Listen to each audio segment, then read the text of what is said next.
Hello and welcome to my playthrough of Alan Wake 2, doing what I've called the Cliff Notes edition. In a moment I'll go over what that means for this playthrough context. Hey there, Not Fry. Welcome, how's it going?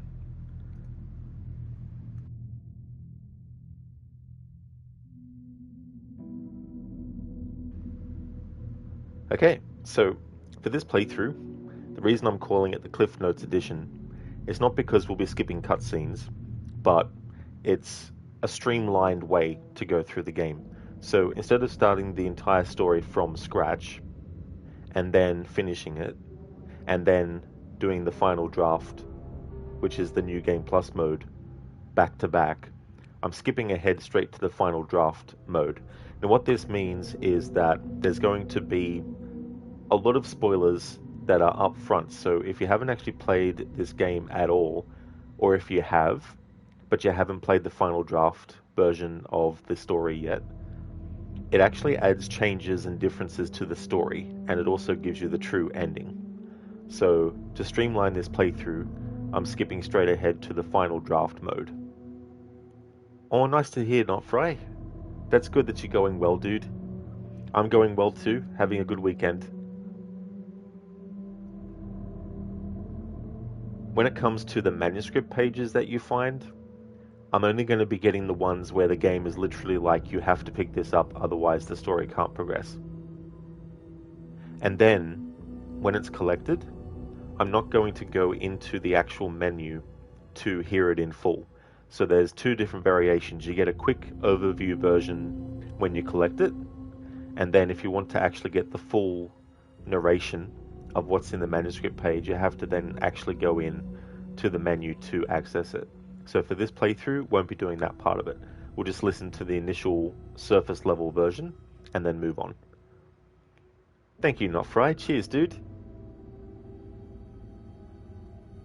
Won't go to the evidence board in Saga's mind place to examine every single piece of evidence at every step, only when forced. You don't have to actually look at every single piece of evidence that you've collected on the evidence board. You can just collect all the evidence in the game itself, and then once you've done that, you can just keep on going until the game forces you to look at the evidence board to be able to move on to the next part of the story. So I won't be worrying about looking at every single piece of evidence. I won't be looking at the evidence on the evidence board and pressing the button to play the audio, and won't be reading what it says and all that kind of stuff. Just basically the bare minimum. And when we see Alan appear on television sets, some are the full version that you see if you just stay there and watch. Others, you have to actually go into the menu, not like the main menu, but you have to go to the menu in game and actually listen to them in full if you want the full thing. So for this playthrough, won't be doing that. Basically, we'll come across the television, we'll stop and listen until it plays, and then when it's finished, we'll just move on. And so I'll be skipping the DLC content as well. So I won't be doing the Night Springs episodes, nor will I be doing the Lake House. In fact, when we get to the point where Kieran actually asks if Saga wants to know the full details about what happened at the lake house, which if you say yes, it jumps into that DLC, but for this playthrough, I'll be choosing no. And so yeah, that's what I'll be doing for this playthrough, and that's why I've called it the Cliff Notes, because it's basically just the bare minimum, enough to know what's going on, but not doing too deep a dive, which is perfect because I want to do the opposite at the end of the year when it gets to October. Nofra, you just bought Alan Wake Remastered on PC for like $6, not too bad. That's a really good price. Nofra, for sure. That's really good. Hey there, Spectrum. It's going well, thank you. Just going over what the playthrough that I'm doing actually entails and all that kind of stuff. Having a good weekend as well. How's your weekend going so far? I'm just going to have the characters wear their default outfits. So Saga, I've just got her default jacket, default sweater, and default outfit for Alan. And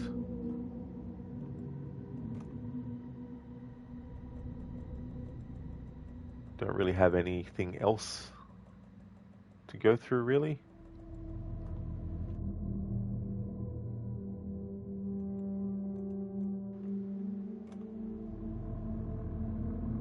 Since this is New Game Plus mode, I'm going to stay on normal. Not for I had said the original price was usually like $30, so you thought it was worth a buy. Absolutely, that's a big reduction from $30 for sure. Plus you also get the 2 extra DLC episodes. Nice to hear that it's going well, Spectrum. That's awesome. You're getting a lot accomplished. It's a great feeling when that happens. Hey there, Sona. How's things going? Welcome on in. Hope you're having a good weekend so far.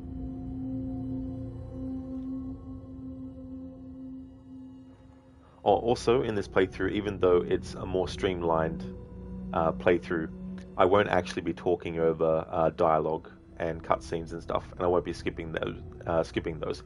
It's purely and simply just related to jumping to final draft mode, bypassing having to start from scratch, only getting the manuscript pages that you actually need to get for story progression, not actually listening to the full thing, just listening to the surface level version that you get when you first collect it. And with Alan's television appearances, won't be actually going into the menus to have a look at those. Same with the like with Koskela Brothers. As much as it pains me to ignore their videos, in this playthrough I won't be even watching the initial one that you get. But you never know, maybe I might do that as an end of stream treat or something like that. So no, you honestly didn't know it was the weekend. Oh, didn't you? Oh, that's fair enough. Well, it's definitely the weekend.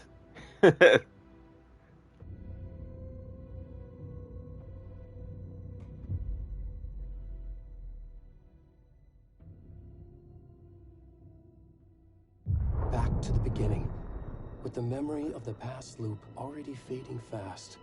But while it lingers, I know there's hope. We're not doomed to repeat our failures in an eternal loop. This is a spiral.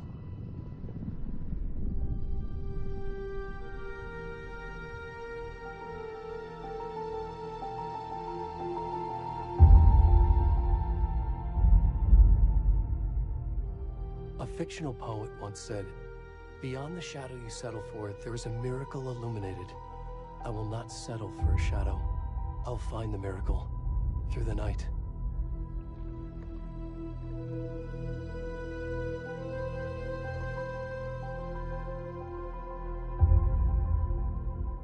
It's not just victims and monsters. I see now there are heroes as well. We can find our way through the darkness. We will break through the surface. We will emerge into the light.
Hey there, Code. Good morning. How's things? Can you hear me? What's wrong? Come on in. We should go. Oh, where'd he gone?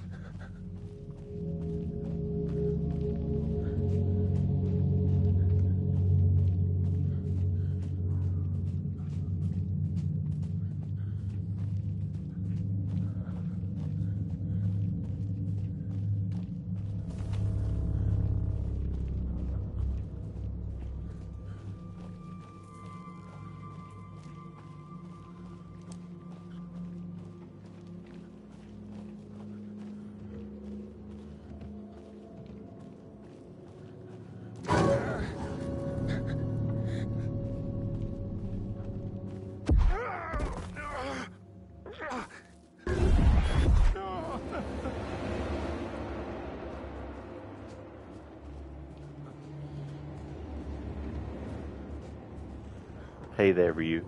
How's things, dude?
Code thinking of pressing the upgrade button today.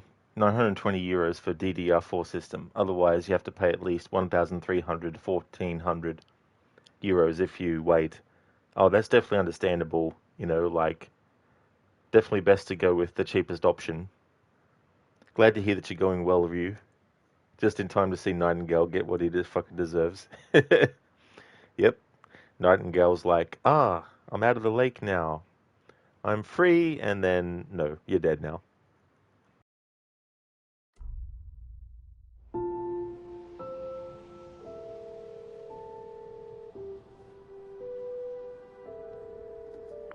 Hey, kiddo. How are you? I'm good, Mom. How are you? This trip might take a little longer than I thought. I'm sorry I've been gone so much lately, Logan. Oh my god, Mom, it's not your fault people get all murdery. What happened? Just work stuff. Right. Well, Dad and I are just watching the latest episode of Night Springs here. Mom, it's so good. No spoilers! I'll let you get back to the show. You were supposed to wait and watch with me. I love you both. This is what happens when you go on work trips, Mom. Love you too. And say hi to Casey. Tell him to stop brooding so much. Logan? I will. Bye, kiddo.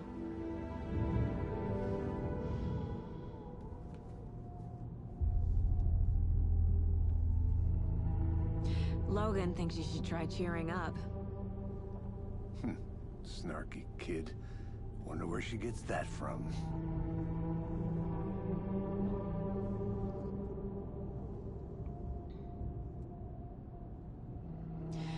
It can't be a coincidence that another body turns up just as we arrive in town. Feels like the killer's leaving us a message. I'm glad you're on this case with me, Anderson. It's right up your alley. You should take lead. Think of me as the backup.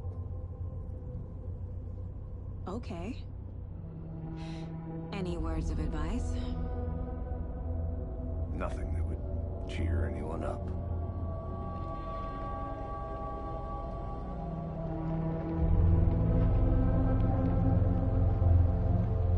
Here we are. Cauldron Lake. Time to get to work.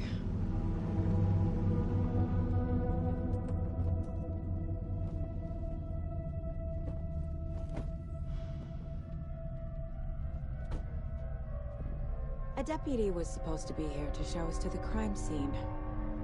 There's the car, so where's the deputy? Eaten by a bear? I'll check out that map.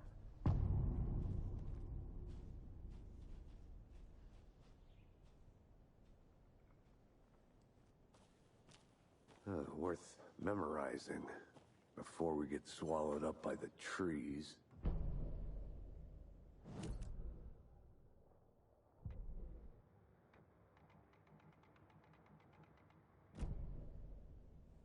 You're the one who wanted to switch. I think I hear someone. I'm not walking all the way back Could down. be our deputy.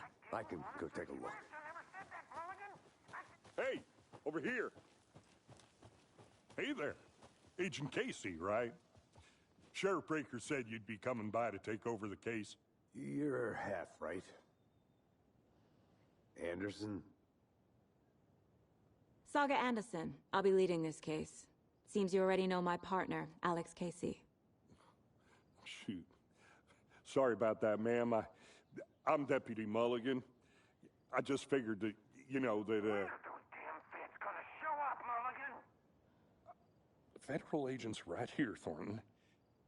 My partner, Thornton, down at the crime scene. He's not what you call the sharpest axe in the shed. Right here? What do you mean? Are they with you? Oh, shit! They didn't hear me, did they? Were there any witnesses? Yeah, a couple out-of-towners. I wonder what they were doing sneaking around the woods at night. Mention the city folk. It's pretty suspicious. Not that we have anything against city folk, cried Thornton. But don't worry. Sheriff Breaker took them back to town a while ago. I want to see the body. How do we get there? Oh, sure, that's real simple. Just through the hole in the fence, down the hill towards the lake, around the old convenience store. You can't miss it. Everything's been closed since the area was fenced off. The store, the campground, all of it. Hey, Mulligan, tell them I'm here waiting. I'll show them around. They got it, Thornton.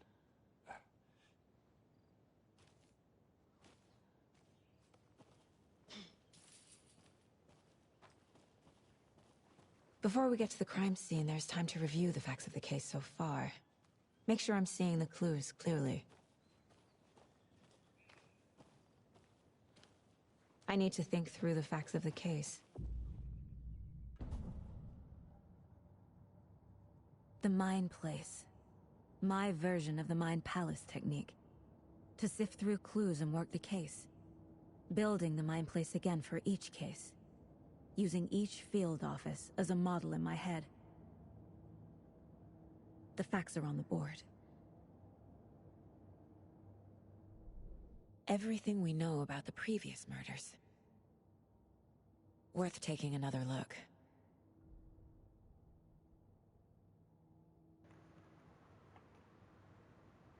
Yeah, Judgment Day. The way it capitalizes everything in the title reveal. Code 16GB DDR4 is 150 euros, 32GB DDR5 is 400 euros plus. And this potato is already near 16 years in use. No idea when it's going to pop its last magic smokes out. Exactly, Code, you know, and it's best to preempt that and get another one, even if it's like backup.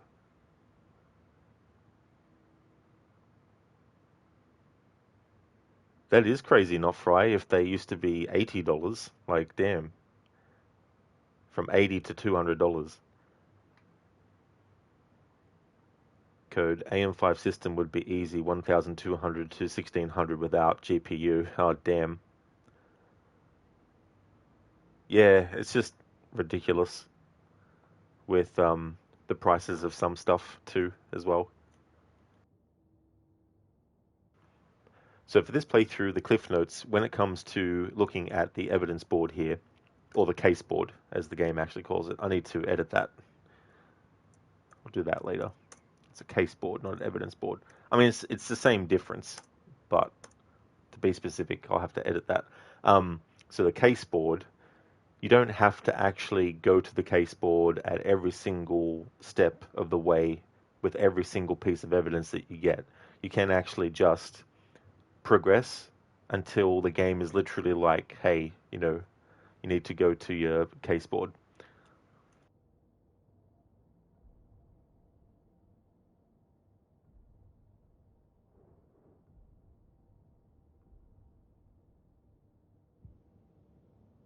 I see you're already hard at work, Anderson.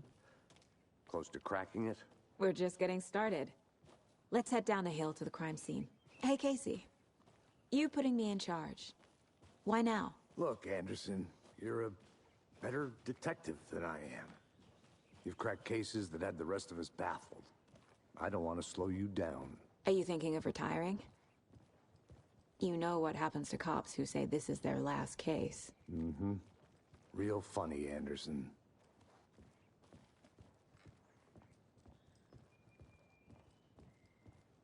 Stairs are out. You okay to jump down? I'm not that old.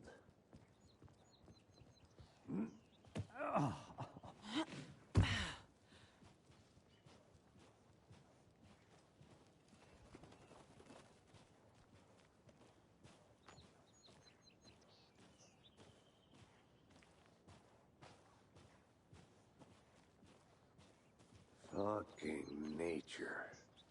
Gives me a headache. There's too much sky.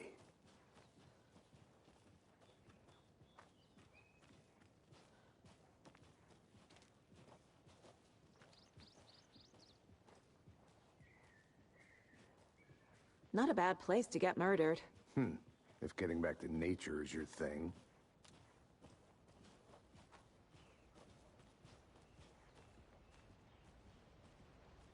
Damn. Should have brought an umbrella. I like the rain. The only thing around here that feels like home. You think the local law had the sense to put up a tarp? If they did, next coffee's on me.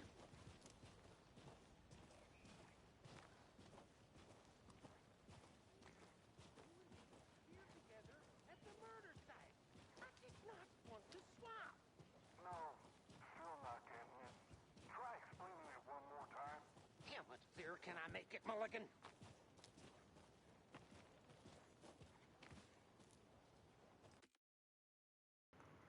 That is crazy if there's a RAM shortage going on and how it might delay sequels. Damn. I mean consoles, not sequels. There's definitely no worries at all, Lone. Thank you very much for leaving the lurk. Really appreciate it. You're going to watch the new Ricky Gervais show, but got me up. No problem at all. I hope that you enjoy it, Lone. Thanks for leaving the lurk.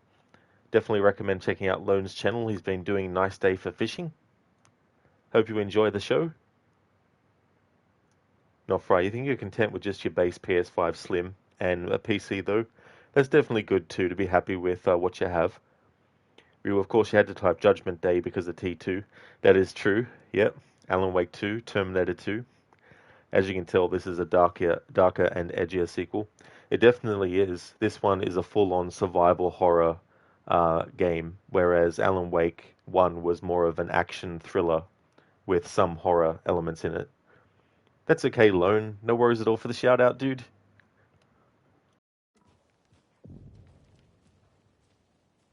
Hey! Deputy Thornton, I take it. That's me, at your service, ready to get this case solved. Now the body's behind the store. Come on, I'll show you.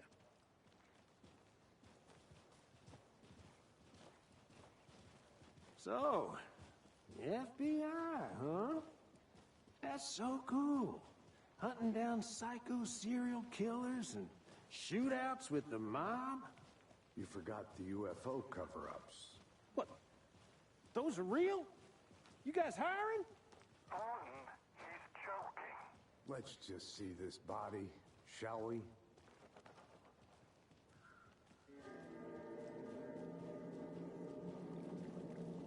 Now, this is the scene of the crime. We found him on the table. Now, he didn't touch nothing, you know, procedures and stuff. Thanks, Deputy. No tarp. You owe me a coffee. Okay, let's start by examining our guest of honor. Does this fit the MO of the previous murders? Body is positioned on the table. Ritualistic.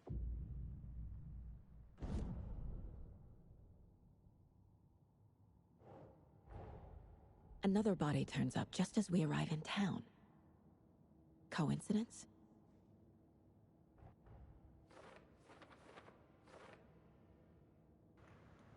Ryu, this game is also where Alan Wake kind of transforms into Alan Wick. That is true, yeah. He's been so long in the dark place that he hasn't thought to make his hair shorter or anything like that. There's an actual progression though, like in the Control AWE DLC, you actually see that Alan's hair has gotten a bit longer than what it was in Alan Wake 1. And then in Alan Wake 2, it's full on long hair. His fat ass lying dead legit reminds you of the gluttony victim in 7. Absolutely, Ryu, that's a good call.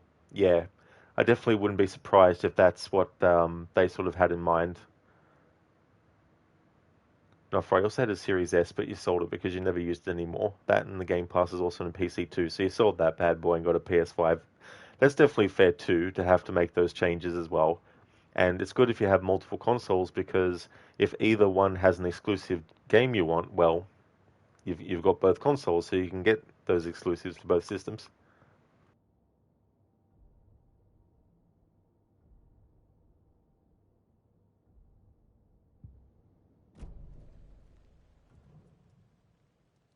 The killer left the heart right next to the body.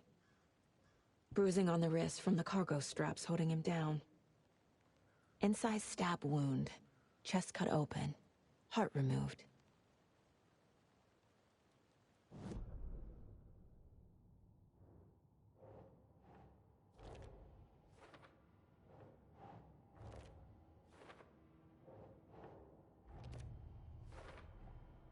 Heart removed from chest. Strapped by the wrists. Definitely matches the previous murders. But this time the heart and the straps were left behind. More clues to work with. This makes 4 murders that we know about.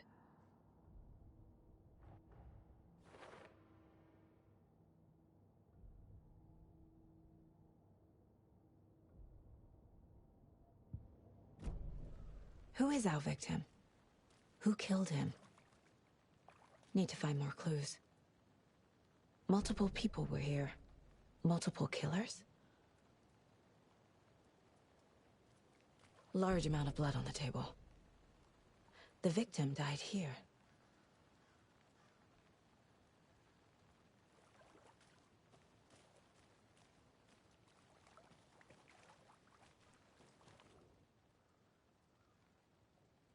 Someone left in a hurry.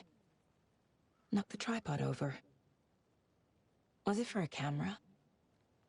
Someone was drinking beer. They spent time here, waiting.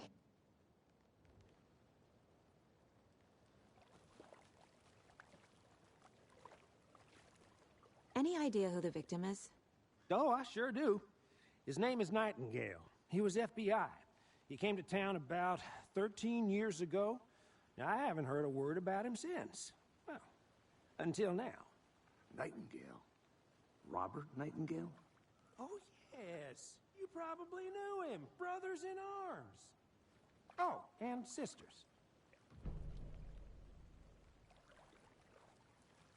So you knew our victim? Well, I didn't recognize him in his current state. But yeah, I ran into him a few times at Quantico. Never worked any cases together. After his partner got killed in the field, he went off the deep end. Got the boot pretty quick after that.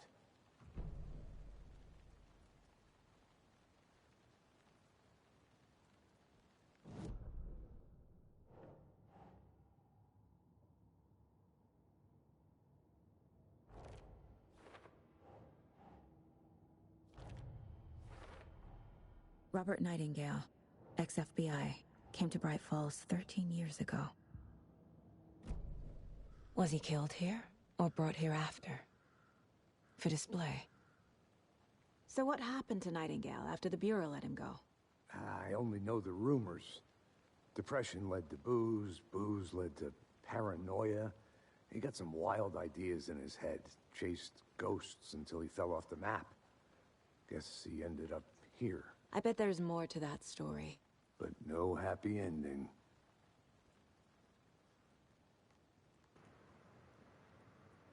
You own a PS5. You're not buying any more consoles anytime soon because they cost so damn much. That's wise, Ryu. Yeah, that's the other thing too. And for some games, you know, it can be hard because you don't want to get spoiled, but then it's like, you know, can't be helped sometimes. That's right, not Fry. Everything gaming is expensive right now. It's just ridiculous. You've seen a Series S at Walmart for like over $400. You thought they originally only cost like 300 or something. Yeah, especially like the Series S, you know. Like a Series X would be a lot more, you would think, but you wouldn't think a Series S would be that high. Nightingale went missing 13 years ago, 2010. The same as all the other victims. Certainly fits the pattern. Makes me wonder what was going on that year. Probably something this town wants to forget.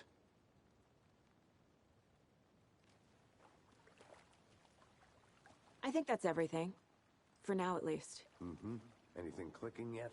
Not sure. Need to think about it.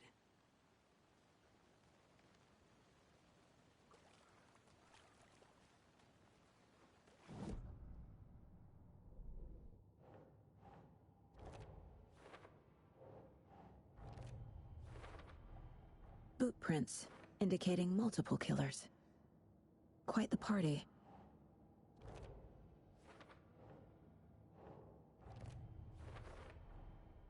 They planned for the murder to happen here, passing the time with equipment ready. They were waiting for him. But why Nightingale? He's been missing for 13 years. Why here? Why now?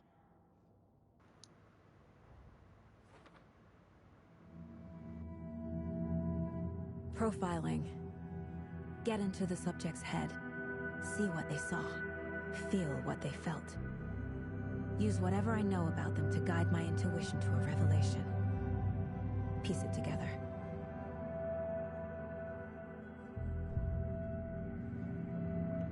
Okay, so now we're going to hear the voice of Geralt. I mean, Robert Nightingale.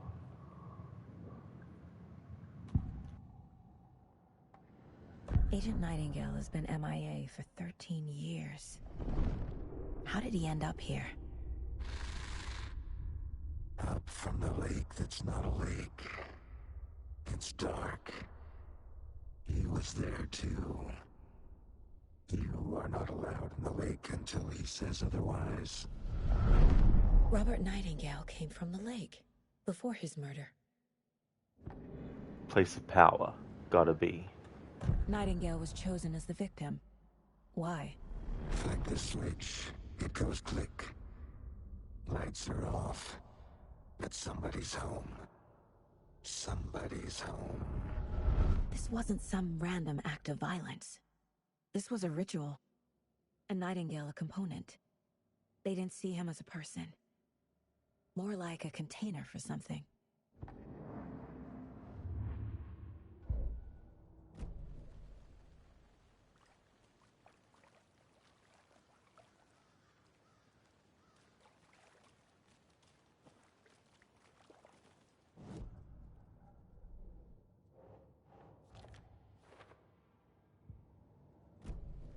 The lake is connected to Nightingale somehow.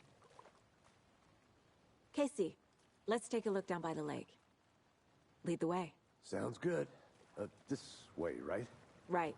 Well, okay. Well, I'll just wait here. It's not a lake. It's an ocean.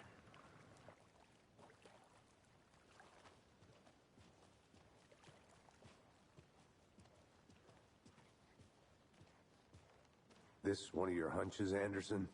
Did something happen at the lake? I think Nightingale came up from that direction. From the lake. Probably looking for shelter. Safety. They were waiting for him. When you're ready, I'd love to hear what you put together so far. Sure. It's not that complicated. Nightingale was out in the woods alone at night, possibly nude. The killers knew he was here, ambushed him, dragged him to the campgrounds, strapped him to the table, cut his heart out. But then they were interrupted by those witnesses, the Bookers. The job is unfinished. That seems pretty complicated to me. What was this guy doing skinny dipping at this time of year? Haven't figured that part out yet. Mm-hmm. Lots of questions. Lots of answers for us to find. I didn't know trees got that big. Gives me the creeps. You need to get out more. It is kind of creepy, though. There's a piece of paper on the ground. Tracks. Barefoot. Nightingales? They come...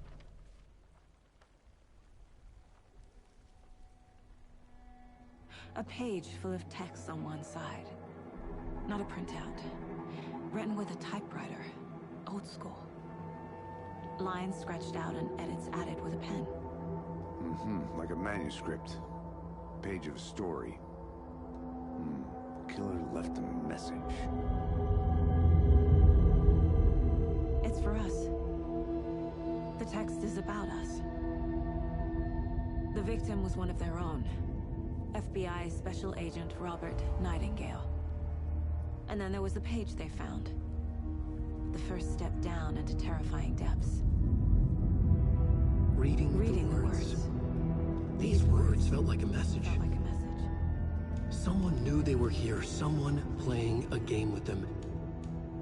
An invitation. How could they not accept, even if they knew it would end up hurting them?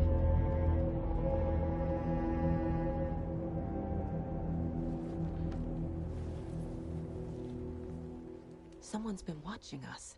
Playing a sick game with us. You were right. This is right up my alley. Nightingale came this way. Either he dropped this page, or the killers left it for us. I should profile Nightingale about this page.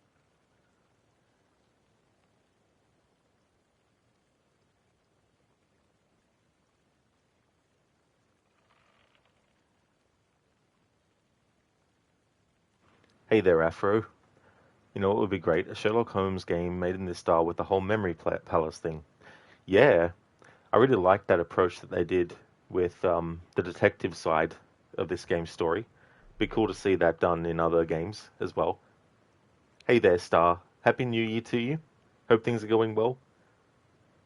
Absolutely. Alan Wake 2. I did my playthrough of Alan Wake 1, which is tradition to start a new stream year off. So now we're doing Alan Wake 2 today. Ryu, they legit pulled a Kalima on him. They definitely did from Indiana Jones and the Temple of Doom. Oh yeah. Star, you need to play the first one. You got it for like $5. That's a really good bargain. Definitely recommend too to play the first one. There was some dialogue accidentally skipped, which in one way fits this Cliff Notes approach that I'm doing, but I didn't actually want to skip dialogue if there was dialogue to be said, but I didn't realize that the character of Saga would start saying some dialogue after collecting all the evidence. I thought that if I just went back out of that screen that we would be able to progress, but yeah. So I'll try not to do that again, but you still get the gist of what's going on.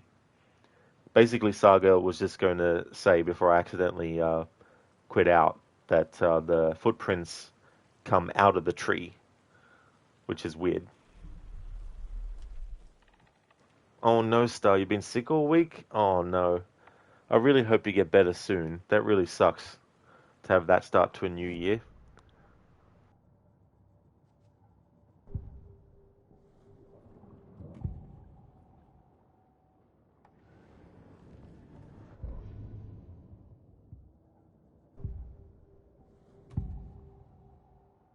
We found a page in the woods.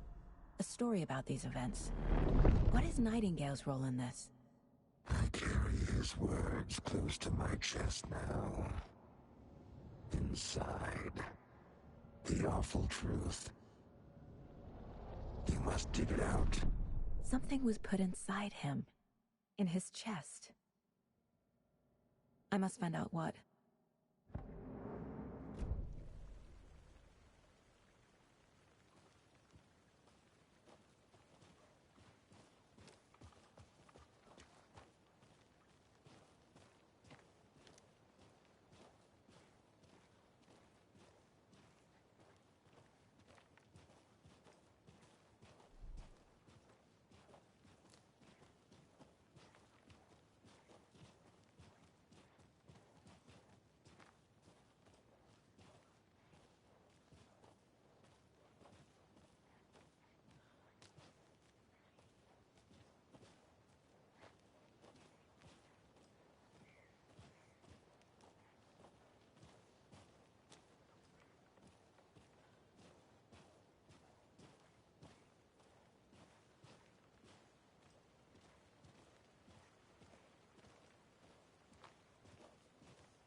Hey, you made it back.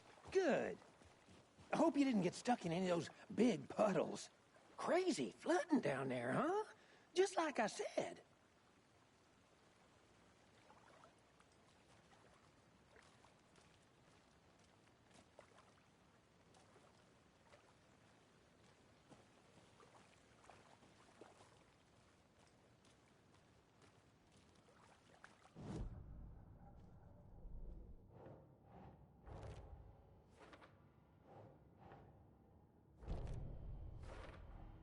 I think he came from the lake. But his tracks make no sense.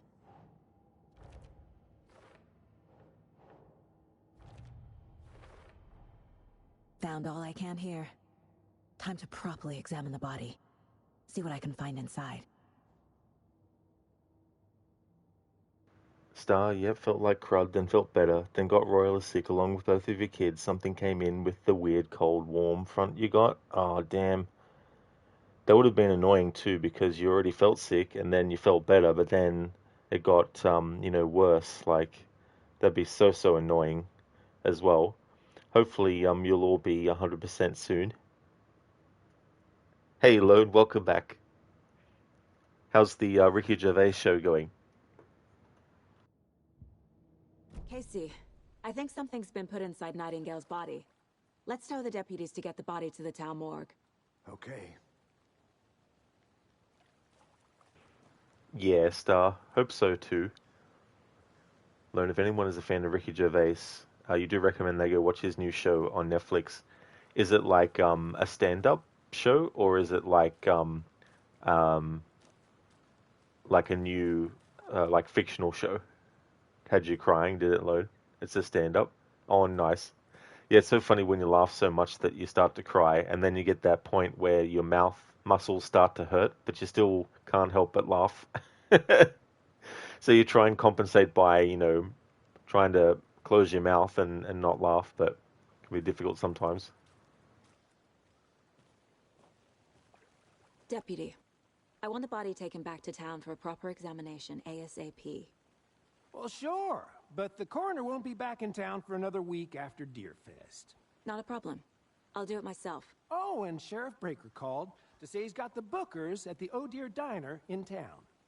Oh, and I've got a key to the gate. It's a shortcut back to the parking lot just up the hill.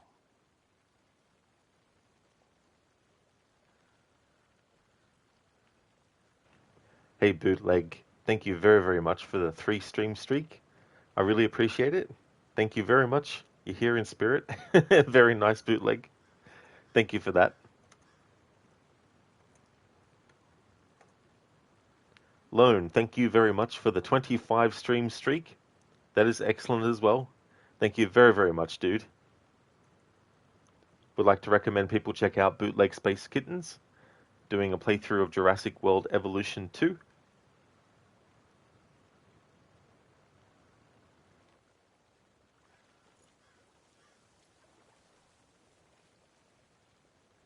Thanks. Let's get the car. Drive to Bright Falls. and talk to these witnesses, the Bookers. At the diner, right? I could use a cup of coffee. Let's try that shortcut the deputy mentioned. Sounds good. The Oh Dear Diner.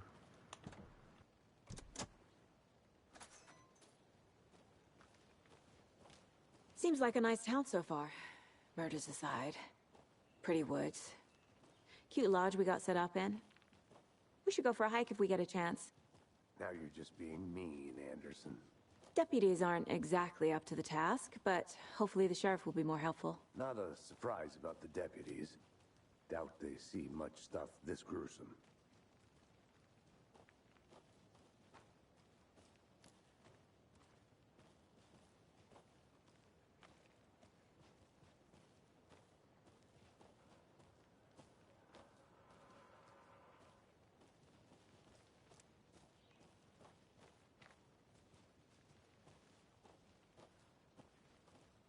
Star, you saw a movie you need to watch. Didn't even know it existed. It's called The Grinch That Stole Bitches.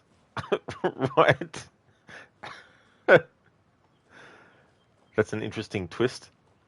There was a movie that was basically a Christmas Carol, but it was with a Karen, and so it was called A Christmas Karen, and it was about this Karen who gets visited by the three different ghosts to try and Can't fit the clues all together yet. Heart removed, tripod, tracks leading to a dead end. A tripod for a camera? To record a snuff film? Maybe. And why take out his heart just to throw it away? To stuff in something for us to find. Nah, bro, thank you very much for the 50 stream streak. Holy shit, thank you. Thanks, dude. You're here, you just God of Warring. Oh, very good. Very good. Hope you're enjoying it. I still need to play that new one. Well, it's not new anymore. But I would love to play the earlier games. 1 and 2, do a replay of, because I used to, I think I've still got them on PlayStation 2. But there'd be no way I'd be able to actually use that console, because it's dead. But yeah, I wouldn't mind replaying 1 and 2, and then play 3 for the first time, and then the other ones.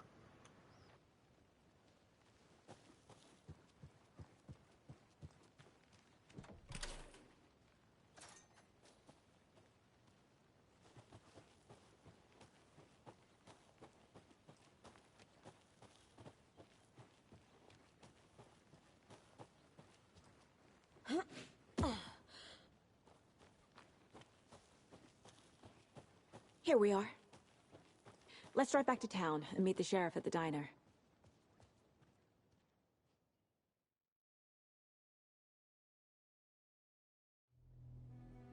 I can't get that manuscript page out of my head. I've never seen killers reach out so directly before.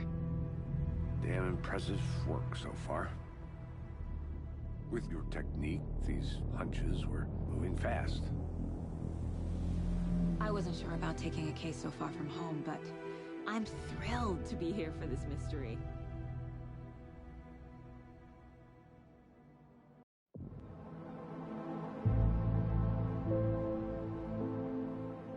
Need to swing by the lodge to get anything from the field office? No, I'm all set. I'll park there anyway. I want to walk to the diner, get a feel for the town.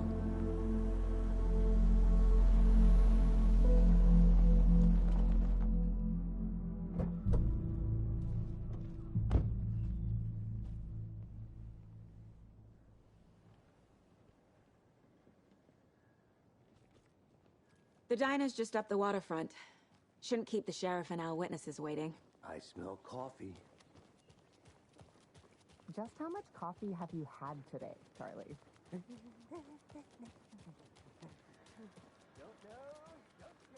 Oh dear. Cute.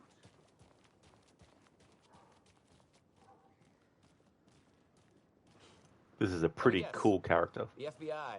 Welcome to Bright Falls. It's nice to have you here. I got you both some coffee. Oh, it's Washington's finest. Nice to meet you, Sheriff. I'm set for coffee. You know, I wouldn't say no to another. I'm Agent Saga Anderson. This is Agent Alex Casey. Tim Brinker. And let me just say, I'm happy you two are here. Frankly, we could use the help. This guy, he's pretty cool as ice. Man. Your deputies said you had a couple of witnesses here. They made them sound like suspects. Mulligan and Thornton are still on about that? No, the Bookers don't strike me as the murdering type, but you can decide for yourselves. They're just inside having coffee and pie to calm their nerves. I'll see what they have to say. Casey, you compare notes with the sheriff. Take your time.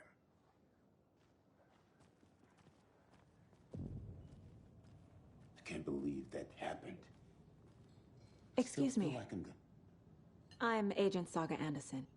Are you the Bookers? That's us. I'm Tammy, and he's Ed. Hello, officer. Just Saga is fine, Ed. So, are we being charged with anything? Because if not, we'd love to get back to our hotel and decompress after what we saw. Take a bath, scream into pillows, that kind of thing. We're not charging you. I just have a few questions. Nothing to stress about, okay? So what did you see in the woods? This naked dude came out of the lake, and he was acting crazy, shouting weird shit at us. He must have been on something. Unless skinny dipping at dawn is a thing around here. Then we heard shooting. We ran into these psychos in deer masks. They were tearing into the naked guy with knives, like some kind of satanic cult. And then we bolted and called the cops. What were you doing at Cauldron Lake last night? I'm a writer. True crime. We're here from New York, doing some research on a famous novelist, Alan Wake, who went missing here. I was down at the lake, getting some details. Perfectly legal. What makes you say it was a cult? The masks and knives aren't enough. They were shouting, "Cult of the tree, the cult of the tree, cult of the tree." Oh, and then we found it. The whole thing was terrifying. That's all.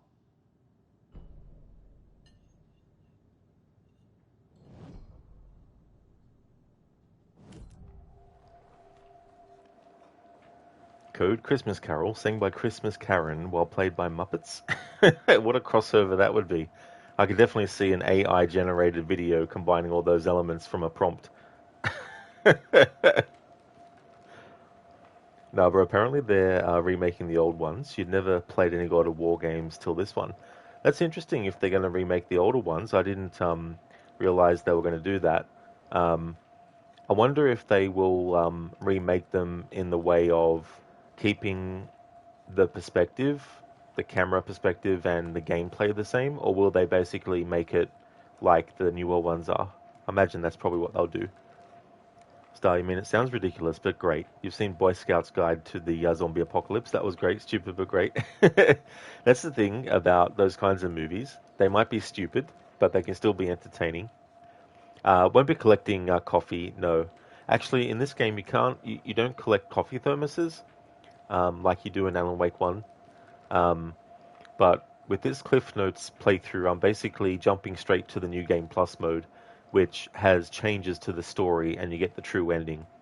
And I'm also not listening to all the manuscript pages in full, just basically listening to the surface level narration and then moving on. And then when it comes to the evidence that Saga collects, I won't be examining every single piece of evidence, just what I need to progress things along quickly and all that kind of stuff. No, bro, yeah. You think they're being modernized? Oh, yeah. Yeah, I don't know. But as long as the story, I guess, is intact and everything like that. But I doubt. There'll definitely be some editing, I think, of some of the stuff from the first two at least. The cult of the tree. What are the Bookers telling me? I found their necklace. The symbol is 2 triangles. The cult wants their spruce tree back, Tammy. Finders keepers, Ed.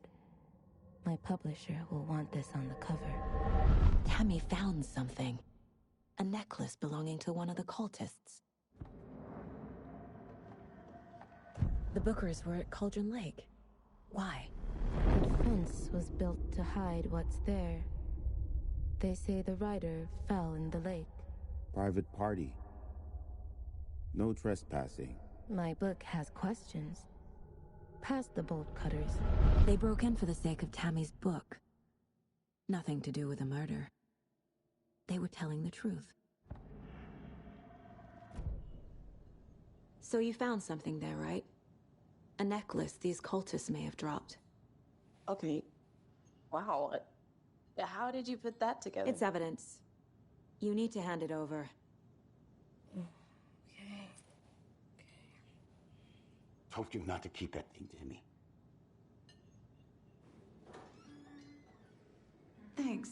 This could prove to be helpful. Do me a favor. Stick around town for now in case we have any more questions. Like we'd even dream of missing Deerfest. Oh, God. Saga! Saga Anderson. As I live and breathe. I thought we'd never see you back here after that awful, awful thing happened to your baby girl. How are you? I'm sorry. Who are you? I don't know what you're talking about. It's me, silly. Rose. You know me. I don't think I do. And what horrible thing happened to my baby girl? She drowned. Your daughter. That's so weird you don't remember. How do you know I have a daughter? Oh, I know what this is. You're blocking out your traumatic memories. Happens on TV all the time. No. You're mistaking me for someone else. If you say so.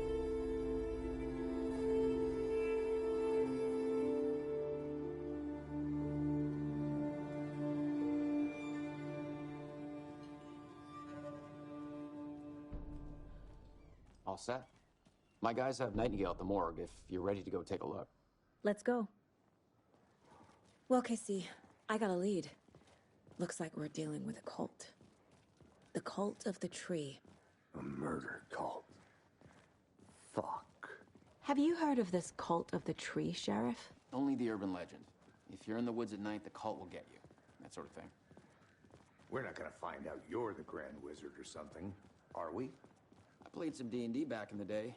Wizard was always my favorite class. Morning, Sheriff. Looks like you have some guests. Ah, morning, Ted. Yeah, real important guests. Deerfest. Always draws a crowd, right? Too true. More the merrier. Have a good one,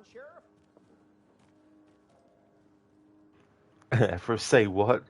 Yeah, that'd be really, really like weird and Hey, what do messed you up. know about that waitress from the diner? Rose? Yeah, she's a bit of a space case. Always has been. Why? What'd she do now? She kept saying that my daughter drowned. She even knew my name. It was all very weird. Rose has a talent for saying the weirdest thing possible. But it's best not to take it personally. Hey there, Keone. How's things? Hey, boss. Corpse is downstairs ready to go. Yep, in the morgue, all prepped. I'd like to take a closer look as soon as possible. Lead the way, Sheriff. How are you? Oh, this is the Bright Falls Sheriff Station. Anything you need, just let us know. We appreciate the support, Sheriff. Hey there, Kit Kat. Welcome. Hope things are going well. So we share a morgue with the funeral home next door. It's a shoestring budget. I guess you guys don't have that problem, though. Our only coroner rotates between a few other towns, and he's away this week. But you can handle this, right? I'm qualified to perform examinations. Yes.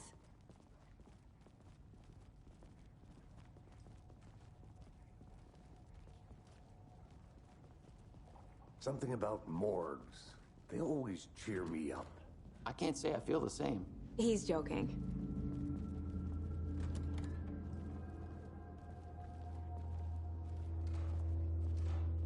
Okay. Let's take a look at outpatient. I'll start with the external inspection before performing the internal examination. What was the cause of death? The body shows signs of being submerged in water post-mortem. It doesn't add up. There's writing on here. Can't make it out. Writing? How'd they manage that? Uh-huh. They did leave something inside his chest. This looks like text. A tattoo? Nightingale didn't strike me as a tattoo guy. Defensive wounds. He put up a fight.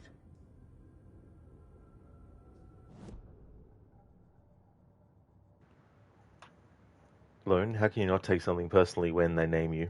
That is very true, yeah. It's very confronting what Saga gets told.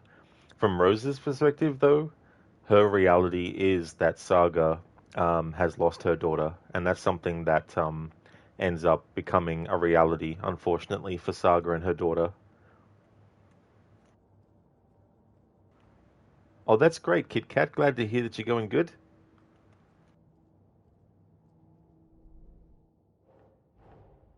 Time to see what Nightingale's body can tell us.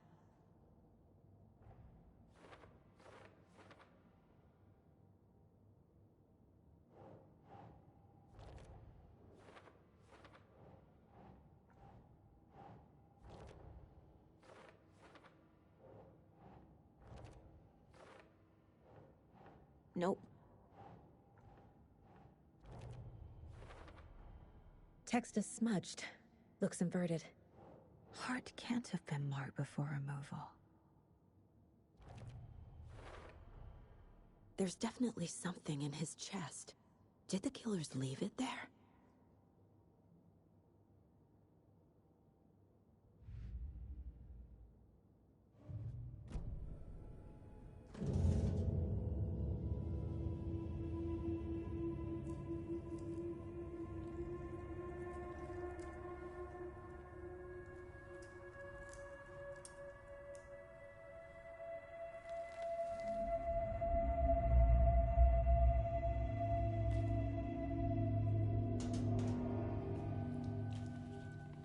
It's the same type of page we found at Cauldron Lake. Nightingale hunted Saga. Didn't see her. The Taken could not see into bright light. Light hurt them, made them vulnerable. Nightingale had no heart, but here he was, killing. Someone's created a fucked up fantasy about us. Hey, hold on. We found these kinds of pages. I didn't think they were relevant to this case. I have them right here.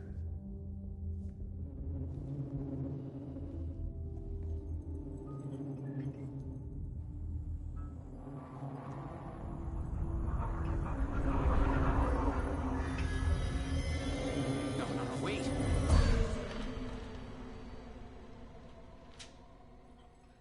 Sheriff? What the hell? Show me the clicker.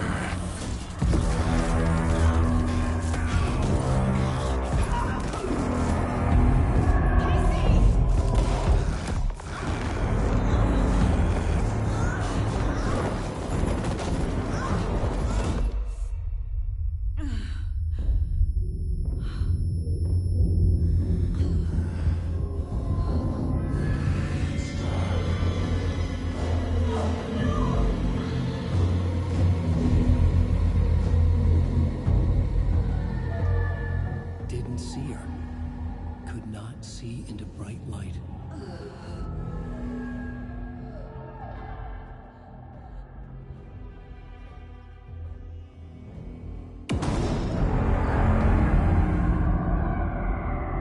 I'll make you pay. Oh, Geralt, don't be like that. He's coming. No weapon. The page said to get into the light. Lone, does her daughter drown like what the waitress said?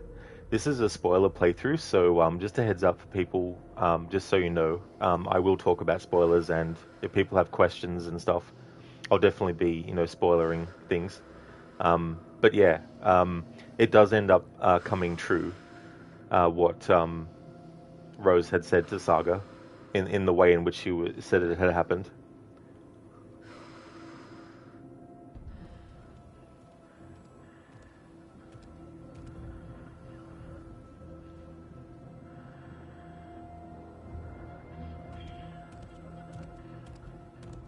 He can't see me in the light. My gun's out in the hall. Gotta get it back. Don't you love it when you know what you need to do, but the game wants to tell you what to do, and it pauses the game so you get killed? I love it when games do that.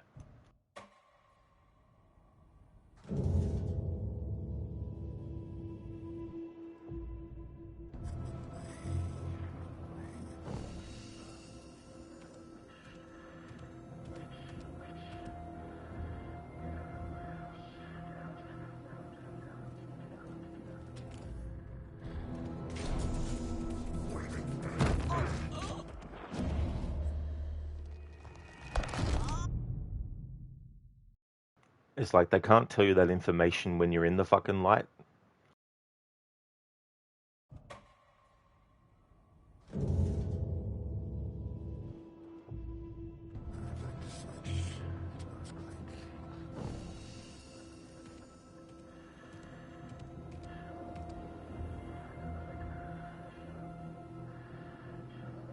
Not fried, just the best when games do that. It really, really is. It's like, come on. See me in the light. My gun's out in the hall. Gotta get it back.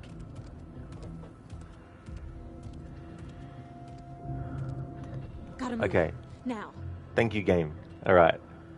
I know you can turn that shit off, but at the same time, if you instinctually want to go and run out of the light to go get something like a gun, then the game should recognize what you're doing and not put the message up and pause the game and then give you the vacuum effect where you're literally killed by the enemy straight away. I need to find it.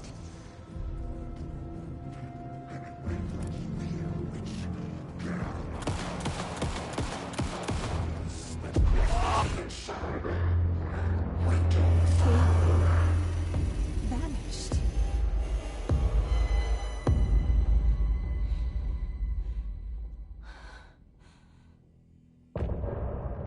There we go. Loon, you've watched me play this before, but a lot of your stream time is when you're asleep, so you've seen bits of games usually the start before you go to bed and the end when you wake up. And that's the other thing too, like this game's narrative is very topsy-turvy as well, so when you come into seeing me at a certain point, you don't know if it's something that's like a flashback and the context is all over the place as well, you know. Not right facts. Exactly, you know, like I understand that in the options you can turn hints off, which would completely get rid of that from happening. But if you have them on still, for other things, it's all about context, right? Like if you want the player to know that they can do a certain thing outside of a danger zone, then do it. You know, but when you're in a situation where the player's already started the process, you know, the message should just not come up.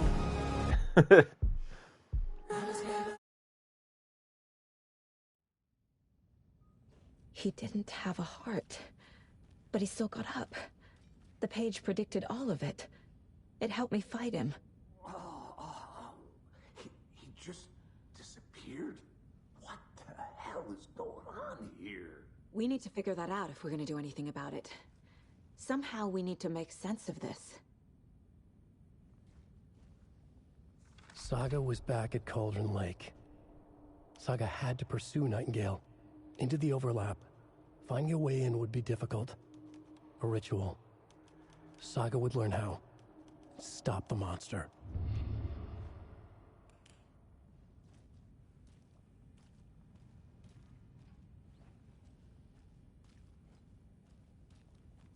There's no rational explanation to what we just saw.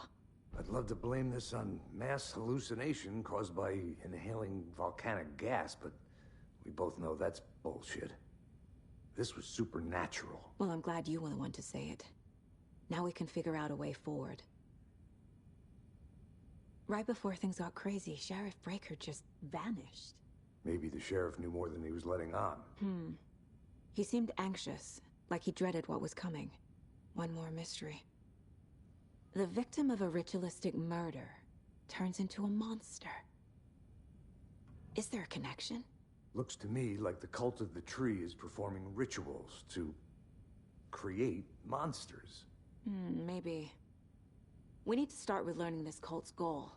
Their purpose.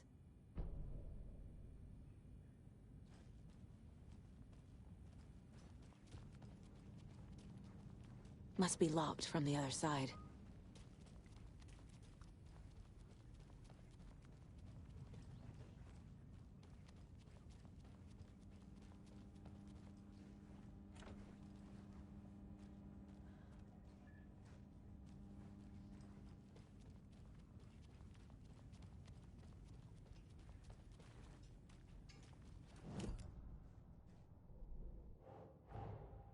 A dead man turned into a monster. Light as a way to fight him. Pages predicting the future? There's no rational explanation. This is the case we must solve.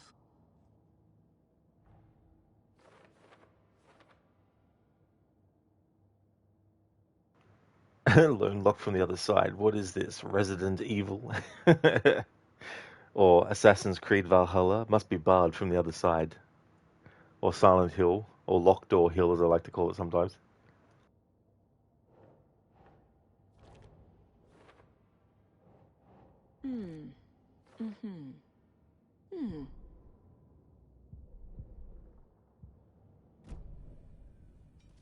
The page places Nightingale back at Cauldron Lake. Calls him a Taken. We need to head over there, stop him, before anyone else gets hurt. Okay.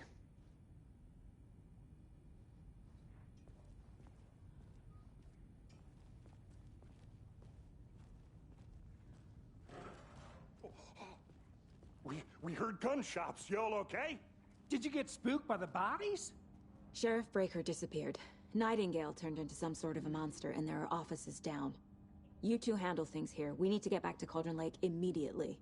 Fuck me. That's terrible. We'll do what we can, man. But that's crazy, right, Thornton? Nightingale's heart was missing. How could he do anything? He's dead. Well, yeah, right.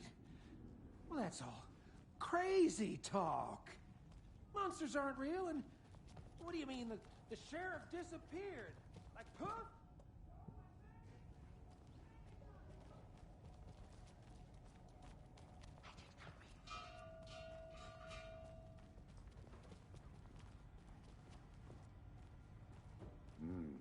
They're a fine pair.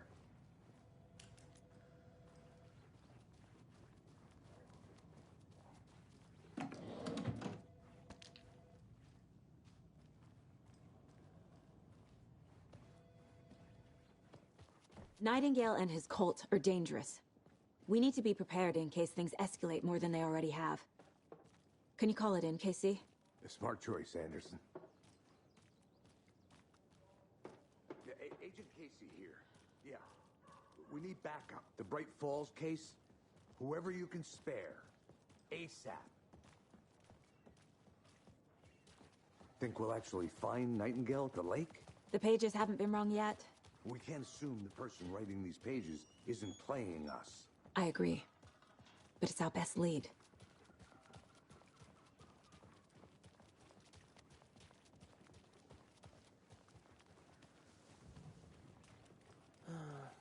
Rinse and repeat. Clock out, get a beer.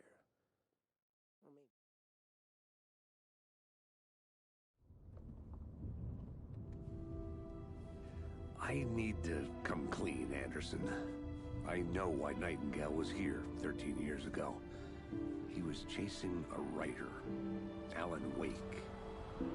Tammy mentioned him. She's writing a book on his disappearance. You know the detective character from his books, Alex Casey. Yeah, I've heard the jokes at the office. Cold case Casey. Murder case Casey. Sorry. Ha. It's the same name, similar job. It's the first thing anyone thinks of. It annoyed me, but that was it. Then, 10 years ago, I started getting strange letters in the mail. Fragments of prose describing murders. You've heard the stories about what happened in New York. Some of it, at least. Bodies started to pile up. It was a murder cult. Turns out the fragments sent to me were from the crime books of Alan Wake. The cult was copycatting the murders from the books. In their heads, they were performing a ritual to bring Wake back. Their imagined prophet. After that case, I started looking into Wake's disappearance on the side. And you thought this case might be connected to him? His name does keep popping up. I just wanted you to have all the facts. Next time, give them to me before we find ourselves in the middle of a horror story.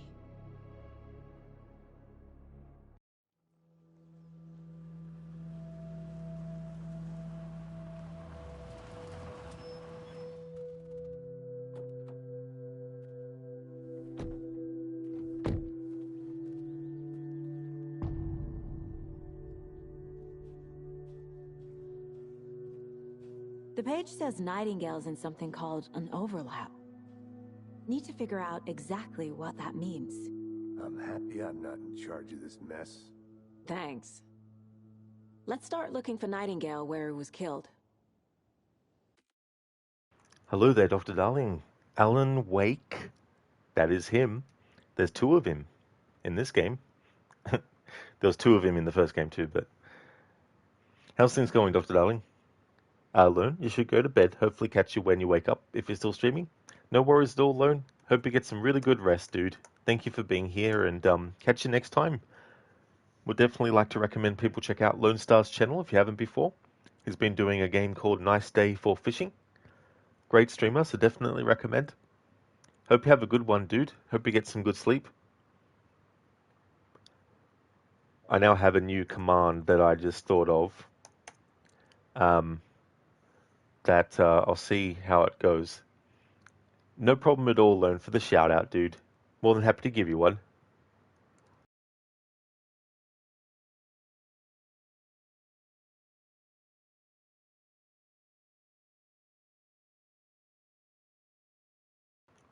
So with the naming convention of the movies based on Alex Casey that you see in Alan Wake 2, the posters of and everything, they have, like Murder Case Casey. So I've got a command there where you can change, or you can add, the first word of the title. There we go, Dr. Darling. Yeah. Sam Lake Case Casey.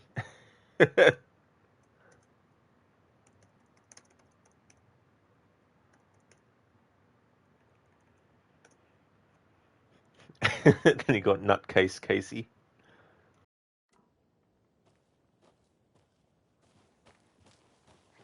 The writer of these pages knows what will happen. Because they're behind this, or because they can see what's coming. Impossible things are happening here. A world operating on different rules. I need to understand this strange logic. To see the clues. To solve the case. Yeah, Kit Kat. There's a few different commands I've got where there's like a quote or something, and you can change one of the words in it.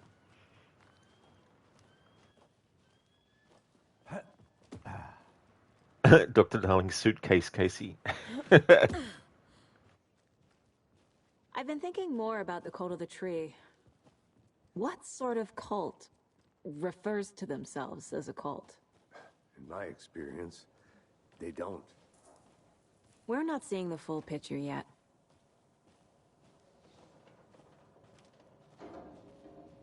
Hey, hello there. How are you folks doing? Those restricted area signs don't do a damn thing, huh?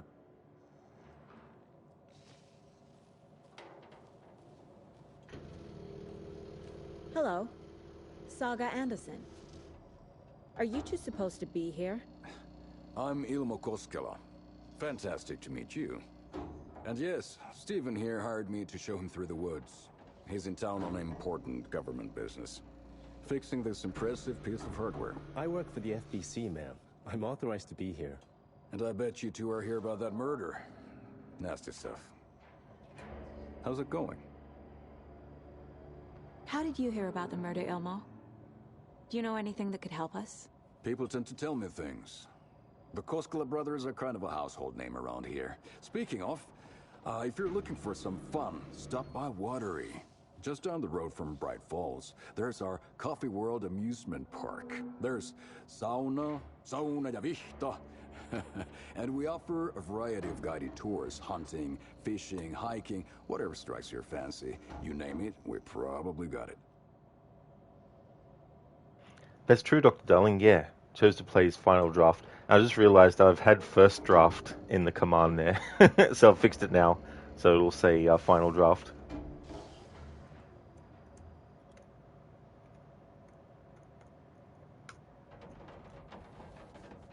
What is this thing?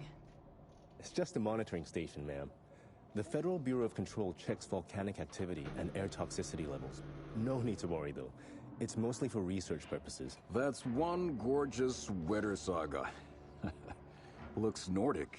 I bet a family member made it. My mother made this sweater for me. How do you know? I knew it. My mom used to knit those sweaters for me and my brother. Watery, my hometown, was founded by Finnish immigrants. So between your name and the sweater, I figured your family might be from Finland too. Suomi, Finland. Ulla, Karjalan piirakka. Close. My mom's family is from Sweden originally. I don't know much about them beyond that. The sweater is just something to remember her by. Stephen, we're investigating a murder that occurred nearby. What can you tell me about your bureau? Nothing that isn't classified, I'm afraid. But I don't know anything about a murder. Operations here are run by a different department. I'm just here to make some repairs. The wiring on this thing frays every couple months. Yep, that's the raccoons. They grow real big here with teeth like you wouldn't believe. Can't gnaw right through a garbage can. That's all for now. Hey, Onasune. Welcome. How's things? Let's get to the murder site, Casey. A lot of things about this case keep bothering me. But one thing feels really off. Breaker's disappearance. I don't get the feeling Nightingale was responsible.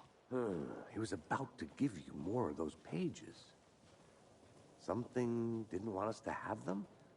Or was protecting him from Nightingale? Spontaneous combustion? I don't know. Not the kind of disappearance we normally solve. It may have something to do with the door. A door that opens both ways. Can be in both rooms at the same time. I'm just paraphrasing. That's not an exact quote from Wall and Door. Yeah, Dr. Darling's like raccoons. From Raccoon City, Resident Evil crossover. Onasune, things are alright. Currently farming Street Sweep for the 100% or 95%, whatever percent it is without online. Oh, good. That's good, Onasune, with the Bad Blood DLC for Watch Dogs. Yeah, those Street Sweeps, like, I wish they had more dialogue to cover all of them. The dialogue between T-Bone and Sheila just keeps looping after you do a few of them. Our crime scene's drowning. I never minded rain. Feels like home. No sign of Nightingale.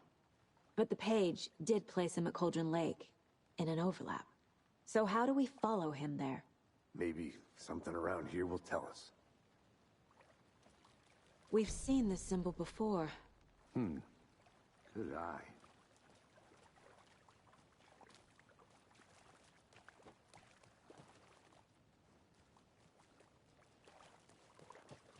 Bare feet. Nightingale. I'll see where these footprints lead. Can you comb through the crime scene one more time, KC? Just in case? On it. If anything comes up, I'll radio you.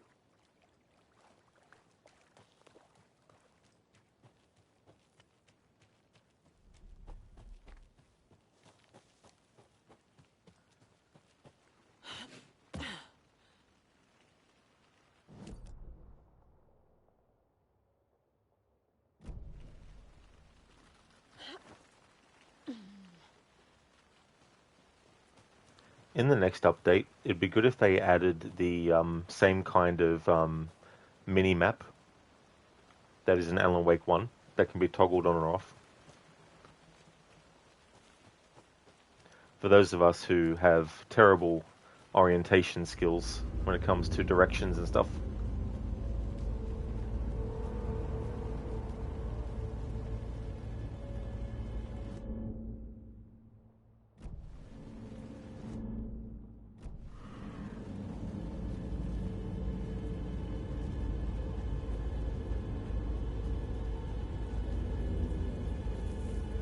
The tracks lead into the water.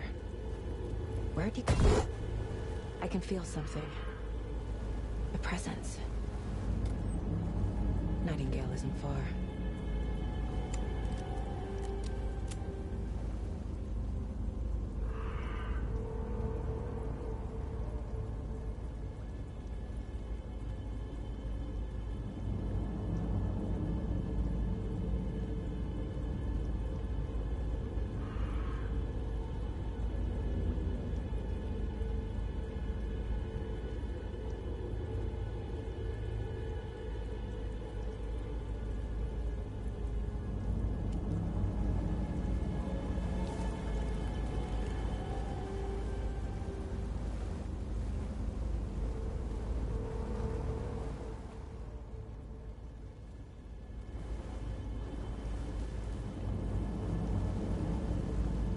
What is that? Seems like it's reacting to the light. My flashlight burned the dark stuff away. The fuse was in place. Saga stepped into the witch's hut. Inside, a bright light. There were objects that stood out to Saga, as if the light had manifested them. The witch's hut. Okay. I trust the pages to lead me to the overlap. And Dr. Darling, Max Payne case Casey. Very apt. Very, very apt. Sona, thank you very much for reaching the 95 stream streak. That's amazing. Thank you very, very much for that. 95 individual streams. It's crazy too, because it makes me realize how many streams I actually do throughout a stream year on the channel.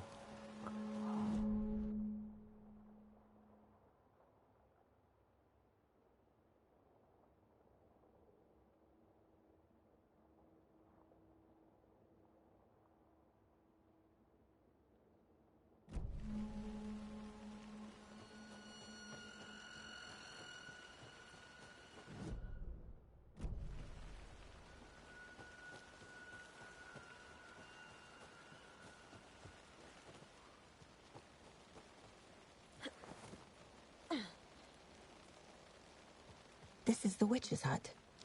Anderson, thought I saw something in the woods. Probably just a deer, but I'm gonna check it out. Okay. I found another page. Following up on a lead. Keep checking in. Roger.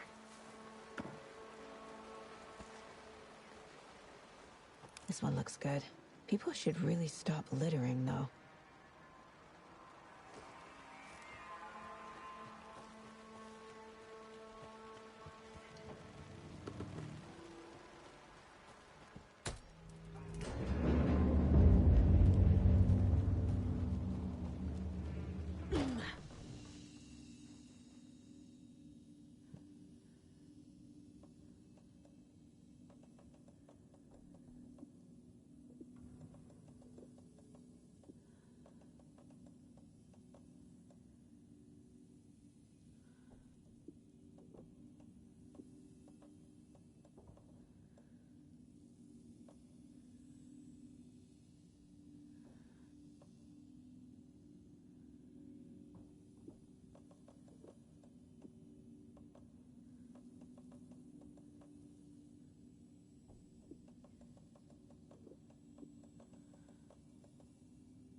Understood. Now, you're also doing a bit of a challenge, well, playstyle, but it could also be considered a challenge where you can only use takedowns. Well, more so that you just can't use guns. Some of the street sweeps can be pretty hard while doing so, like having the optional objective of staying hidden, but then placing everyone in such a way that knocking the target out is guaranteed to get you caught.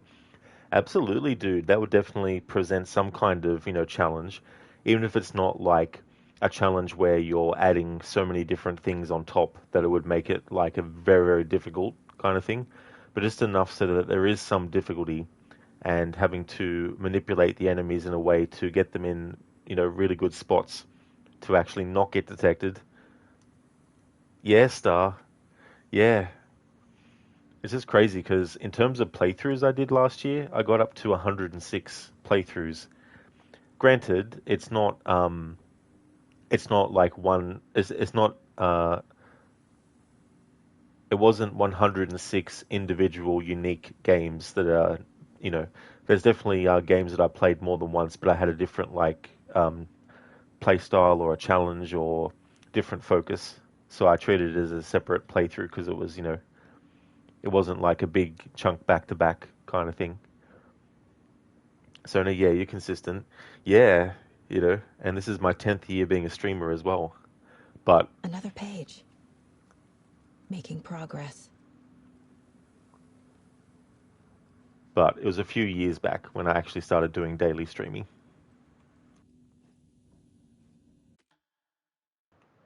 Okay, now I need to work out my saves as well.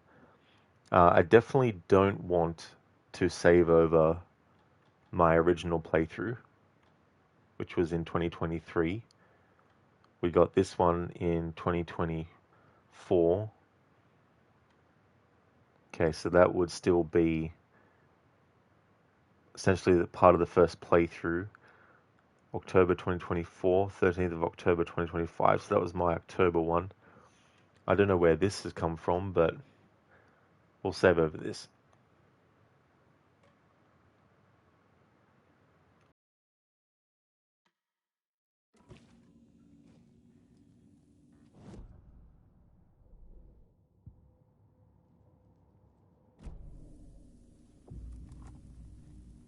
The image of the witch in the sign.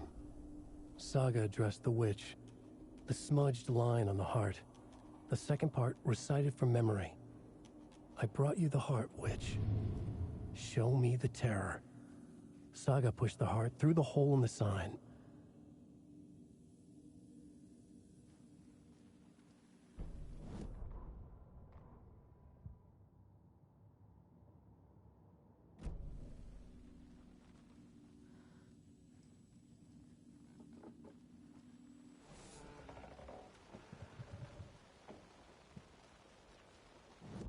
Alright, I think in this case I do actually need to do one of these. I know Nightingale is somewhere around Cauldron Lake. The tree was a threshold. This place and the dark place. You're in over your head. Next stop, Caldera Street Station. The threshold. Like a doorway. Leading to Nightingale. It's somehow connected to a tree. Witch's Ladle?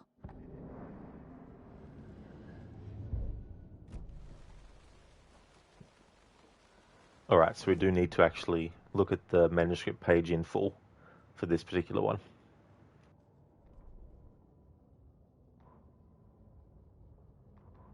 Witch's Ladle. Towering over Saga. Watching her and the witch. The image of the witch in the sign. Nightingale's heart, a cold, dead lump in her hand. Her definition of sanity had changed since she arrived in this town. But she trusted the pages. Was forced to. Saga addressed the witch. She squinted to read the first part of the ritual words, the smudged line on the heart.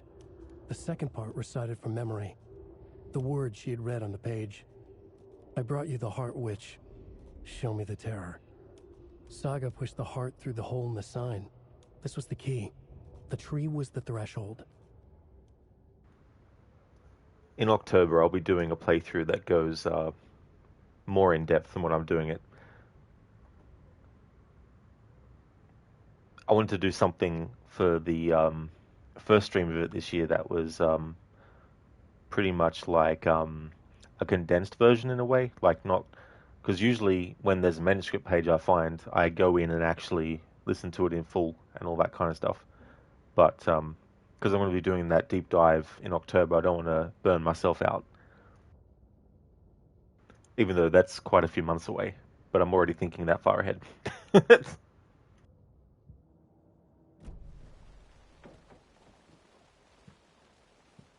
Interpret the pages meaning, okay game, what am I not doing?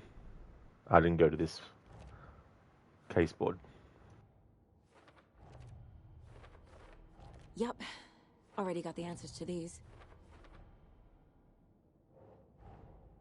The page from the witch's hut seems to be describing some kind of ritual.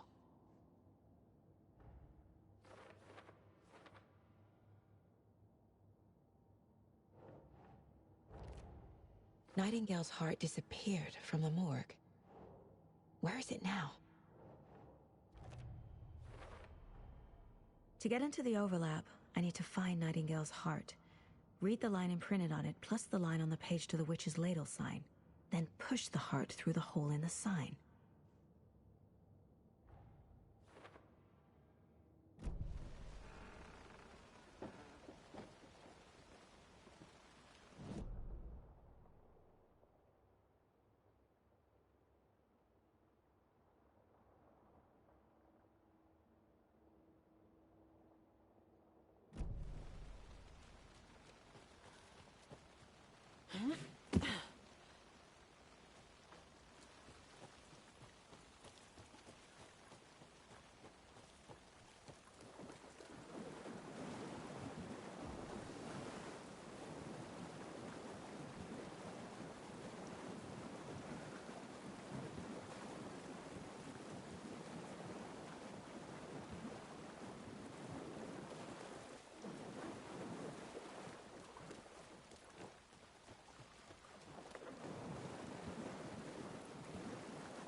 Christ!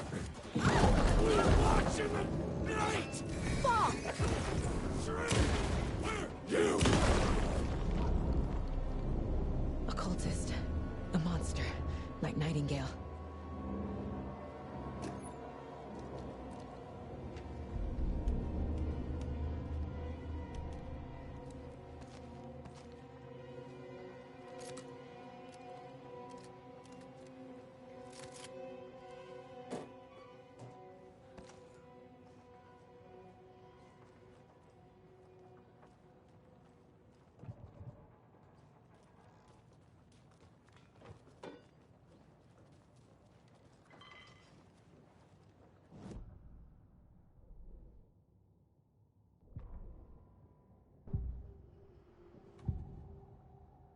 I need Nightingale's heart to get to the overlap. Where is it? The cultist leaned close. He was there, but he was risen. Nightingale was there. The opposite of sunspots. Who said that? That's not it. I don't have what I need to find Nightingale's heart. There must be more. Nightingale's heart. Where is it?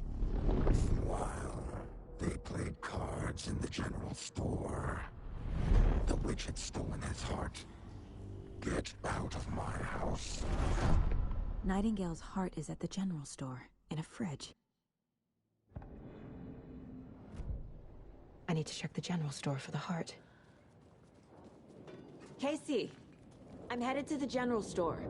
I think I know how to get into the overlap. Roger that.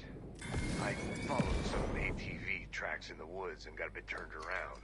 Did you get lost? I've only been lost once in my life, Anderson. The years I spent with my ex-wife. I'll find my way back, don't you worry about it. Lost case, Casey. It's so funny that even though I already had Saga in the general store, when I looked at the profiling for Nightingale, the dialogue still played as if we hadn't gone to the general store yet. The text on the heart is clearer now. Legible. I feel like I recognize this. The fridge. The heart. I knew it would be here. Like I saw it in a dream.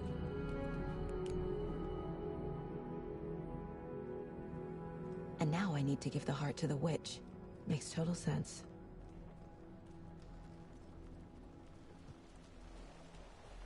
Casey, there are cultists in the area. They're taken, like Nightingale. Watch yourself out there. Yeah, thanks for the heads up. I'm still finding my way back. You have the worst sense of direction. Any city in America I can get through drunk and blindfolded. It's these damn trees. Okay.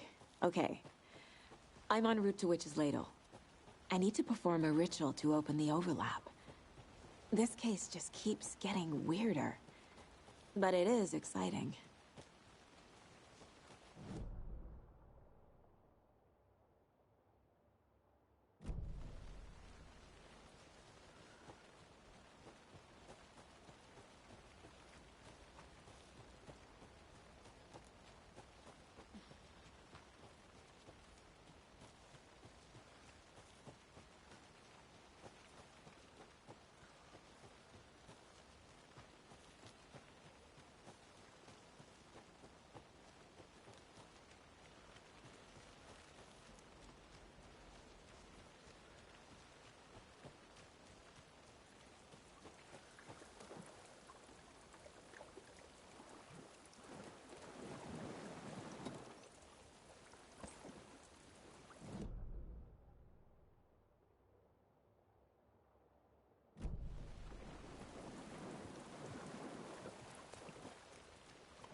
brought you the Heart Witch. Show me the terror.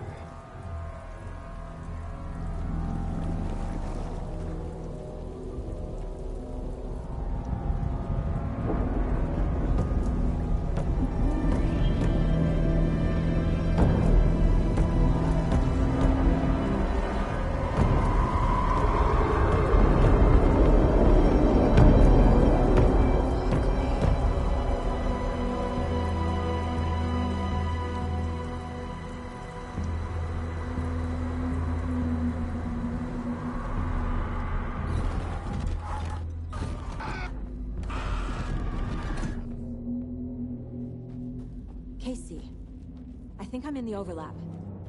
Are you still on your way? Casey! Casey, do you read me? Logan? Logan! Where are you? What the fuck was that? Logan's back in Virginia. You're imagining things.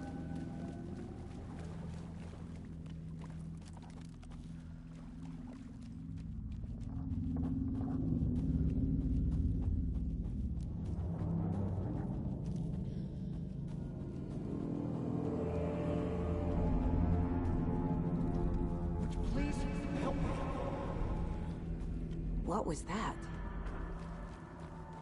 Wait. Did I get turned around? No, this is right. This place is looping. Like a nightmare.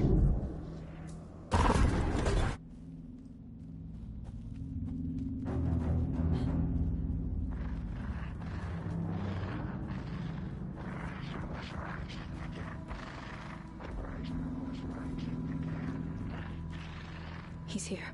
Nightingale.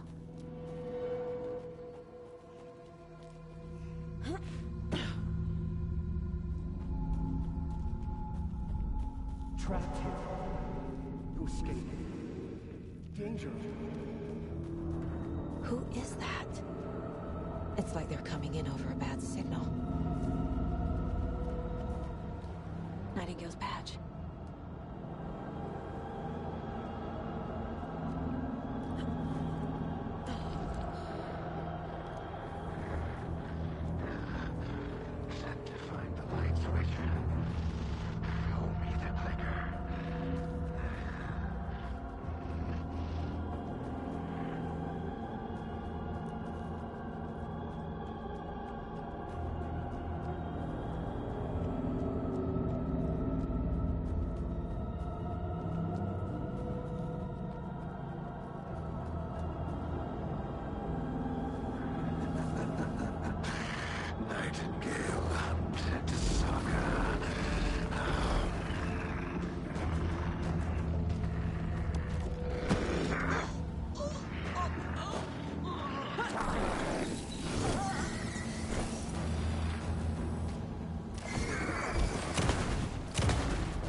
No, no, no!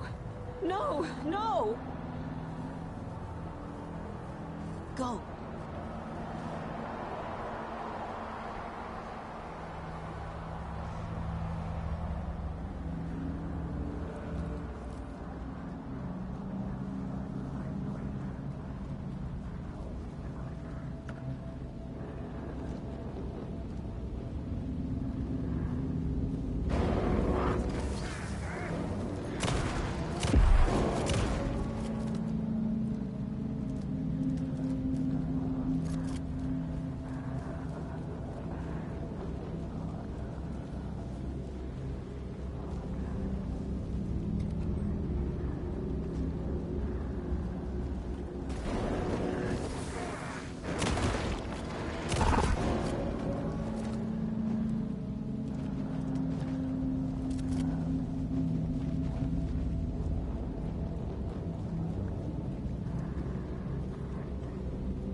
me?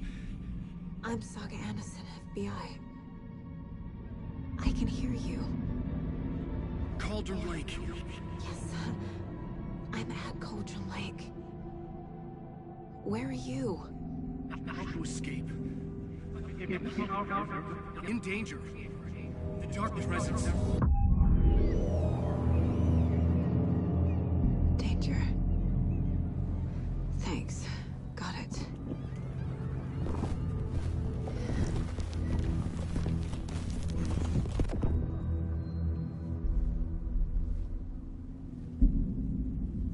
Hey!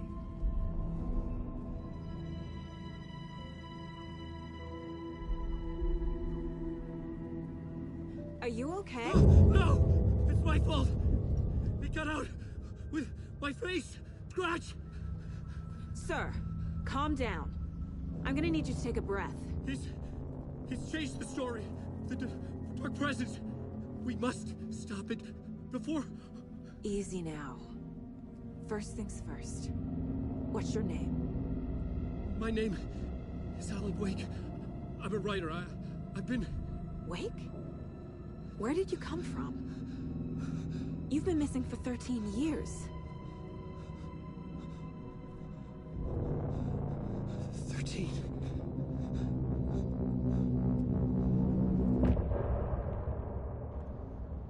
Yeah, Dr. Darling. Possessed by the Dark Presence case, Casey.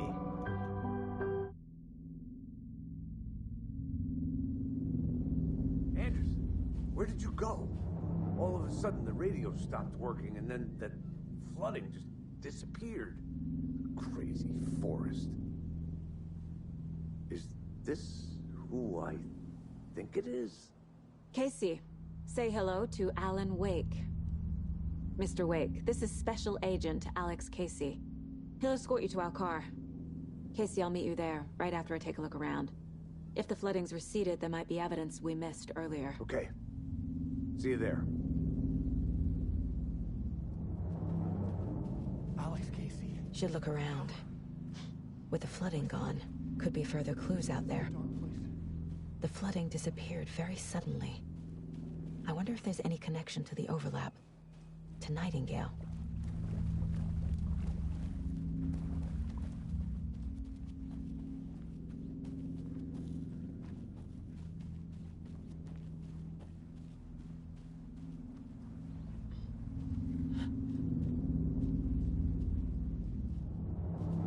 A locked box. Is that the cult of the tree symbol on it? A creepy twig sculpture?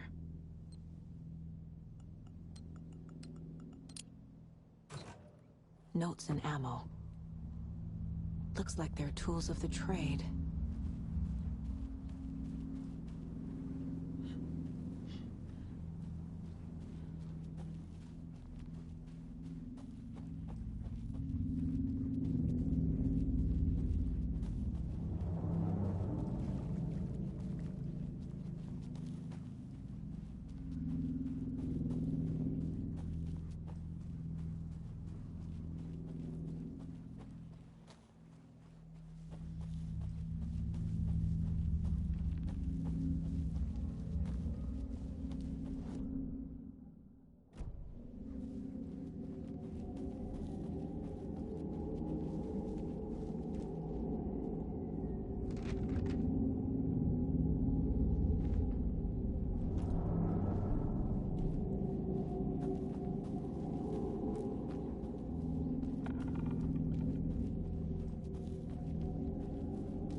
Is that a kid's lunchbox? An Alex Casey movie lunchbox.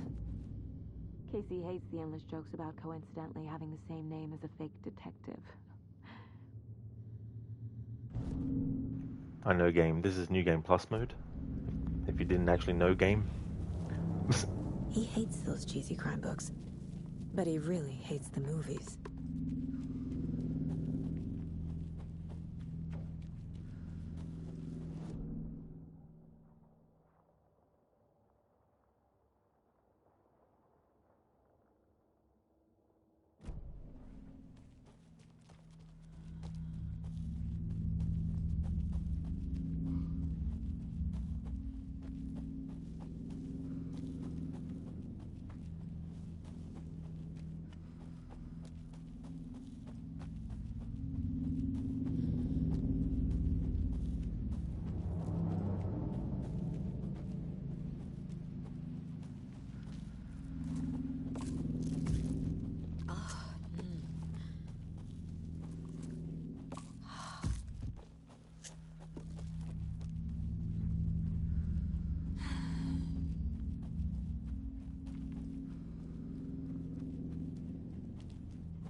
I need to head back.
Mr. Wake, we're taking you back to our field office in Bright Falls.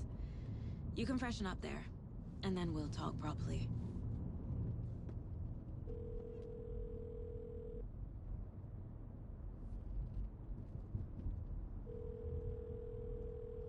Hey, Mom. Before you say anything, I'm totally fine. Don't freak out. Dad shouldn't have even texted you. Logan? No one texted me. What's going on? I'm totally fine. I slipped, that's all. God, it's not the end of the world. Put your father on the phone. Okay. Dad, it's Mom. Don't worry, hon. Logan slipped in the shower and bumped her head. She has a slight concussion, but I'm keeping an eye on her. Lucky I heard her fall. She could have drowned. Jesus, David. Why didn't you call? I tried. It didn't go through. She's fine, really. But what about you? You sound stressed. No, it's, just weird case, that's all. Well, if you need a hint, my years of board game victories tell me Colonel Mustard did it. I'll keep an eye out for him. Love you, Dave. Love you too, honey.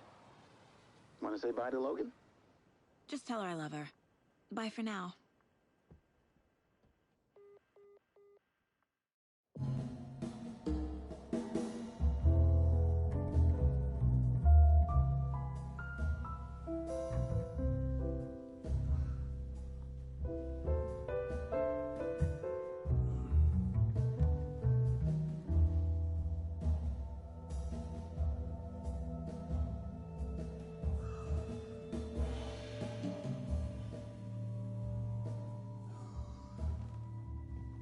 Is there anyone you'd like us to reach out to, Mr. Wake? You've been gone a long time. No. No. They'd be in danger. It'll come for me. Okay, let's talk about something else. Robert Nightingale. Do you know him? You were both here in 2010. The Dark Presence got him back then. That's the last time I saw him. 13 years. Oh, fuck me. Tell us about the pages. You had what looks like a title page with you. Return. Is this the name of the story on these pages? The writer's name has been scratched out pretty violently, but your name can still be made out underneath. Scratched out. Yeah. Scratch.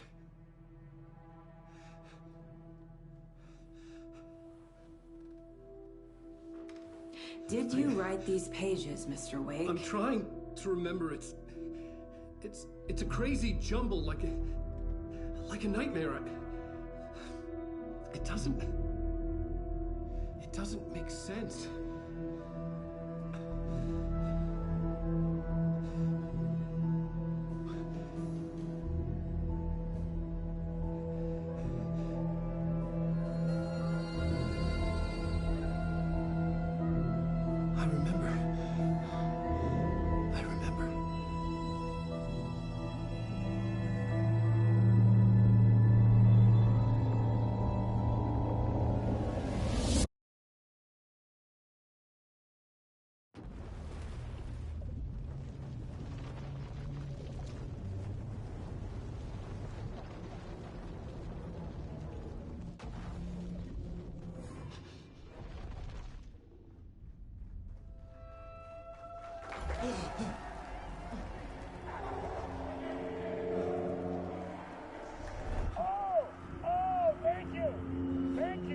Thank you. Welcome. We have a great show for you here tonight. Alan Wake is here. Alan Wake, one of my all-time favorite writers and guests on the show. He's here to talk about his latest book. And as usual, our house band, Old Gods of Asgard, is here. Take it away, you crazy Vikings! Was I on a talk show tonight? Waking up in places with no memory of how I'd gotten there. It was out of control. I didn't need another mugshot in the fucking tabloids. Had I already done the show? Was that a recording?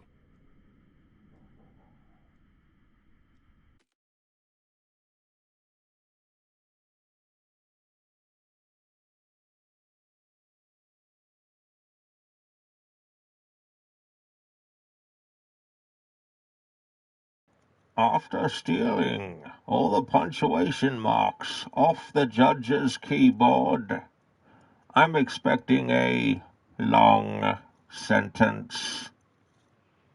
I used to know a baker who had red hair. He was a gingerbread man.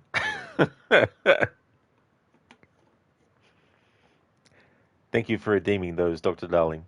The Bane and Arnie impressions, respectively. Thank you very, very much. The first thing Rod will say when he does his first Control 2 playthrough will be, "Dylan, you son of a bitch," with the Arnie impression. Yeah, I'm looking forward to Control Resonant, and I'm also looking forward to A Plague Tale Resonance.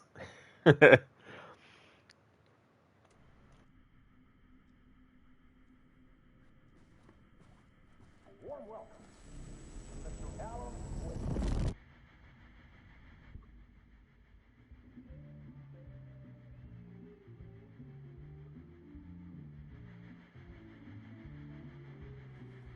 Please give a warm welcome to Mr. Alan Wake.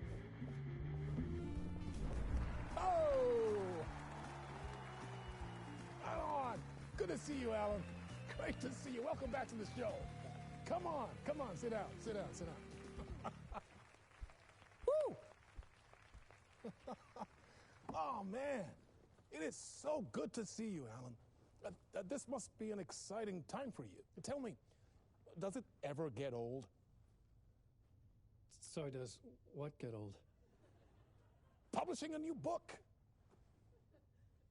Are you okay there, my friend? You look like you've been cooped up in the writer's room for a few too many years. This is exactly how I feel. You know, I've waited so long to get my hands on the sequel to Departure. You left us on quite the cliffhanger. We've all been dying to know what "it's not a lake, it's an ocean" really means. You and me both. Well, our wait is over. Your new book, Initiation, hits the shelves tomorrow. What? That's exactly what every reader will be asking. This book is mind-bending. It's so cerebral. I mean, how would you describe it? An auto-fictional thought experiment? A horror story? A postmodern detective story? Wait. This isn't right. I haven't written anything. He's so humble. Okay, you got me. Good prank, very funny. But yeah, sad to say, I've not written this. I'd remember if I'd written a book, right? Or maybe it was written by your evil double. Well played, man! That is spot on! Playing the role here. Pretending the world of the book overlaps our own. That's very meta indeed. You see, Initiation tells the story of a fictional writer named Alan Wake, who is trapped in a nightmare, desperately trying to find the manuscript of a novel he has forgotten he has written. The book is set in New York, but it might not be New York at all. He is tormented by his dark doppelganger and guided by visions of a fictional detective he has written. That's right, Alex Casey is in this book as well. I guess we'll just keep doing this the whole show. The joke's on me. But isn't that what you sign up for with autofiction? No, but seriously, I found the structure of the reality you build in the book fascinating. It reminded me of The Matrix. I mean, the writer is physically in his writer's room, trapped there, and he projects himself out to this dark dream of New York through the story he is writing. Like astral projection. Did I get that right? Yeah, that's exactly right.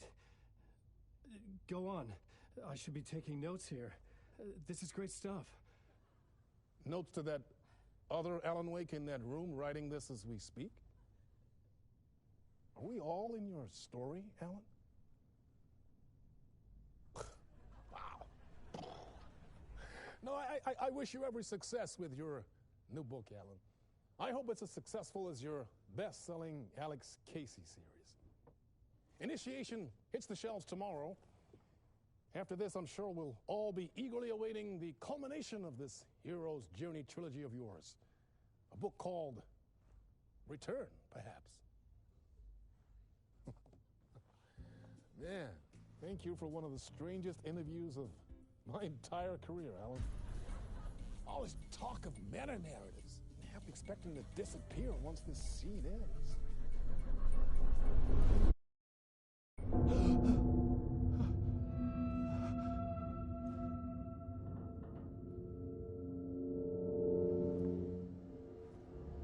Hello? I'm losing it. Something's not right here. I needed to get home. To Alice. Hey there, Lucas. Go to bed, Alan. Don't be Alan Wake. Be Alan Sleep. How's things, Lucas?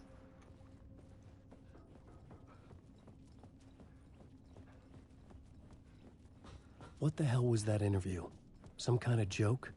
Initiation? I never wrote a book called Initiation. This felt like a bad dream. Could make a good horror story.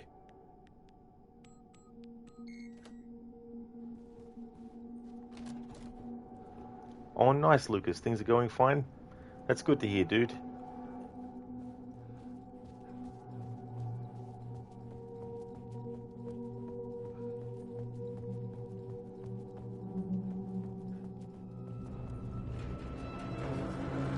There was something in the studio with me. I had to get out.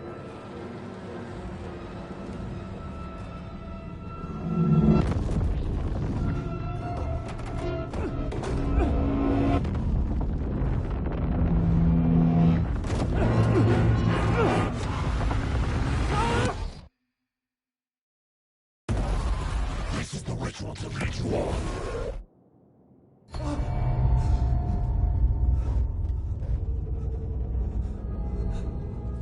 Waking up from the nightmare, I felt like a drowning man gasping for air.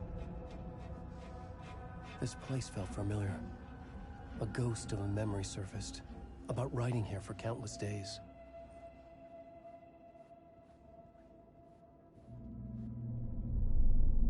A plot board for mapping out a story. On the index cards, the nightmare that just happened to me. A summary of the story so far. But other notes as well. Warnings. I had written them. I couldn't remember what it all meant. The name Scratch filled me with dread. I could trust these words. I had to act on them. You must write to escape.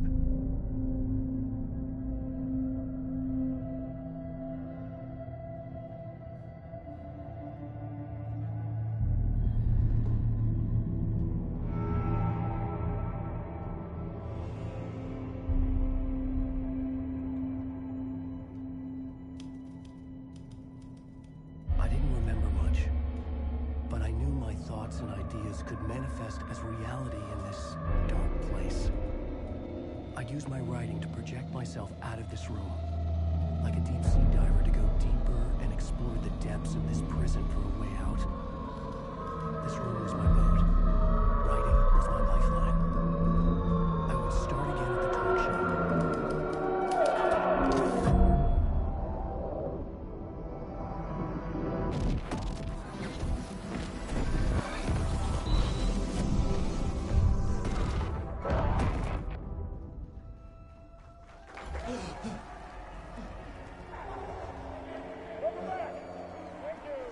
Thank you.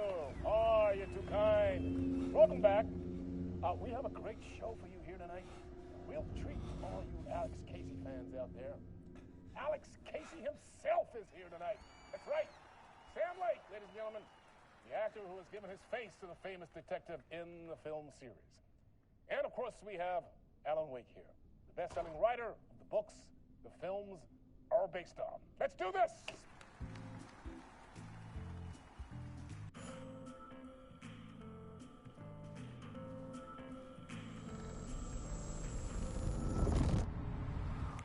Welcome back to the show.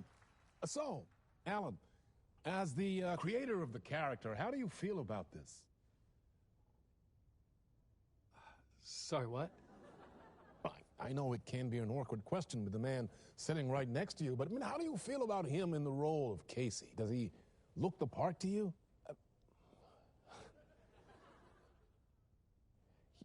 He looks exactly like I always imagined Casey to be. It's uncanny. Thank you. That means so much to me. I'm a huge fan of your books.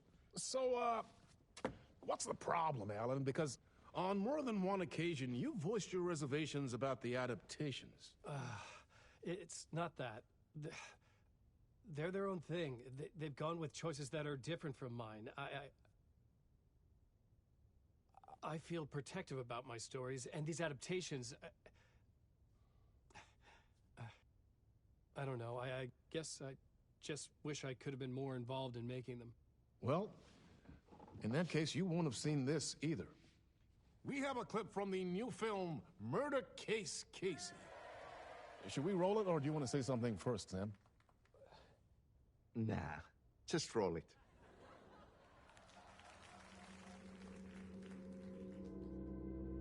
This city was an old scar that refused to heal. The rain made it fester. It needed the sun, but there was only the night.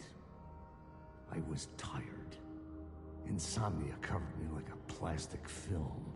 I was watching the world through a rain-slick window, my own reflection haunting the view.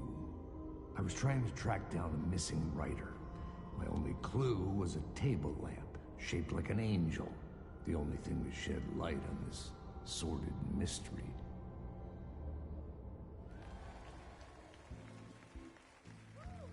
That's great! Murder Case Casey! Great job, Sam. Very exciting and very meta. I'm looking forward to seeing more. Wait, stop. What was that about a writer? About a lamp.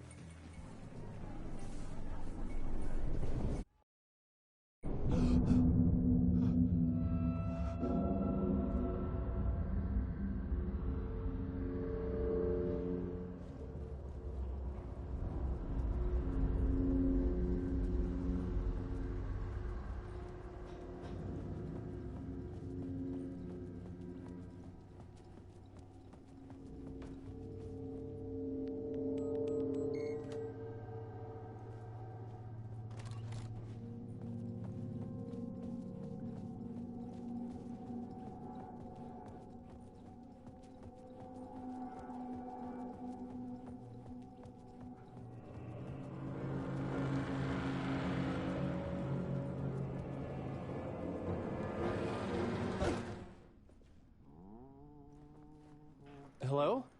Ah, T.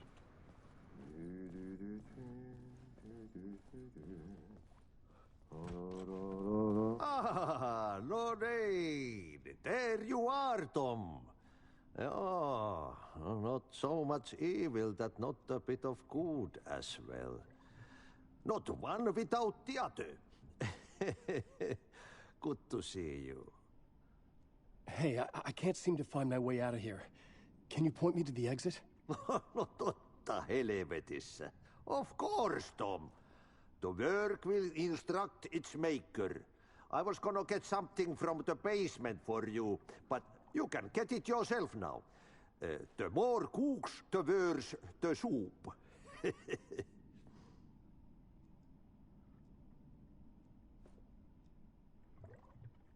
What do you want me to get from the basement?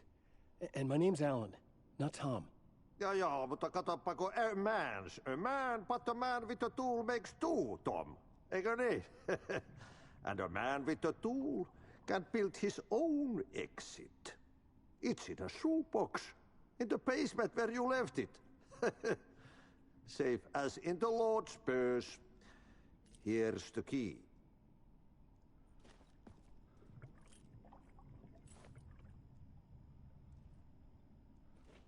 Have we met before? Are you trapped in the dark place too? You remember Ahti, the janitor. You can't be lost if you don't worry about where you are headed. So don't worry, Tom. The sun will shine even into a heap of twigs.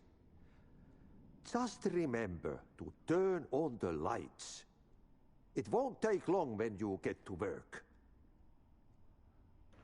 That's right, Afro. Yep, Artie from Control. When I finish this playthrough, that'll be the next game that replaces Alan Wake 2.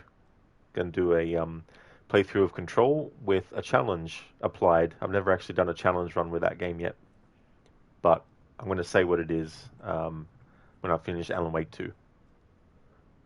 I've been trying to find a way to escape the dark place. Any suggestions? He who mouths about his troubles is the prisoner of his troubles. It's not easy to get out. But don't you worry, Tom. The home is still there where the heart is. I often think about it when I mop the floor and look into the puddle. Water is the memory of the world. Water finds its way. The janitor was a bit out there, but still a friendly face. I had to trust the basement would get me out of here.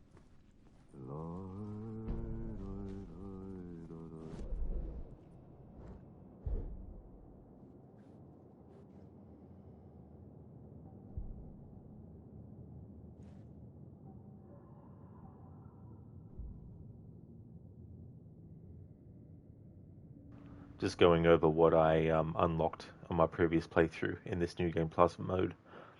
Alright, so we've got the full, it's personal.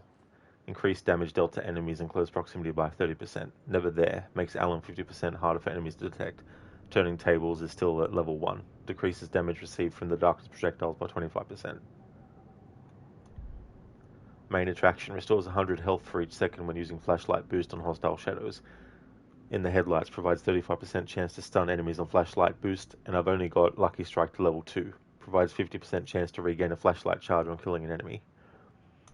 Words of Aid, 2 level of Torchbearer. Increases hand flare's area of effect by 25% and duration by 2 seconds. Words of War. Fully got full stop, increases damage dealt by the last bullet in the revolver's chamber by 100%. Paint the Town. Increases double-barreled shotgun damage by 100% when hitting multiple enemies with one shot. Roulette. Level 2. Provides 10% chance to not consume ammo when firing the revolver. Personal Space Level 2. Increases knockback for force of Allen's shotgun by 30%. Sunny Skies Level 2. Increases flare gun projectiles area of effect by 50%. Bonus Retreat Level 2. Increases max health by 35%. God Rays Level 2 increases max amount of health restored in safe havens by 37%. Alright. And Words of Stuff. Tourist Map marks all nearby resources and point of interest on Awake's map. Magic Pocket expands Alan's inventory by 1 row. And Battery adds 1 charge to Alan's flashlight.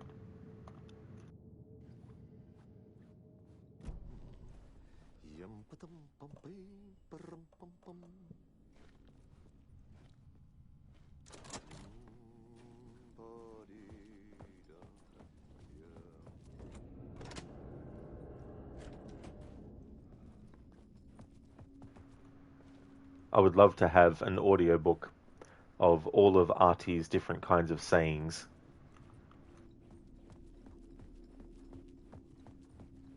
The more cooks, the worse the soup.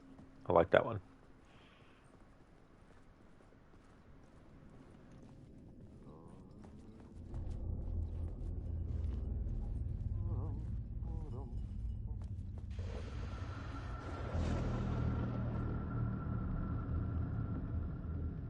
The talk show host? Good evening. A writer trapped in a dream world attempts to write a story to shape reality around him and escape. He is beset by visions leaking in from realities beyond his own. He uses those visions as inspiration for his stories, in hopes of giving them power to make them come true. Us, hidden few, know that ultimately he will succeed. But before that, many of his stories collapse back into the stuff that dreams are made of, to remain as they began, works of fiction. And yet, maybe there is a gleam of truth to be unearthed from these tales. A rare glimpse into the unseen realities beyond our own, offering us intriguing avenues of contemplation as they transpire in Night Springs.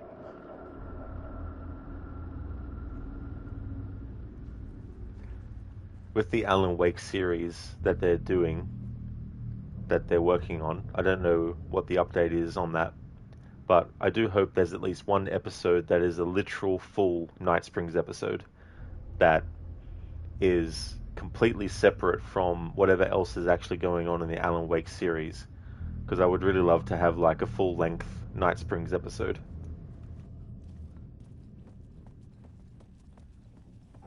An old lamp in a shoebox. Was this what the janitor had left for me?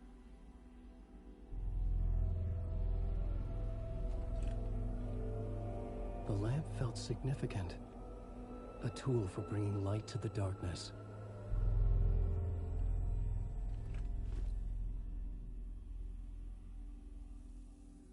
I felt a magnetic pull between the lamp and the light overhead. Whoa! When the light jumped into my lamp, the whole room changed, like something in a dream. Opening a way forward, the lamp was humming. The bulb glowed. It held the light now.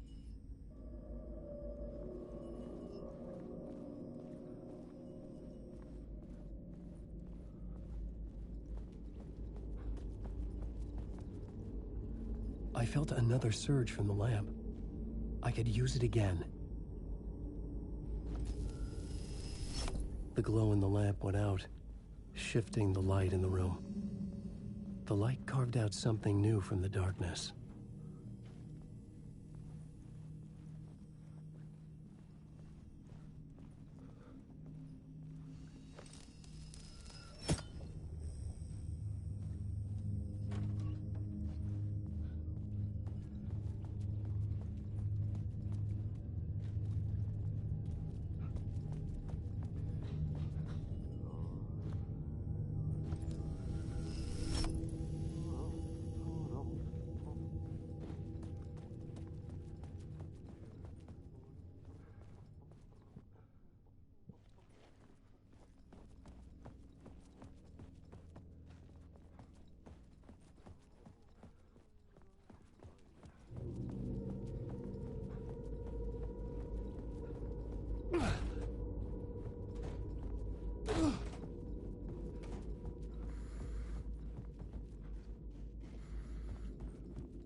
place wants to drown me. I'm losing myself. I have to fight it. I have to remember the clicker, the light switch. I lost it, but I have the lamp now. The lamp the switch was cut from. This place is a nightmare. Not real, and yet more real than anything. The danger and the horror real. It feeds off my mind, twisting whatever it takes into psychotic reality. I'm trapped here. I write to escape.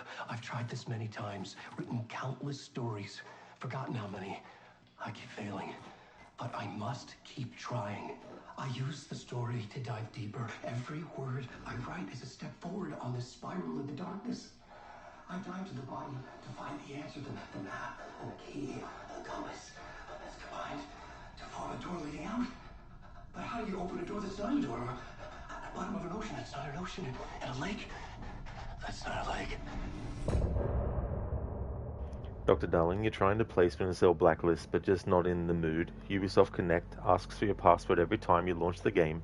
PC version not compatible with controllers, no sound indication when you're moving, burned out after playing 5 Splinter Cell games in 3 weeks, and you do marathons every year. I can't do that. I don't blame you though, like you're just trying to play the game, and it just keeps on shitting on you all the time. But yeah, because I do the Xbox version, it means that thankfully there's not those sorts of issues. But with those versions, the only game that is really full screen is Splinter Cell Chaos Theory. I mean, it's a bit better with Pandora Tomorrow, but the first Splinter Cell game, backwards compatible, it's the 4:3 ratio for the screen size and stuff. But this is one of those reasons why, instead of spending all this money on remaking, just actually spend money on making sure that the games in your past catalog actually work. Dr. Darling, and not being able to walk slowly. Oh yeah. You mean Splinter Cell 1 had the mouse wheel to change speed. That's true for the PC version, yeah. Blacklist doesn't have that. Definitely not, no. Yeah. I understand your frustration though, because you just want to enjoy the games. You don't want to have to suffer through annoying technical issue setbacks that, you know, could have been fixed before they actually released it.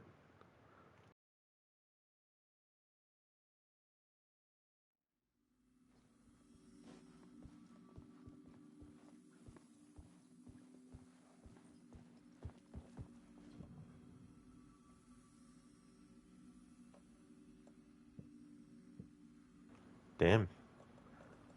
Oh, I might not be able to access it here. But otherwise, save.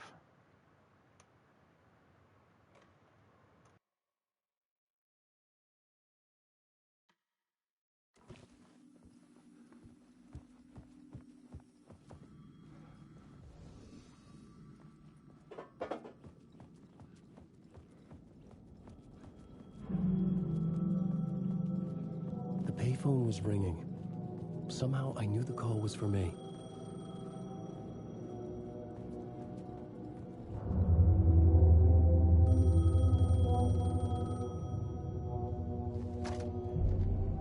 Hello? Alan Wake? Yes. Do you know who I am? No? Who is this? We'll get to that later. There are spies all over. Shadows. A sense of deja vu washed over me. Had I had this conversation before? Alan, listen to me carefully. Caldera Street Station, the subway. You need to go there. I'll call you again later. Make sure to pick up. Do I know you? I know you from somewhere. You've just forgotten again. We're in this together. Don't worry. I got you now. We've been working great. I'm losing you. Hello? Hello?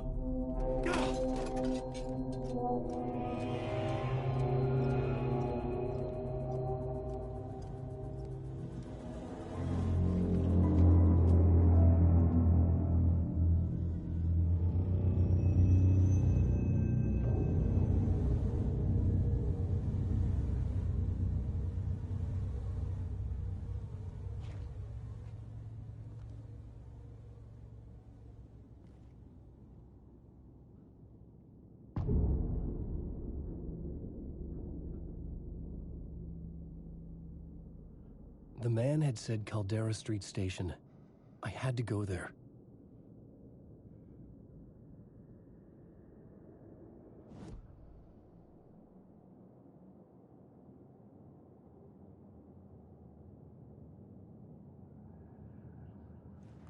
Dr. Darling, so when are you starting your Assassin's Creed playthroughs? That's actually a good question. I've got the Assassin's Creed Syndicate Phase 1 10th Anniversary Celebration Twin Perspectives playthrough still going on at the moment. I anticipate that'll take another 10 to 15 streams, I reckon, because of the deep dive I'm doing with that. Then I've got Assassin's Creed Chronicles China. I need to actually do a phase for its 10th anniversary. I haven't actually done that for that game yet. The deadline I've got, now that we're actually in 26, for those particular anniversaries, is I need to get all the phases that I want to do done. Just need to find where I've got it.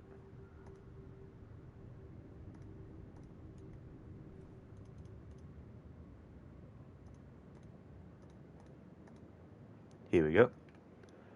Okay, so any phases of the 10th anniversary for Assassin's Creed Chronicles China I want to do, I have to do them before the 21st of April this year. With Assassin's Creed Syndicate, I need to do whatever phases I have before the 23rd of October this year. For Assassin's Creed Brotherhood, I need to do all the phases I want to do before November 16 this year. Splinter Cell Chaos Theory, I'll most likely be doing that very, very soon, because I've got until March to get that amount of phases done. So if I do another phase this month at some point, then I can do another phase in February. Splinter Cell Conviction, I've got until the 13th of April to do 15th anniversary playthroughs of that. Alan Wake, I've still got until May 14 to do other phases of its 15th anniversary. Red Dead Redemption, I've got until before the 18th of May to do all the phases for the 15th anniversary for that. Batman Arkham Knight, I still don't know if I'll even be able to do any of these because of the fact I don't actually have the ability to include the whole entire game on stream. So I've got those. Secret of Monkey Island, I've got until October this year to get celebration playthroughs of that for its 35th.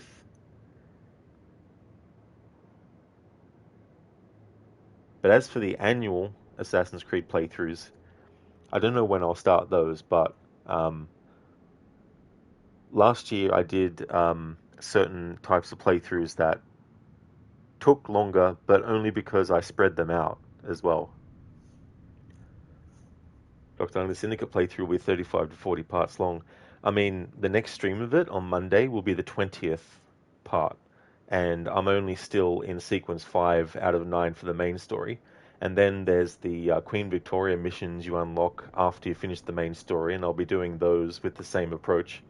And then you've got the Last Maharaja DLC, which I'll be doing with the same approach as well. So yeah, I wouldn't be surprised if it will be up to 35 or 40 parts for that playthrough. Honestly, it turns out if you collect all burner phones, they just cut out that little burner phone errand thing from the game entirely. Looks like the only alternate dialogue Watch Dogs has is if you beat the impossible hack. Oh, well that's good to know though, Anasune. But yeah, that's a shame that it didn't have that like alternative dialogue for doing that much, because that's still a lot.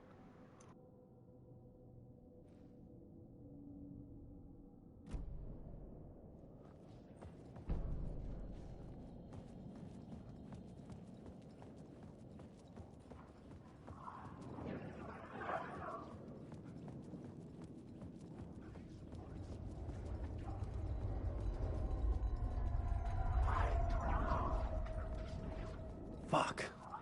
Okay, Tuesday just passed through. Shadows stirred like there was someone there, but there was no one. I wanted to keep it that way.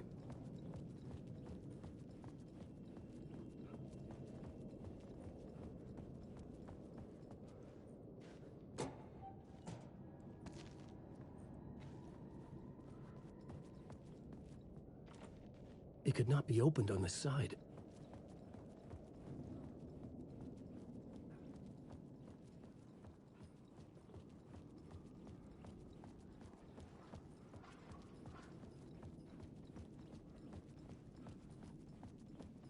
Anasune, I mean, all dialogue is nice and all, but it's not annoying or anything if a game doesn't do it.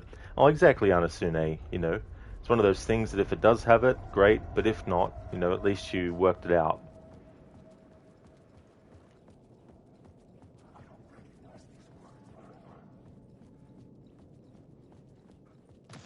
I'm a writer. I write. Writing is the key. Art is the key to find my way out of the dark place. I can't forget this. Don't you fucking forget this. I'm in the dark place. I'm outside time and space. Outside reality. But this is real. A nightmare dimension. An ocean of darkness. Remember, its dark energy can make art come true. Make dreams and nightmares come true. Yes, I can use this. I need to use this. Hungry, monstrous things out there. Wanting to stop me. To devour me. Become me. Oh no.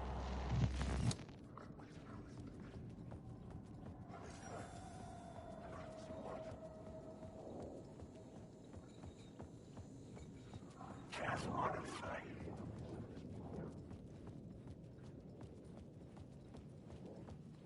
I arrived and I arrived and I arrived.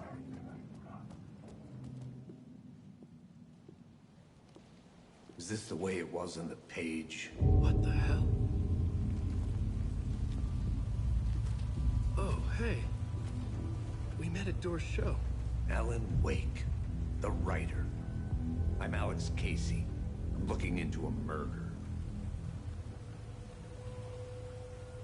Come on, what is this? There's a piece of evidence, a manuscript of a novel. You wouldn't know anything about it? A manuscript? What manuscript? I need to see it. Rumor had it the manuscript contained the details of the murders. A murder cult was following the story to commit their gruesome acts. Was Wake their leader? Had he written it? How far would he go to create a perfect work of art? Or would he be the next victim?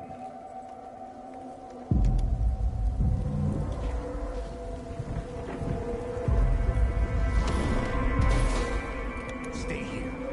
No, wait! I need a gun! No chance.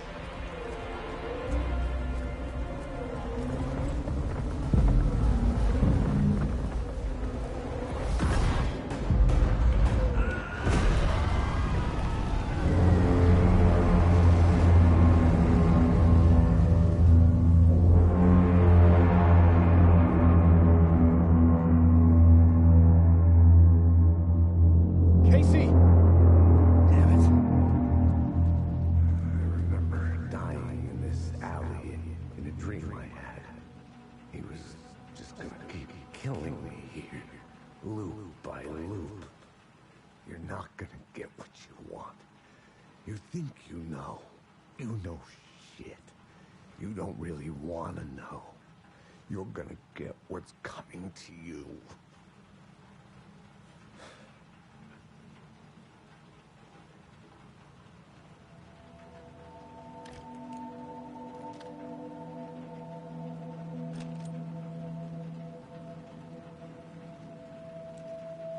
This was an echo of the books I had written for years.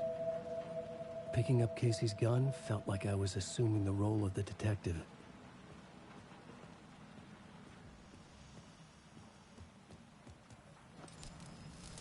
I had a light now. I could use it to make my way deeper.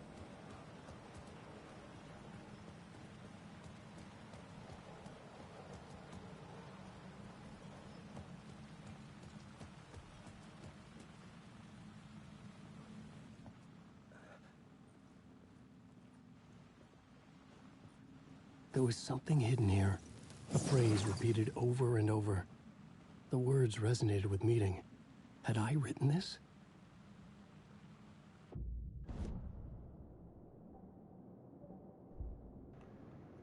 Alright, so even though I've got something that I can put towards the words of stuff, I've already unlocked everything for that category. So words are fix. All right.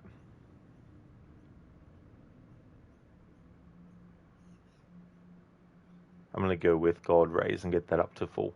So it'll go from increasing the max amount of health restored in safe havens by 37%.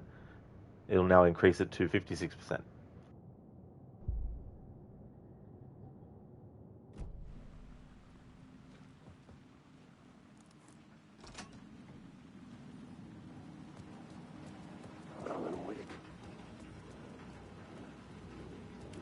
Shit. With the alley in darkness now, restless shadows block my way.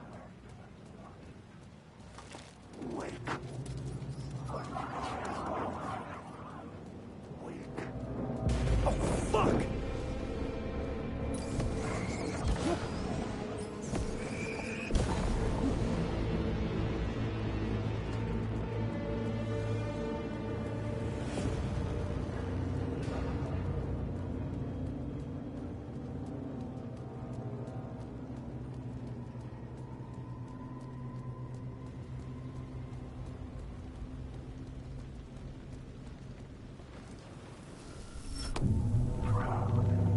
The Caldera Street station sign was there, but the entrance was missing.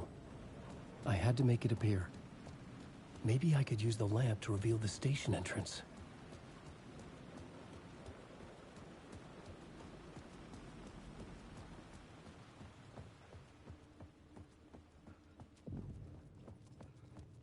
I needed to find another light to go deeper inside.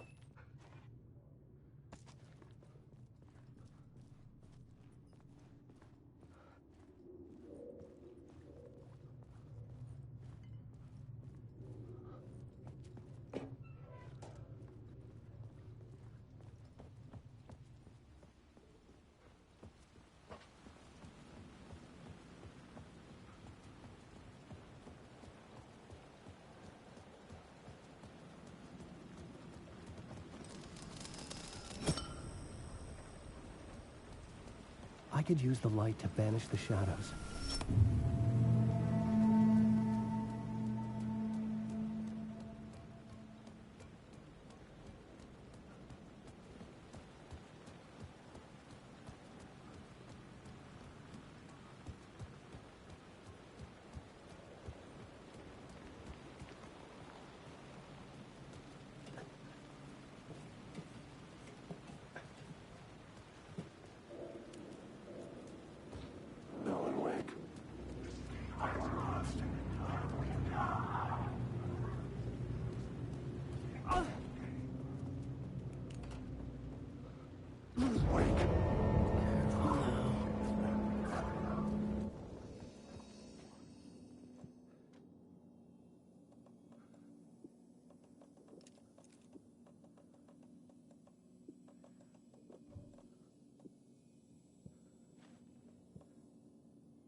Me. Wake.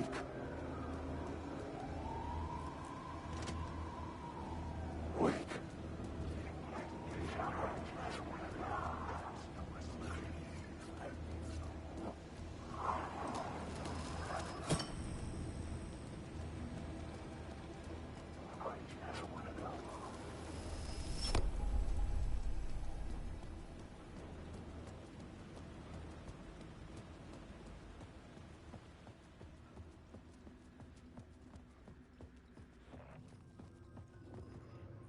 Alright, so this is a DLC, one of the first episodes of Night Springs, but in this playthrough I won't be doing those.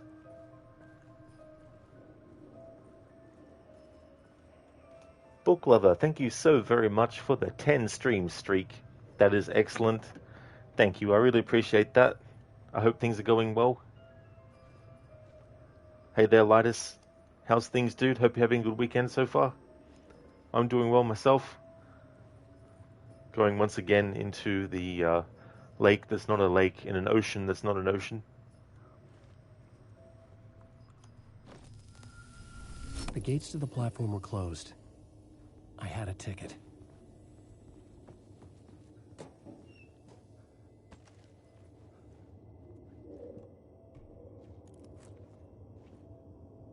Oh, nice, Lightus. Glad to hear that you're doing well, dude.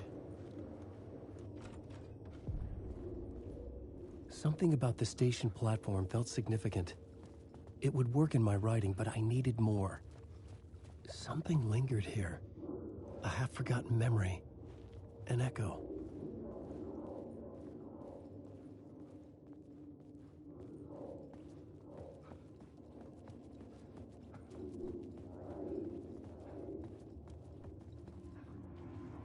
An FBI agent had come here before me on the trail of a murder cult. He'd gone missing, presumed dead. The cult was leaving me clues to follow, connecting the dots from one murder to the next, inviting me to draw an obscene picture on the city map. Caldera Street Station. The name made me think of the exit wound of a bullet. I had a flash of inspiration. The ghost of my fictional detective. A story thread I could use in my writing. I had a location. I had a story thread. I would put them together, write them into my story to create a path deeper into the dark place.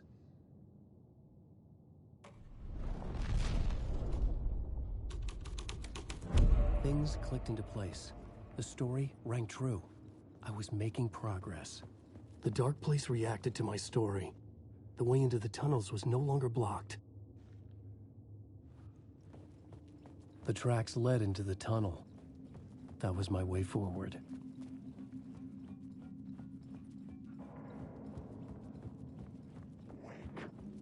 The blood trail continued deeper into darkness.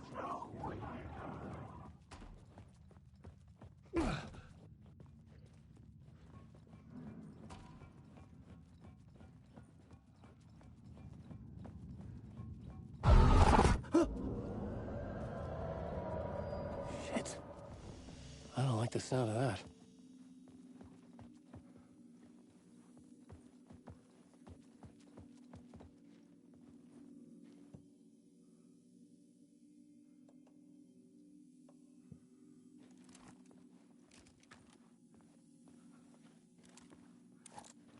Lidus, you lost your streak, but you still regain it soon enough. That's totally fair, Lidus, for sure. You know, it goes both ways too. Like, there will come times where I might have a day or two off. So there might not be a stream for a day or two as well. So I don't expect everyone to be able to see every single stream. And even with Twitch giving you 24 hours after a stream to keep the streak going, not everyone's going to be able to do that. Like if you're away on holiday, for example, or doing something, so it's all good.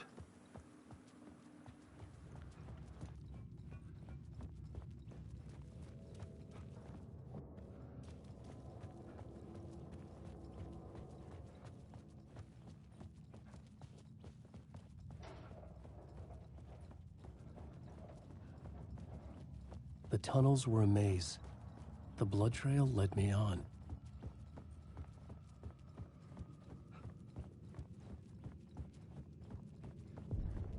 Another place to use in this story. I needed to search the tunnels for further visions. Inspiration for the story that would lead me deeper. I had a new idea for a scene.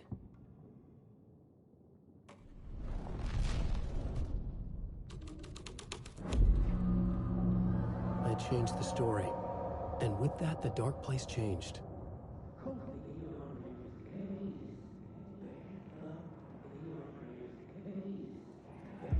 It's bad luck to be on this case. The cult can get you anywhere with that black magic shit. Let the day shift handle it. What happened, anyway? Some Fed came looking for the cult, but it was a trap. A satanic blood sacrifice. Anyone who gets involved with the cult, they're next. I heard their leader is this famous writer, Alan Wake. Their unholy motherfucking messiah. Sounds like a load of bull. Their unholy motherfucking messiah. The way. I love that line delivery. The federal agent had come here looking for answers. All he found was a fate worse than death.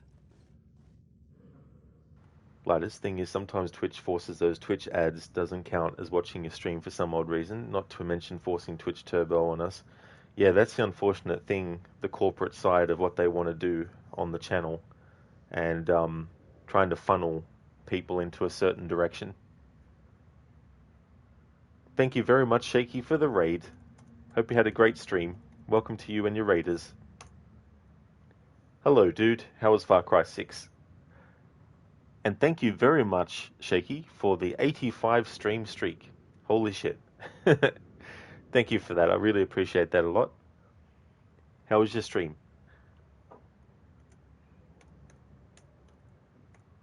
So for those who might be new to my channel, I stream every day with different games for different days. Currently, the Monday to Wednesday time or days is Assassin's Creed Syndicate. And then for now, Thursday through to Sunday is Alan Wake 2. When this playthrough is over, I'll be replacing it with Control. Don't know if I'll keep the same days for Control moving forward, but we'll just have to wait and see. Shaky, kinda rough. You lost a 9-hour save file due to save corruption. Managed to have some fun still, but having to start from square one is rough. Damn, man, a 9-hour save file. And having it be something like that on top, like save corruption, something that is completely out of your control. It's like, I don't blame you for being upset if you are, about that. Like, holy shit. that's a lot. There's a lot of time to put into the game, and to have that happen.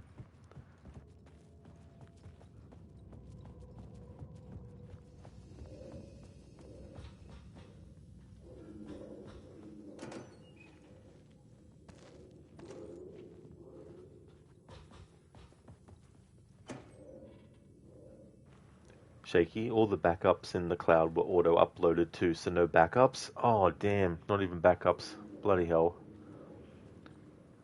Talk about adding insult to injury. Like, one thing's not bad enough. To have that on top. Another echo lingered here. A source of inspiration.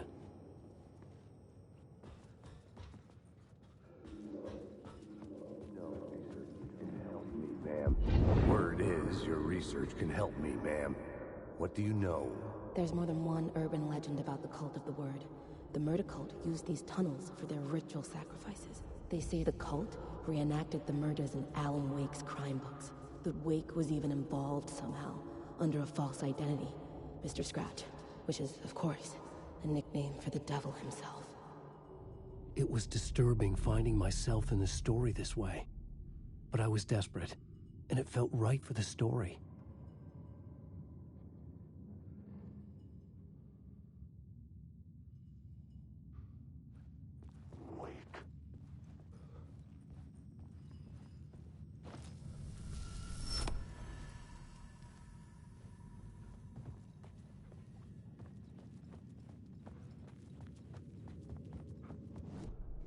The plot element I found would drive the story forward.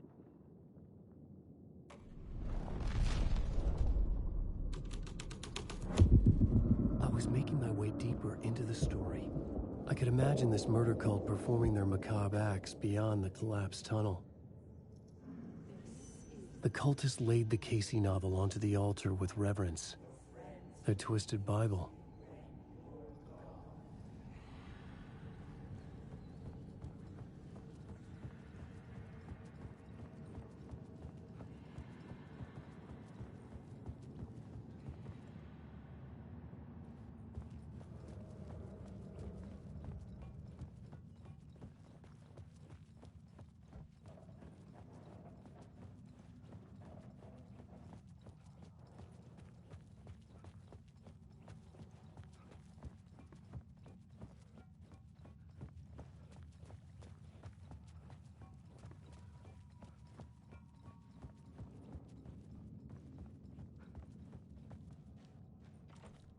It was locked from the other side.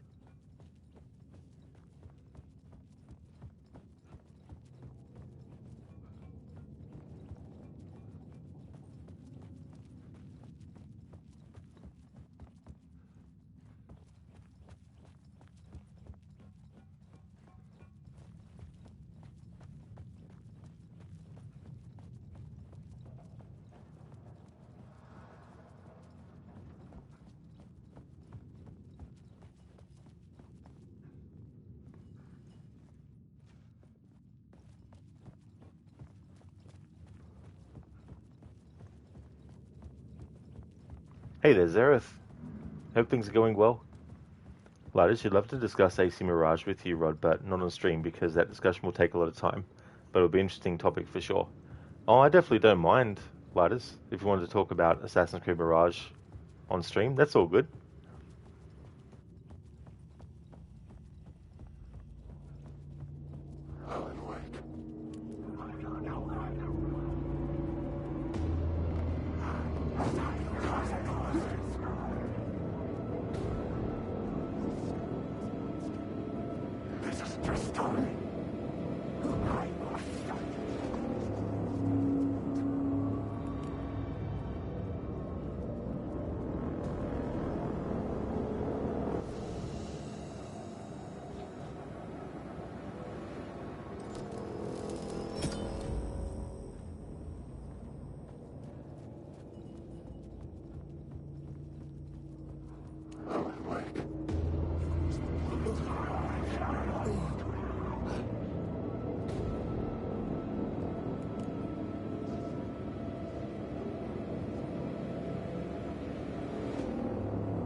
The water was gone.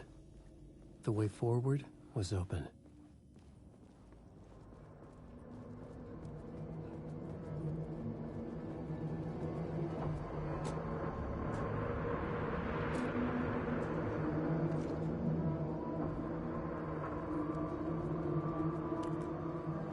Someone was humming. Was it worth the risk to go see who?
The train blocked my way forward, but it was here for a reason.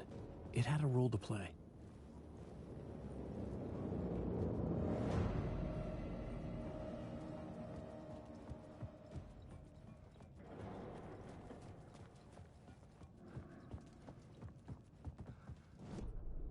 I had a new location for the story.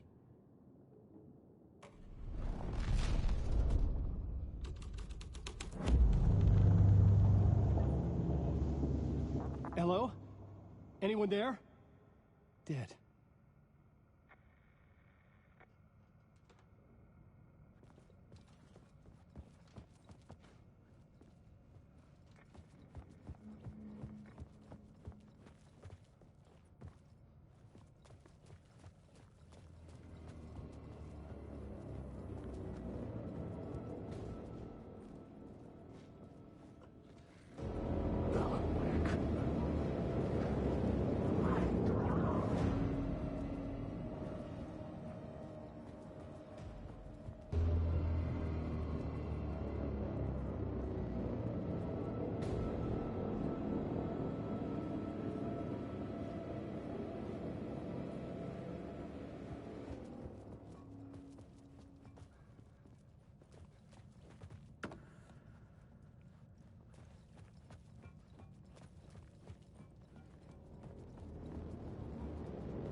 I was sure the plot board had the pieces I needed.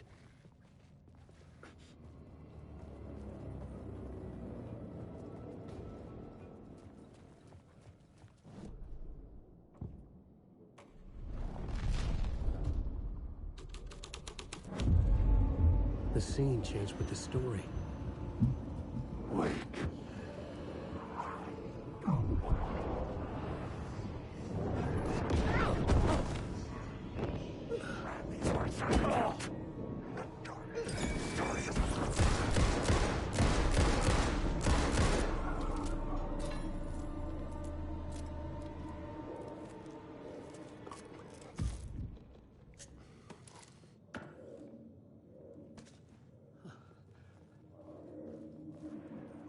Go on, ma'am. This is where the history of the cult gets genuinely disturbing. The cultists tracked down the torchbearers living in the tunnels. They locked the poor folks up in a derailed subway car, doused it in gasoline. Yeah. Charming. It turns into a bit of a ghost story after that. They say the dark smoke from the fire still roams the tunnels searching for new victims to devour. There are no happy endings in this city. The story thread felt important. I could use it in one of the scenes I'd found.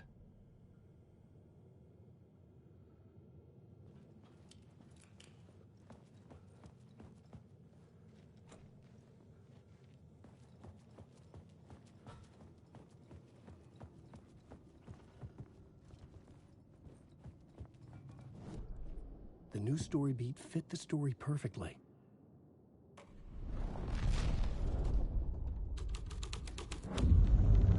A sick and twisted story. But it worked. The subway car had become a burnt husk. I could get through it now.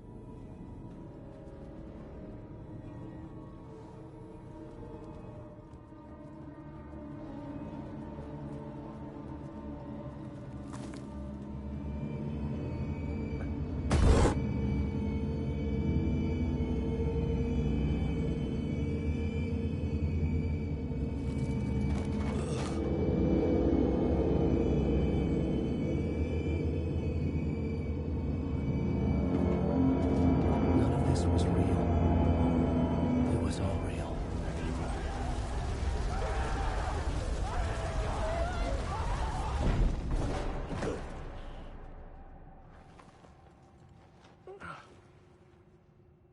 Fuck me.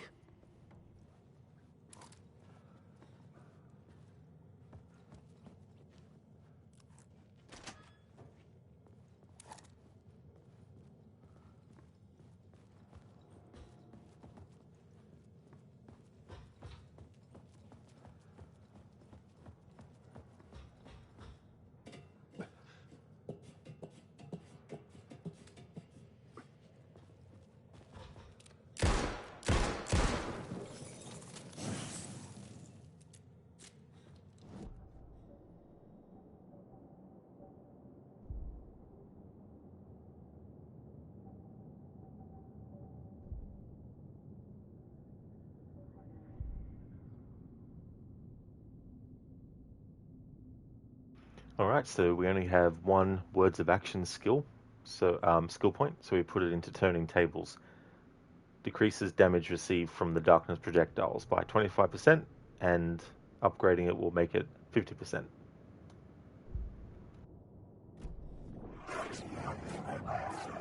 I could figure this out on the plot board. I've written so much.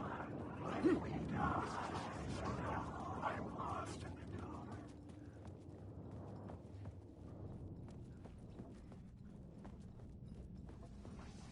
My path was blocked. I had to find a way through. The lights would help me.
should look at the plot board to figure out a way forward.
Linus, you found some hacked versions of Street Fighter 2 and Street Fighter Alpha 3. I think that's Alpha.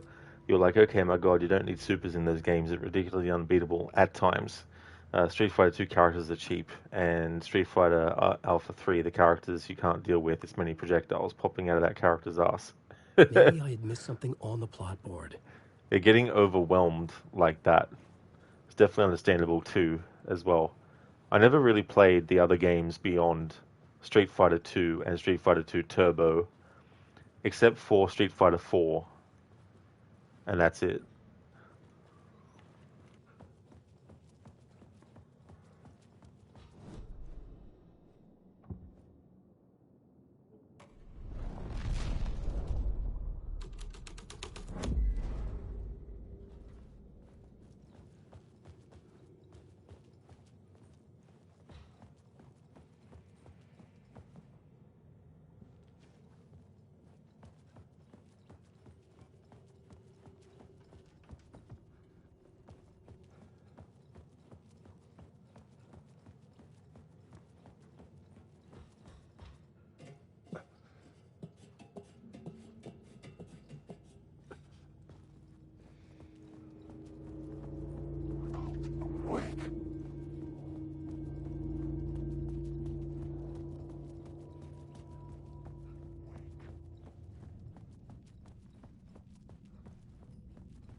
Lidus, thank you so much for being so generous and gifting a gift sub to Shaky. That's awesome, Lidus. Appreciate you doing that. Congratulations, Shaky, for getting a gift sub. That's awesome, dude.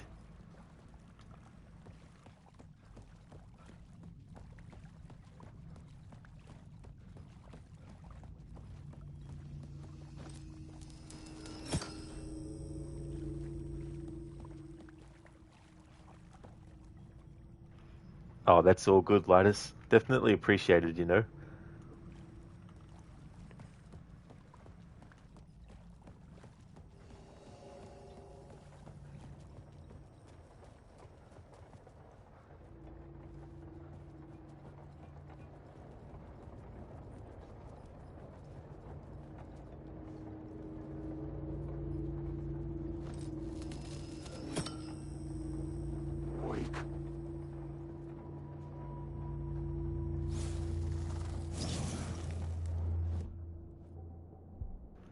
Okay, words of gun. Alright,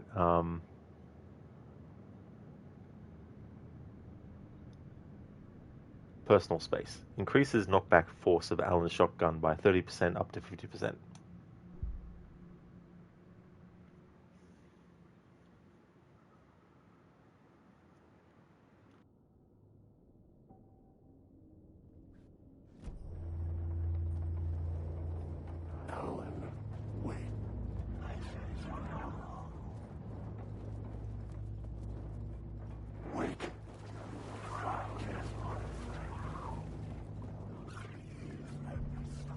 The echoing hall had a story to tell.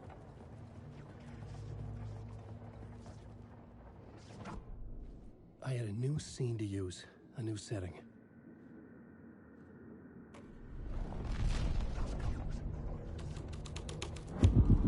The hall had changed into the murder cult's hideout.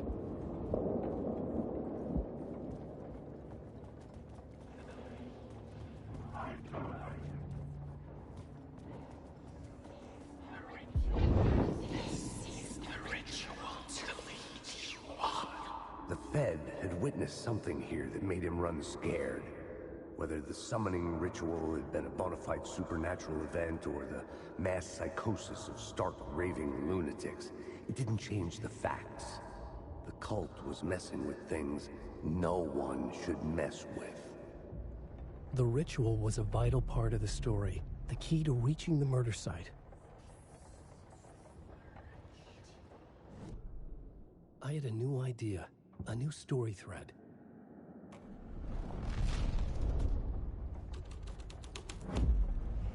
This was dark, but the story had to be dark.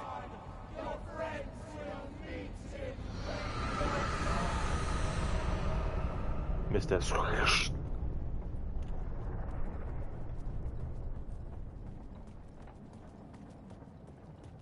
Oh, you did, Shaky? You heard that from your kitchen while making coffee? You know you'll get a lot of use out of it next month. Awesome, Shaky. That's really cool.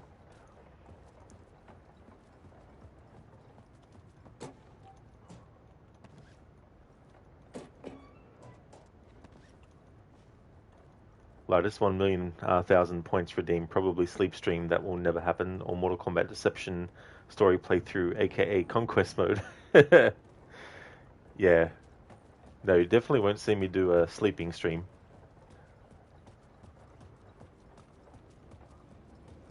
Even if I did one, you wouldn't be seeing me anyway.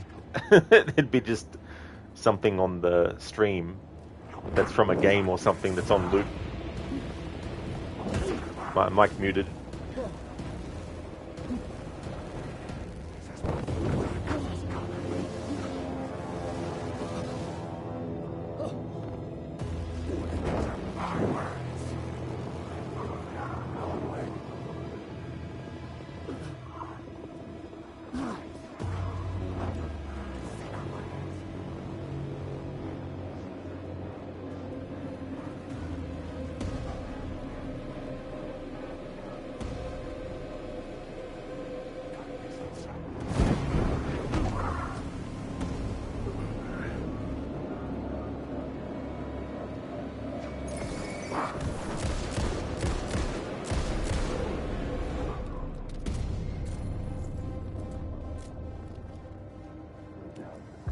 Turns out the cultists weren't the only ones using the tunnels. Hidden graffiti signs marked secret routes. I kept hearing whispers around burn barrels of an underground society of mystic outsiders with hidden knowledge.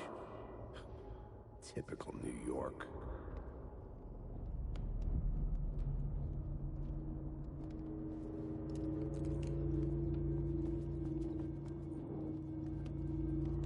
Wait.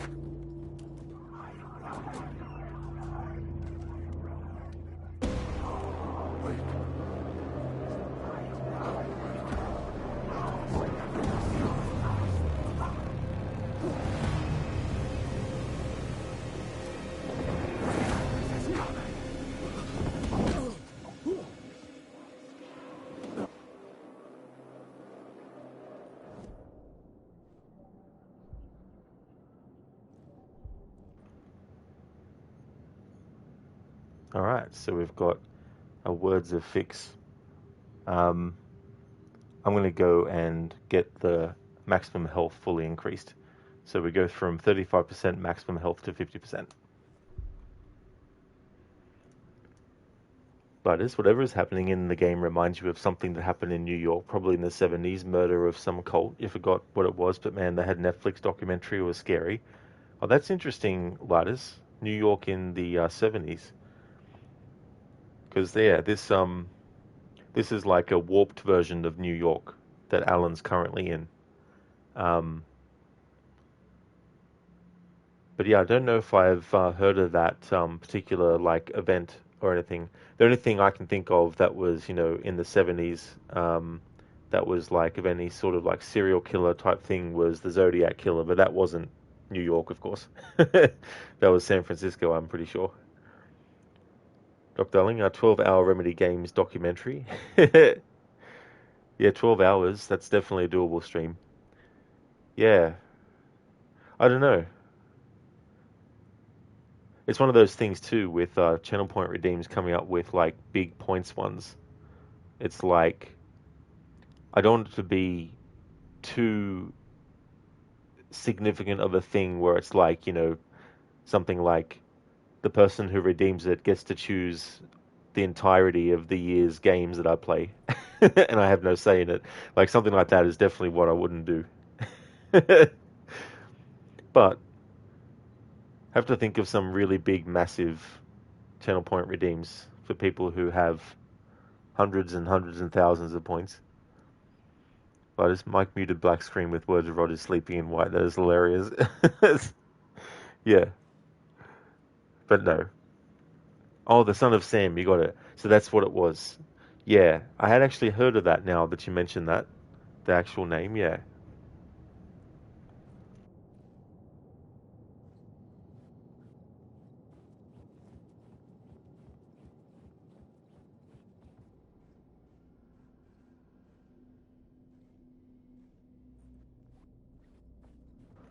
Red rum. Red rum. Red rum. Red rum. Red rum. Red rum. Red rum. Red rum. Red rum. Red rum. Thank you, Dr. Darling, for redeeming the Red Rum from the Shining movie. Stanley Kubrick version. Thank you. You will redeem that one 340 more times before it gets removed again.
This is Alan's top speed, by the way.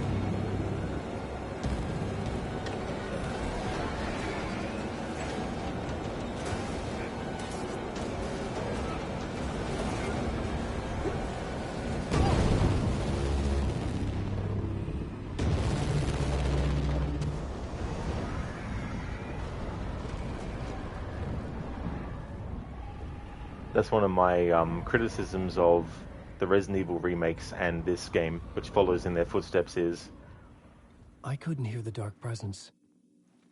It was gone. Is this. This is Alan's walking speed.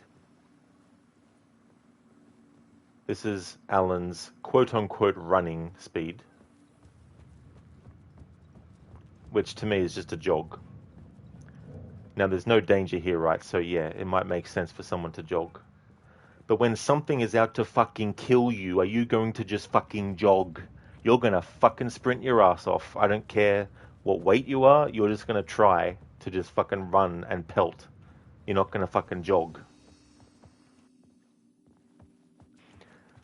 And I don't care if it's in the aid of making it more like a survival horror. I don't care. You can still make a game be a survival horror and still allow the character to sprint their fucking ass off. If I was a modder and I had a PC that was good enough and I was playing this on PC, that's one of the things that I would actually do, would increase the actual running speed of Alan and Saga. The tunnel was open now. I could get through.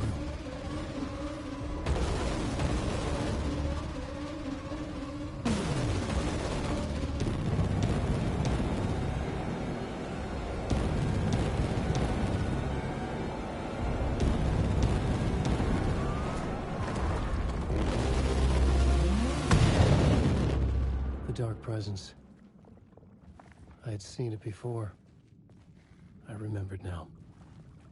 It was always out there, hunting me. Hello there, Oliver. Good morning, dude. You are awake? Oliver Wake? Welcome, Oliver. How's things, dude?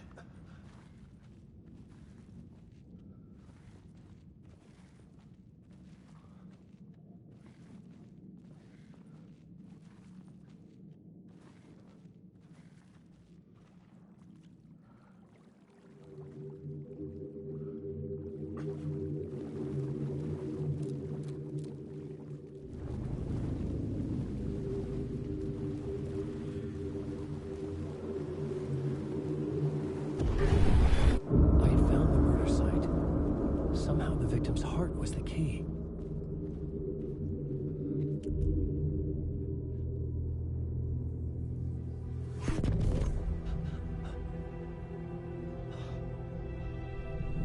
Something had shifted. I felt an overwhelming closeness to home. An FBI agent? Who are you? What is this? Who are you? She can hear me. I'm Saga Anderson, FBI. This is Alan Wake. I'm trapped here. The dark place. Under Cauldron Lake. Cauldron Lake? Who are you? I'm trying to escape. I'm making progress, but I'm in danger. The dark presence. Help me. Please, help me.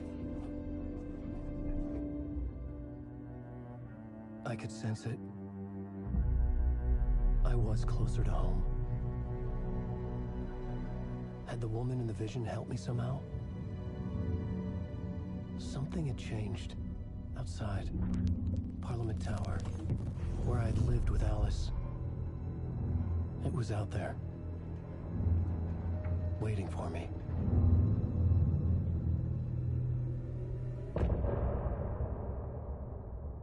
Oh, very nice, Oliver. Glad to hear that things are going good and you got the weekend off. Hell yeah. That's great. You're gonna go do some shopping with your girlfriend soon, planning to buy a couch for your apartment. Oh, very good. I hope that goes well and you get the one that you really want as well. And anything else that you need to buy, hope you're able to get what you need.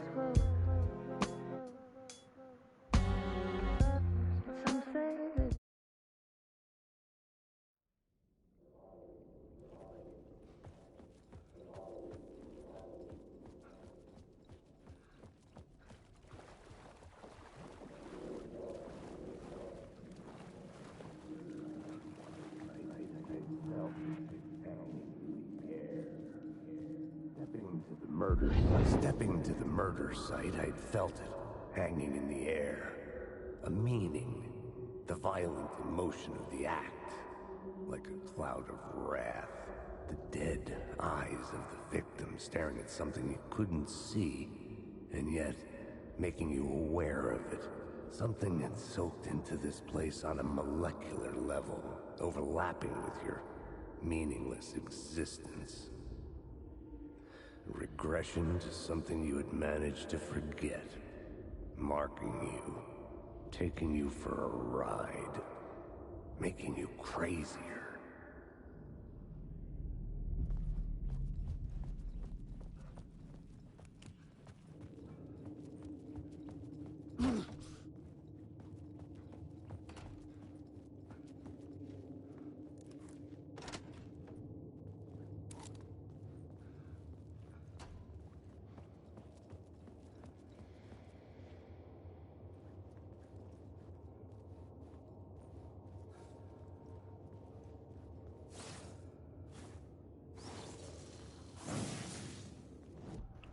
Alright, let me see. Words of gun. Oh, cool. I can still upgrade this a bit.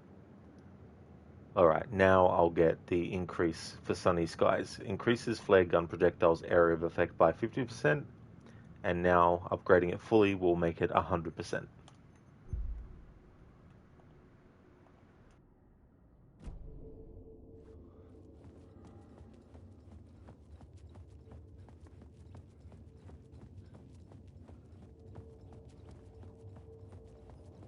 The station had changed.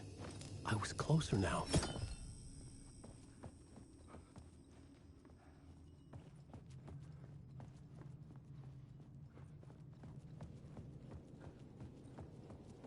Parliament Tower.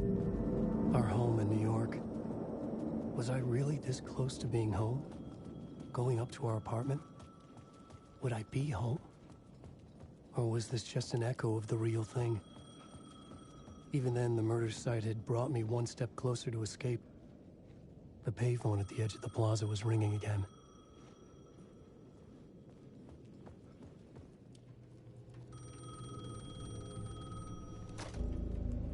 Hey, Alan. Thank God it picked up. I thought I lost you again. Who are you? Why are you helping me? Did you go deeper? To the overlap? Are you talking about the murder site? Yeah, I did. That's fantastic, Alan.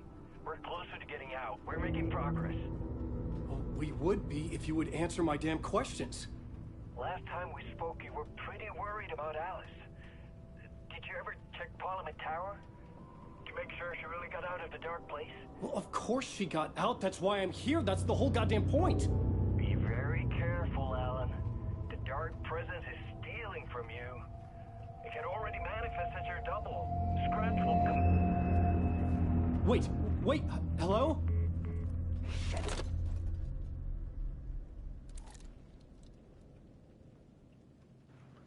Oliver, Alan always gets close, but the end never arrives. Yeah. All these loops that he keeps on going through. All these loops you insist on going through.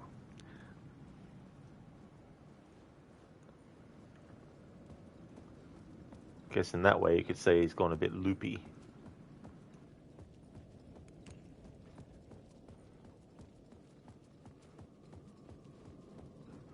So this is the final draft version. It's not just New Game Plus. They also add extra things into the game's narrative to set up the actual true ending that you get. So for this playthrough, instead of doing the game from scratch and then doing the New Game Plus mode back to back, I've skipped the starting from scratch and gone straight to this final draft New Game Plus mode.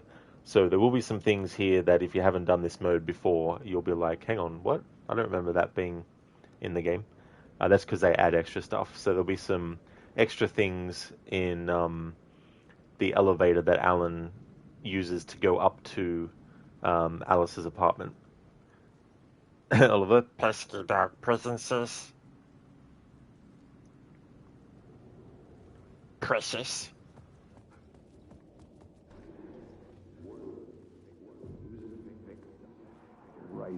The writer.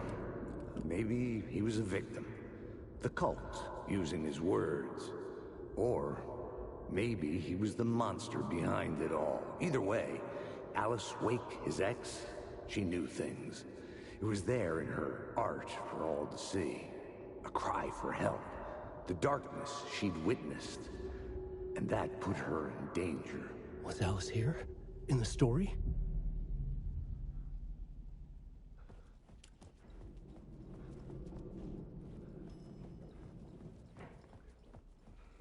This is the object that is only in the New Game Plus mode.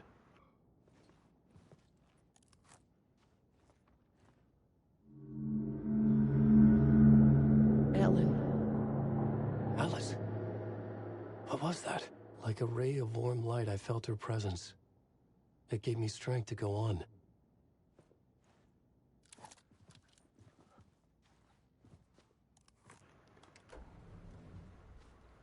They've tried destruction many times. Now it's time for ascension.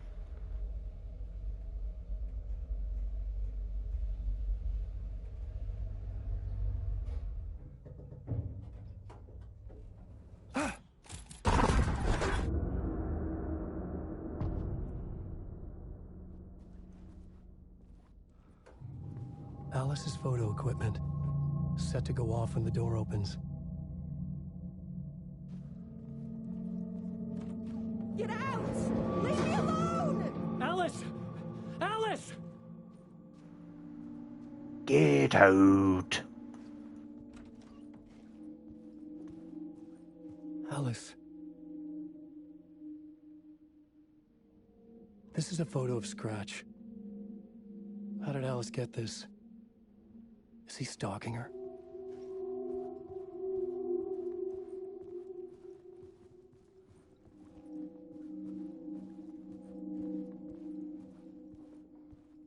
This is the door to my study, where I wrote my books. This symbol wasn't here before. Zereth Pescatarian.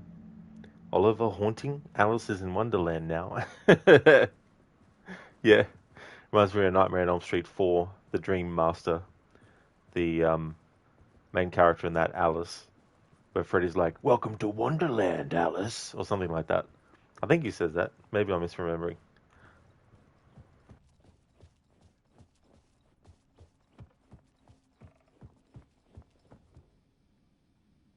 Part 1.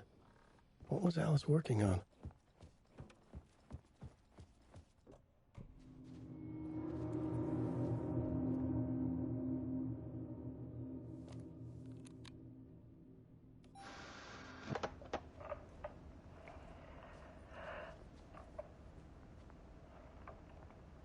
When I was younger, photography was everything to me. I moved to New York thinking I'd make it as an artist. And then I met Alan. We had a good thing. We were both dedicated by our creative ambitions. The only difference was that Alan's work made money. He brought me work when he could. I took his promo shots, created covers for his books. I'm sure he forced his publisher into it. I was taking photos, just not my photos. And that gnawed at me. Things got complicated sometimes, but that's life, right? We loved each other.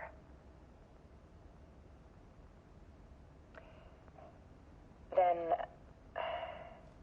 Alan hit a block. I brought out a meaner side of him. One I didn't like. I set up a trip to see a doctor in Washington. I didn't tell him until we got there. We argued. Things went wrong. And he was just gone. Drowned, allegedly. It's easy for people to think it was my fault.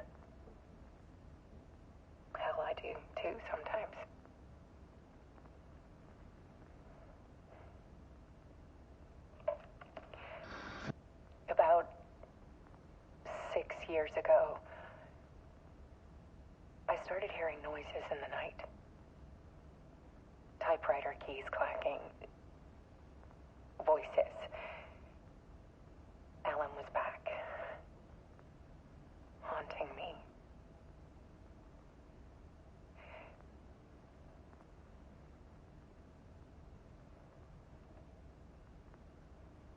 Then it got violent. It was Alan. And yet, it was a monster.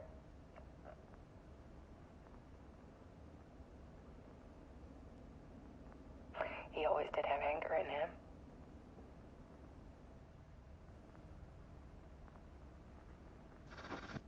I set up cameras around the apartment with motion sensors and flashes. Now, when the monster comes, I turn it into art. My nightmares caught on film. And this is the focus of my new exhibition. To show people the world is so much darker than they ever knew. I'm calling this exhibit The Dark Place.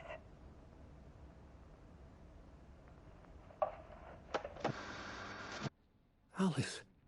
Scratch was terrorizing her. Why?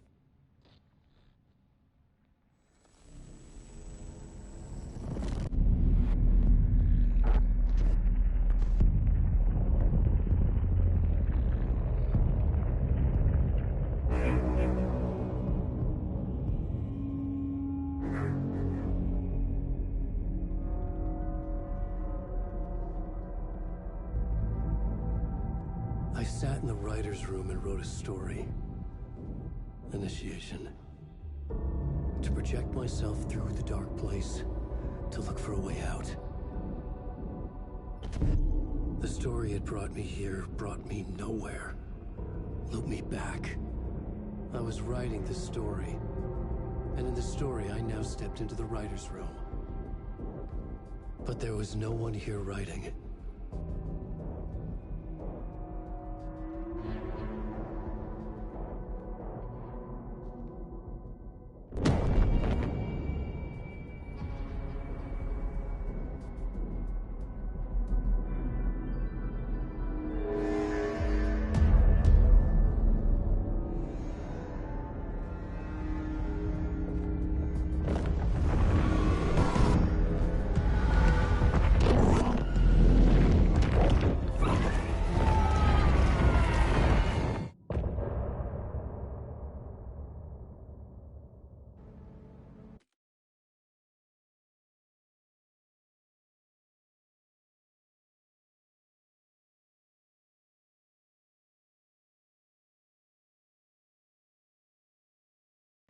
Ah, you think dark presence is your enemy. You merely adopted the light. I was born in it, molded by it. I didn't see the dark until I was already a man. By then, there was nothing to me but a spiral. Thank you, Dr. Darling, for redeeming that as a Bane impression. Very nice paraphrasing and changing of what he says in The Dark Knight Rises. Thank you. Very, very clever. Oliver, noises in the night. Who are you going to call? Ghostbusters. I noticed there that there was a problem with the frame rate for that cutscene. It wasn't actually a effect that they did on purpose for some kind of like symbolic reason. I changed it to performance before I actually even started the stream. I had it on quality, so I might just put it back to quality, I think.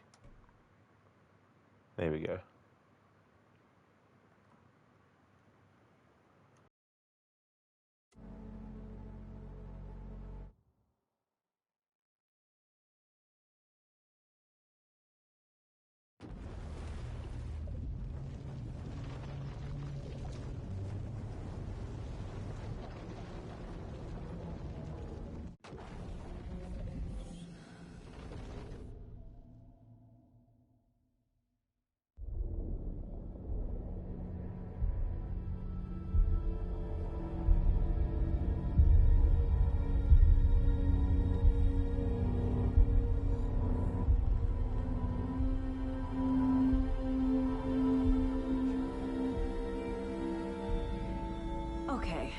Let's recap what you've told us so far, Alan.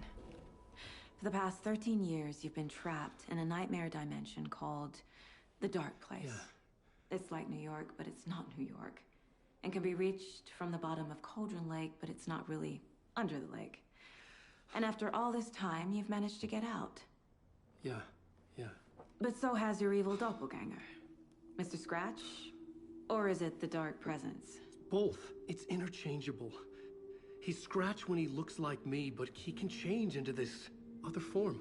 And Scratch, the Dark Presence, wants to rewrite the world in his own image. Which would be in your image, as he looks just like you. And turn the world into a fucking nightmare. During Deerfest, which is scheduled to take place in a couple of days. You got out of the Dark Place by writing a novel, the pages we've been finding. But your double edited it into a horror story that's now changing reality, taking over people, making them crazy, bringing the Dark Place to Bright Falls. Yes, fiction coming in contact with the Dark Place can change reality. The story is coming true, soaking into everything like darkness when night falls. But last time This will be back in 2010. Yes, last time it didn't happen all at once. The story came true bit by bit as it unfolded. And that dark presence was still bound to the lake. I stopped it before it got the ending it wanted. Before it broke free. Based on that, there's still time. Which brings us to your magical light switch. The clicker. Magical doesn't quite cover it. Scratch wants it to bring about his ending. That can't happen. If I can get the clicker, I can send him back to the Dark Place, make all this shit go away.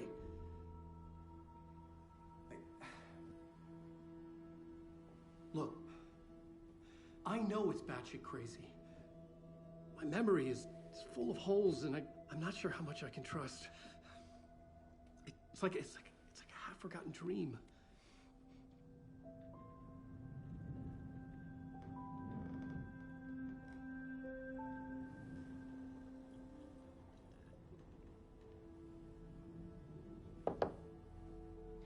Mr. Wake, Alan, we've seen our share of batshit crazy in the past 24 hours.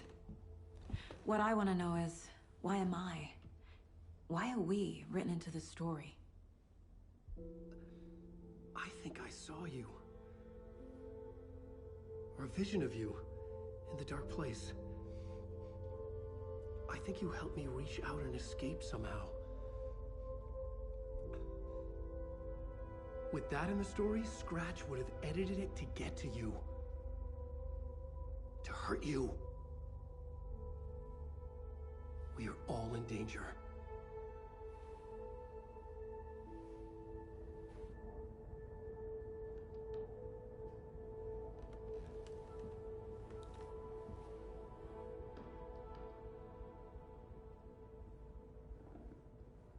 It's insane.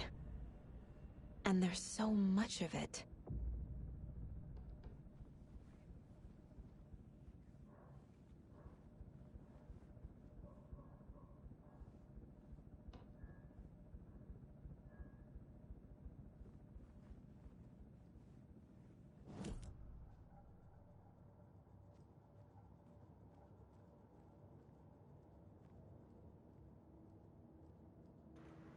Oliver, the Dark Presence has taken over the game.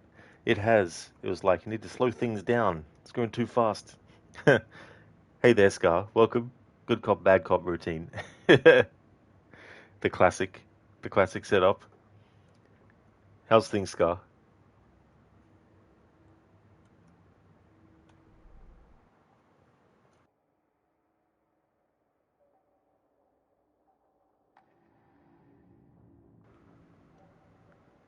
Just familiarizing myself with what upgrades I actually did. So feedback loop for the rifle, consecutive successful hits will significantly reduce the time between shots. Stand still to enter an improved focus mode. This mode grants perfect accuracy, pull shots toward enemy weak spots and deals increased damage, and bullets penetrate the enemy's darkness shield. All good, Scar. Good to hear that. I'm doing well myself. Finished off Alan Wake Remastered yesterday.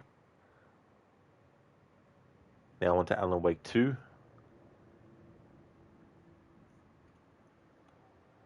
Sawed-off shotgun. Increased reload speed. Deals increased damage to enemies that are stunned, blinded, or knocked down. Kill an enemy to restore health. The amount of health restored depends on the strength of the enemy. And for the crossbow, I got the 2 shots. Fires 2 bolts before needing to be reloaded. And for the shotgun, I got stand still and aim steadily at a target to drastically reduce kickback and minimize pellet spread for increased damage. Okay.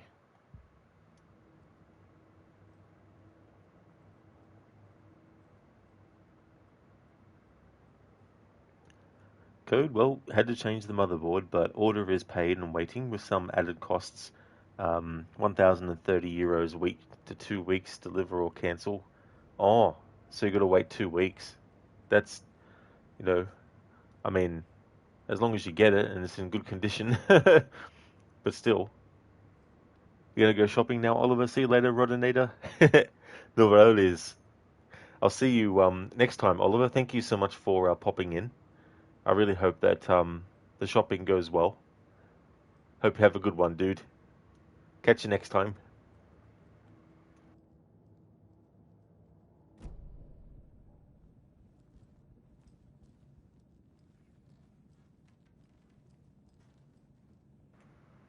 I'm actually going to go and have a break. Does photo mode have any music options?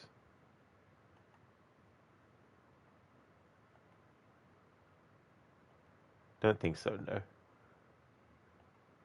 Some games do, other games don't.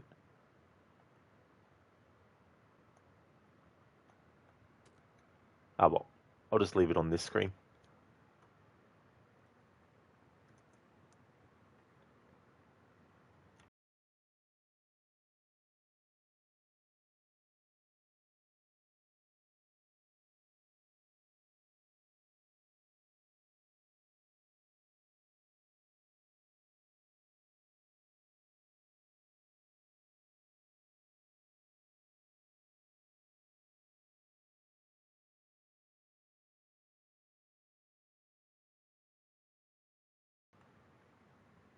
Scar, well, this game plays will not listen or do what game says to me do edition. Bad boy, Rod. Yeah, I skipped starting the game from scratch because if you want the full story, you have to actually play through the game twice, back to back. First time from scratch, and then second time with New Game Plus because it also adds new story elements and gives you the true ending in this mode. So for this playthrough, I just wanted to jump straight to this mode and not be as extensive as I normally am, because in October I'll be doing a deep dive into this game instead. So I'd rather not, have this playthrough go for too long when I'm going to do a really long one later in the year. Nofro, one of your addictions is looking at PC parts and putting imaginary builds together. Oh, that's definitely a good way to do it, though, because then you've got it all set so that if you do get to get those, then you can. Code added costs as the motherboard had a running hot VRM power delivery. Oh, okay, yeah. Doesn't sound too good. I'm going to take a 10-minute break. Be back soon.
Alrighty then, back from my break.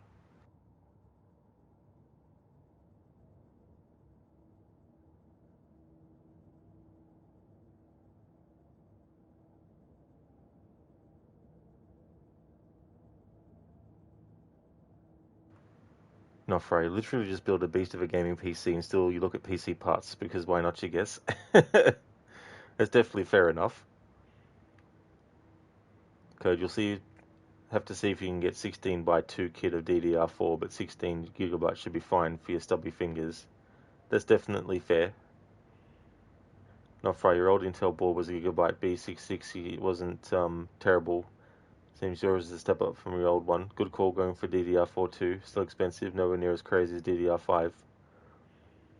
Code, you've been going Asus Gigabyte route so far. That's fair enough. Sounds like you got all your PC stuff all sorted.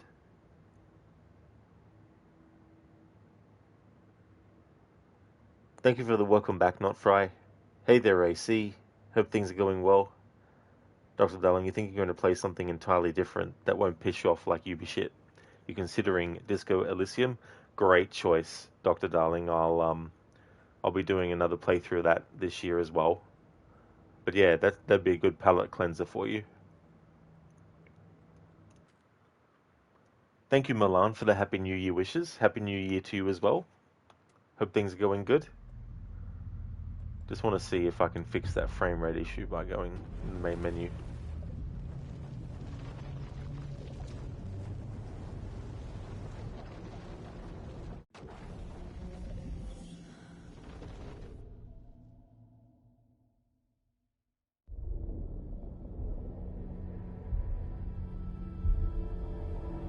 We've seen this before, but I'll still let it play.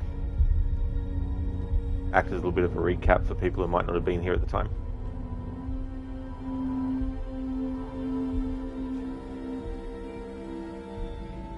Okay, let's recap what you've told us so far, Alan. For the past 13 years, you've been trapped in a nightmare dimension called the Dark Place. Yeah. It's like New York, but it's not New York. And can be reached from the bottom of Cauldron Lake, but it's not really under the lake. And after all this time, you've managed to get out. Yeah. But so has your evil doppelganger. Mr. Scratch? Or is it the Dark Presence? Both. It's interchangeable. He's Scratch when he looks like me, but he can change into this other form. And Scratch, the Dark Presence, wants to rewrite the world in his own image. Which would be in your image, as he looks just like you. And turn the world into a fucking nightmare. During Deerfest, which is scheduled to take place in a couple of days. You got out of the Dark Place by writing a novel, the pages we've been finding. But your double edited it into a horror story that's now changing reality, taking over people, making them crazy, bringing the Dark Place to Bright Falls. Yes, fiction coming in contact with the Dark Place can change reality. The story is coming true, soaking into everything, like darkness when night falls.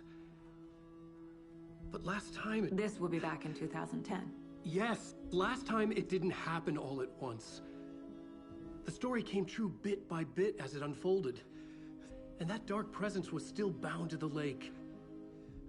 I stopped it before it got the ending it wanted. Before it broke free. Based on that, there's still time. Which brings us to your magical light switch. The clicker. Magical doesn't quite cover it. Scratch wants it to bring about his ending. That can't happen. If I can get the clicker, I can send him back to the Dark Place, make all this shit go away.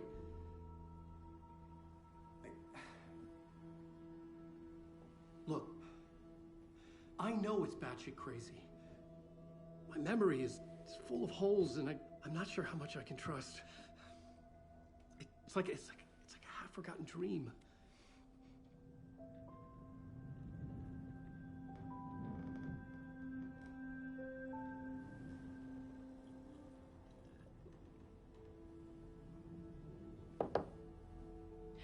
Mr. Wake, Alan, we've seen our share of batshit crazy in the past 24 hours. What I want to know is, Why am I? Why are we written into the story? I think I saw you. Or a vision of you in the dark place. I think you helped me reach out and escape somehow. With that in the story, Scratch would have edited it to get to you. To hurt you. We are all in danger.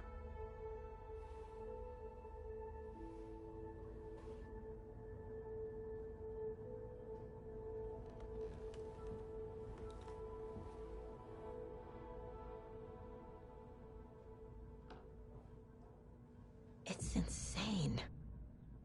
And there's so much of it. Have you ever heard of the Cult of the Tree? Creepy bunch.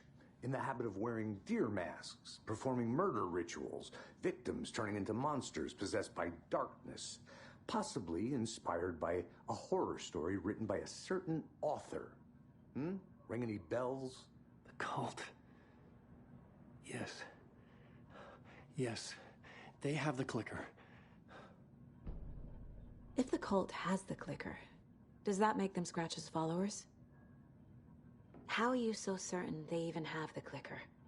They could be working for Scratch. I don't remember. It's all confused. Alan, if I'm gonna act on this information, you need to be honest with me. Yeah, of course. Is he confused? Or is he hiding something? Wake said the cult has the clicker. How does he know? The writer is the reader. The next chapter, the next chapter, the next chapter. Keep the pages safe, the dark shining of the words. Wake is hiding pages. That's how he knows the cult has the clicker. Wake has a double. Mr. Scratch. Where is he now?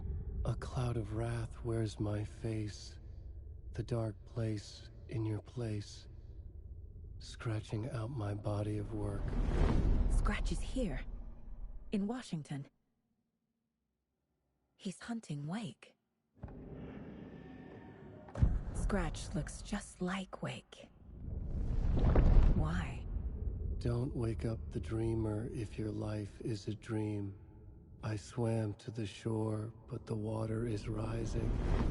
Wake and Scratch are clearly connected. Maybe Scratch got out because Wake did. Or vice versa. Okay, Mr. Wake. I know you have more pages of the manuscript on you. You don't understand how vital these pages are. They're the only way I can know what's coming. You're not the only one trying to solve this. This is our job. Okay. Here. Now, this is all I have. Be careful with them.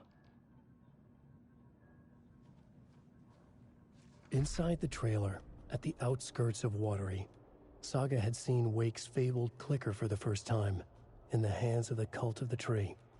A cultist stared at her. She drew her weapon.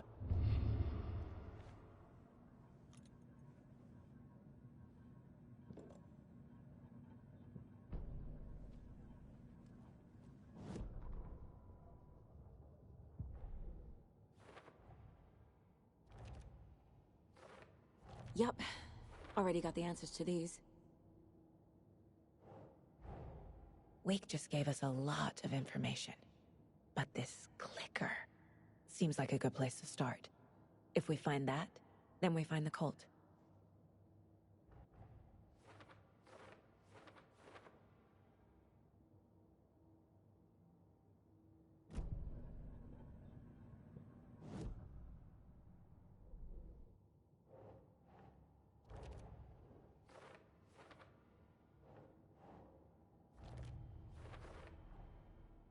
The Cult of the Tree has the clicker Wake told me about. They're a part of all this. It's all on the page. The clicker, the cult. Okay, I'll head to Watery and find this trailer. Casey, you stay here and keep an eye on Mr. Wake. Got it. No, you need me there. No dice, pal. This is an FBI investigation, and I don't see a badge on that flannel.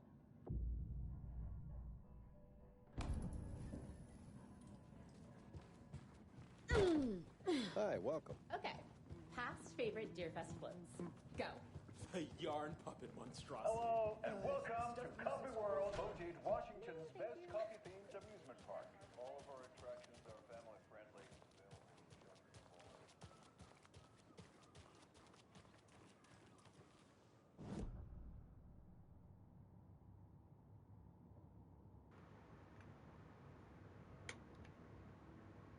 Code, the real test is, will this new setup still be running, even if something or some things broke off up to 2036? Yeah, that's the other side of things too, as well. That's 10 years away, and who knows what price hikes will happen and all that kind of stuff. Milan, things are good for you. How are things going for you? Hope everyone had a nice Christmas and New Year. Very nice, Milan. I'm glad to hear that everything's going well and that you had a great Christmas. Well, I hope you had a great Christmas and everything. But yeah, I had a great one. It was really good as well. And can't believe another year has already started. Scar, you think Rod will never move to PC gaming? No matter how good it might be, Rod still wants that game works guarantee. Exactly, Scar. Code, by then you would consider it has done its job. That's true. Not right, consoles are still great for plug and play, no doubt. You personally bought PS5 recently just to play Ghost of Yotai. Well, not really, there's plenty to play in the PlayStation library. And that's fair too, as well. But it's a good idea, to have that as a backup too. Just in case something happens to your PC and you really want to play a game and you can't play it on your PC because your PC's fucked. At least you got the console version there to load up. Milan, you thought Alan Wake 2 was the one with the crash satellite, etc. Oh yeah, Milan. So this is basically the timeline. They were working on an Alan Wake 2 after the first game came out, but that got cancelled. And as kind of like a bit of a compromise, Microsoft gave Remedy a budget to do an Xbox Live Arcade game. And that's what Alan Wake's American Nightmare is. And they put some of their ideas that they originally had for Alan Wake 2, like enemies that if you shine the light on them, they actually split in two, for example. They were some of the concepts that they had in mind for Alan Wake 2, but because that project got cancelled by Microsoft, they put all that into the smaller scale game. And so after that point, it took until about, well, Alan Wake 2 came out in 2023, but they'd been working on an Alan Wake 2 even after American Nightmare came out, on and off, and stuff like that. But then they fully got the rights back to Alan Wake from Microsoft, and so they were able to do the remaster in 2021 of Alan Wake 1, and they could release it on PlayStation because it was Xbox and PC exclusive originally. And then 2 years afterwards, we got Alan Wake 2. But yeah, everything that happens in that American Nightmare was, the crash satellite, the looping nature of the levels, Mr. Scratch being out and about and causing mischief, and Alan trying to see if he could get an ending that was more traditional where him and his wife were actually reunited. But it doesn't work like that. So, yeah. So essentially, Alan Wake's American Nightmare is actually still canon. It's one of the attempts that Alan made to actually get out of the dark place, which didn't actually succeed because it didn't ring true to the narrative structure of the way that fiction works and how he has to make it work and all that kind of stuff. Hey there, love. Alan Wake is good. Good stream. Oh, thank you. That's awesome. Yeah, Alan Wake is really good. As tradition, I play that as my first stream game for a new year, and also the first horror game that I stream in October. Hope things are going well.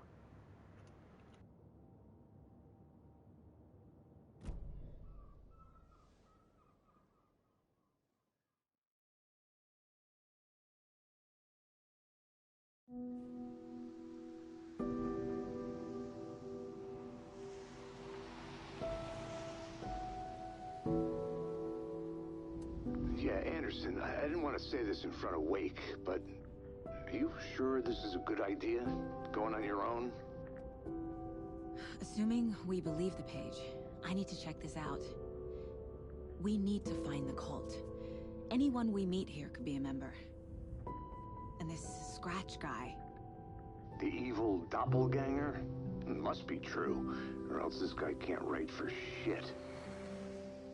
The quality of his writing aside, if this page turns out to be true like the rest have, this could be a breakthrough. We might solve this thing before backup even arrives. Yeah, but they're taking their time, so just be careful out there. Meanwhile, I think me and Wake will have a chat. Maybe I can shake something loose. Okay. But remember what happened with the Salt Shaker? Yeah, real funny.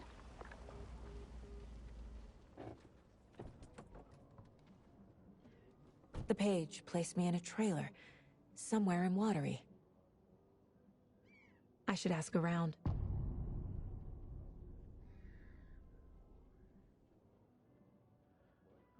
Hello. Do you have a second?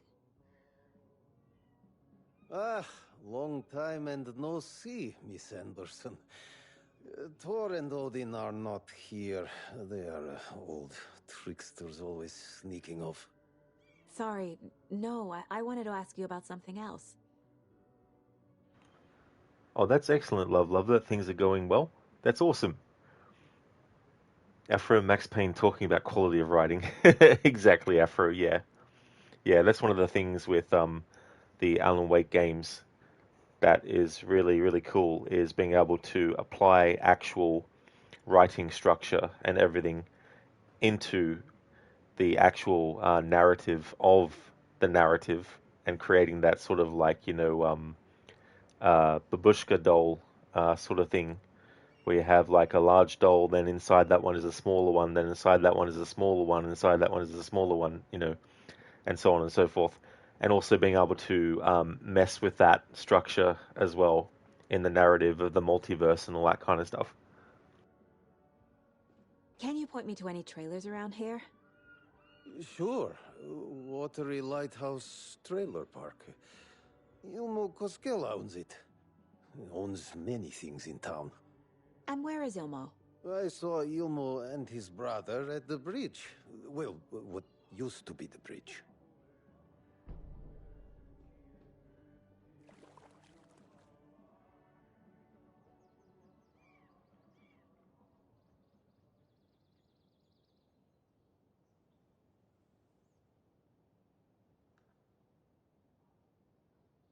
Milan, you had a party on the side of the canal for New Year.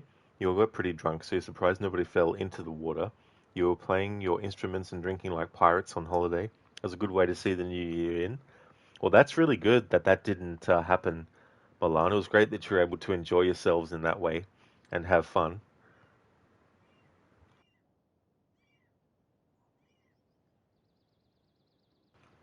Earlier, when Saga first met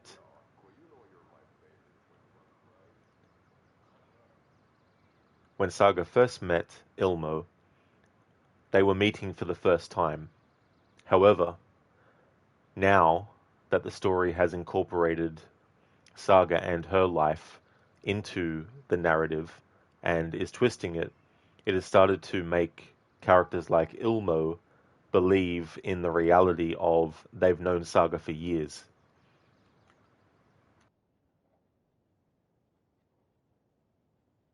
The first instance we see of that is Rose. Saga! Over here! Hey, Ilmo. How did your walk in the woods with Steven go? Another satisfied customer. I just hope he remembers to write a good review on the webpage. Great to see you back in Watery, Saga. Everyone in town missed you. Super nice to see you again, Saga. They act like they've known me for years. This keeps happening. You own the trailer park, right? Mind if I take a look inside? Yeah, I'm pretty sure the owner of the Watery Lighthouse Trailer Park, me, can help you with that. It's good to have our funniest resident back. Resident? I don't understand what you mean. If this is your way of getting out of any outstanding bills, don't worry. They've been handled. Must be hard coming back to where you and your little girl lived. It's like they remember a different reality. Is the horror story messing with their memories?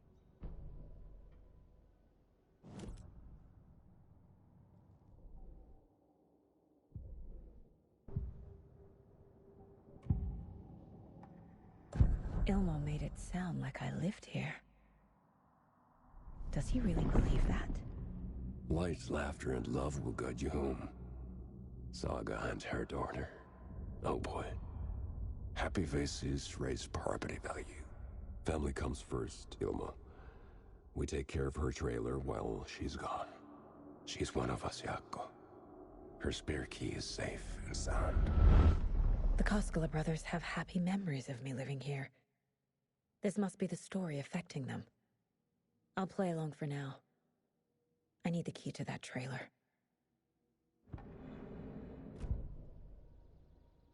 All joking aside, yes, I would like to see my trailer. Do you have a spare set of keys? Good for you.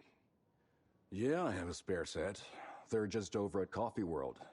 I'd get them for you, but Jaakko and I have to head to Bright Falls. The spare keys are in the gift shop safe.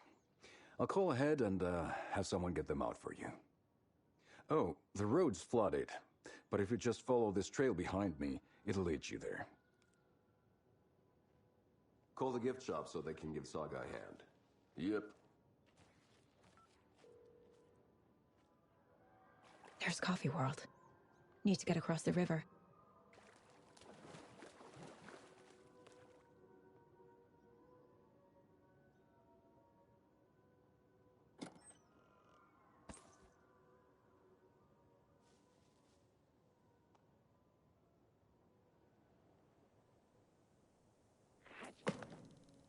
What was that?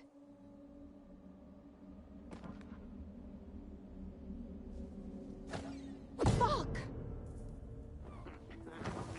FBI, show yourself!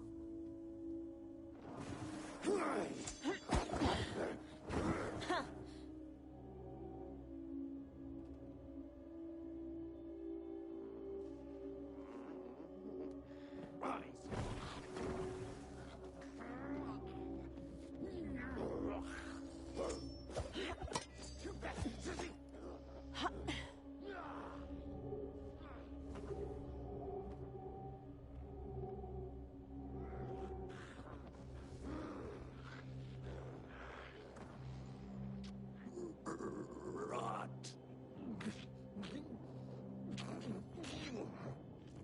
Dug in.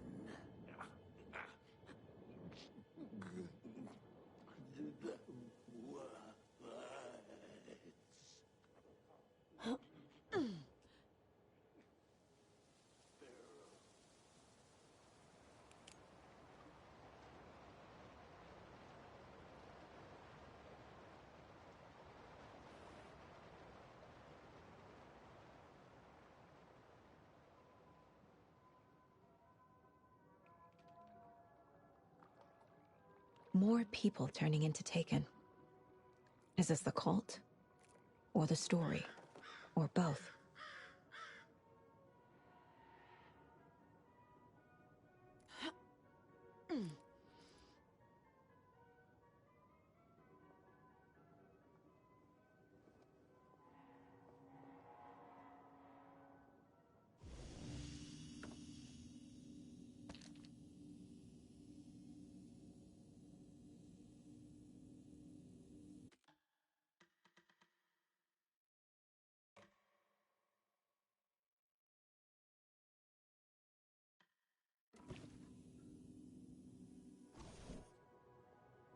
Hello? Anyone here? Nope. Did they get out? Did the Taken get them? Or were they turned into Taken? I'll need to get the key to the trailer park myself. Ilmo said the key is kept in the gift shop safe.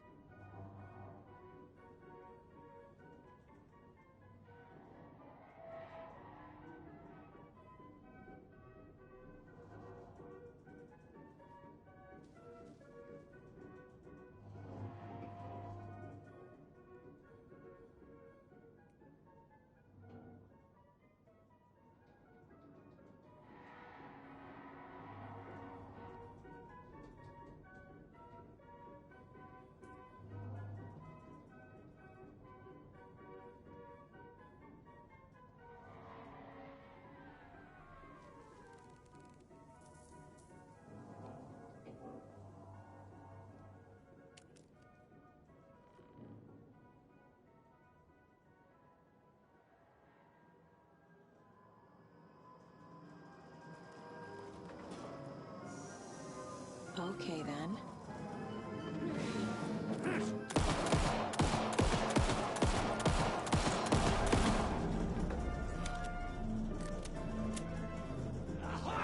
Sorry! Animal stayed away!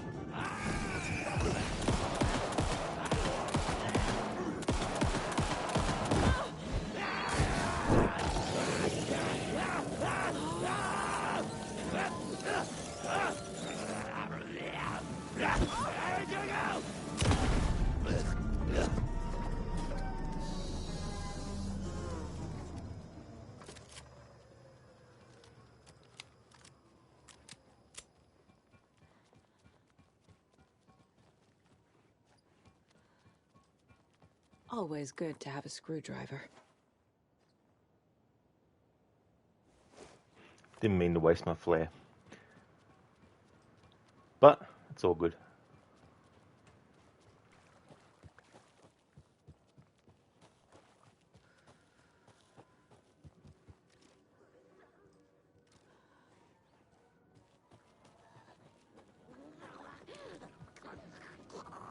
Locals news.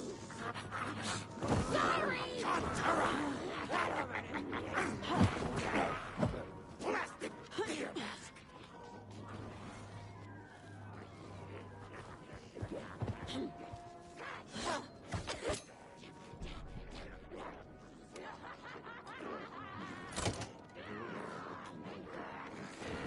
Now where is that safe?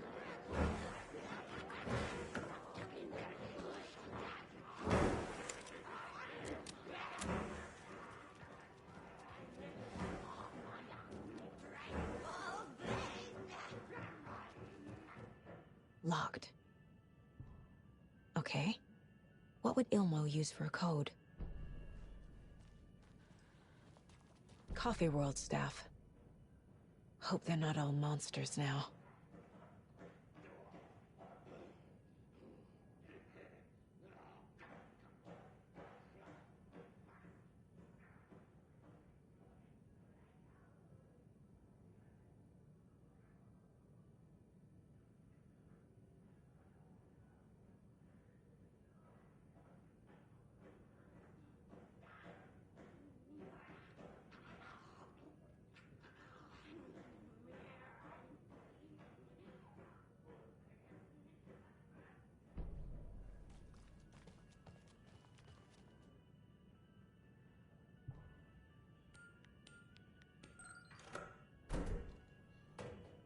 The keys to my trailer.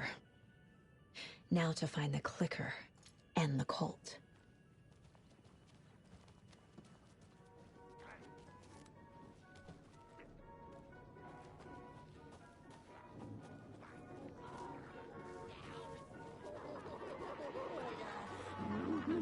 The end!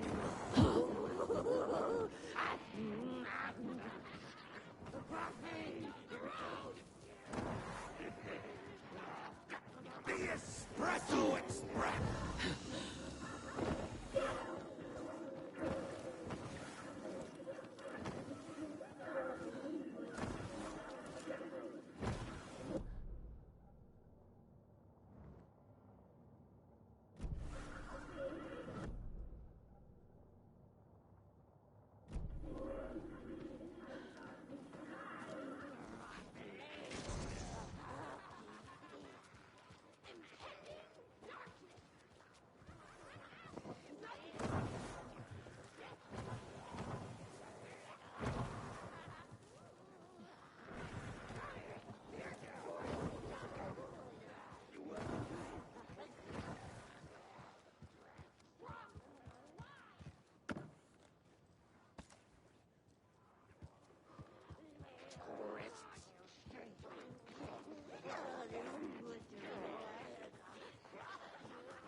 Impending darkness!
The page said I'd run into a cultist here.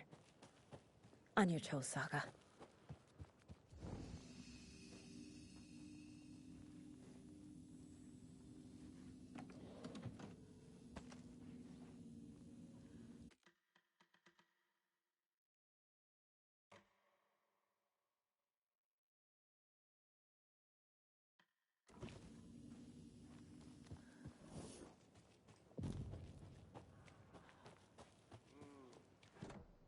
Well, someone's doing it.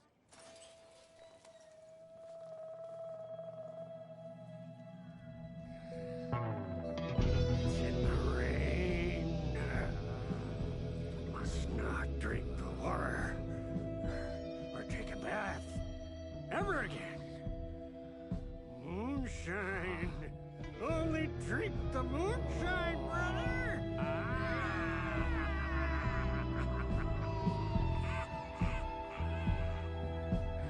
Don't look like cultists.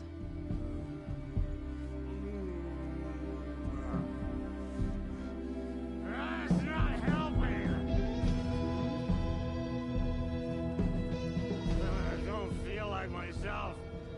Don't know how to fight it.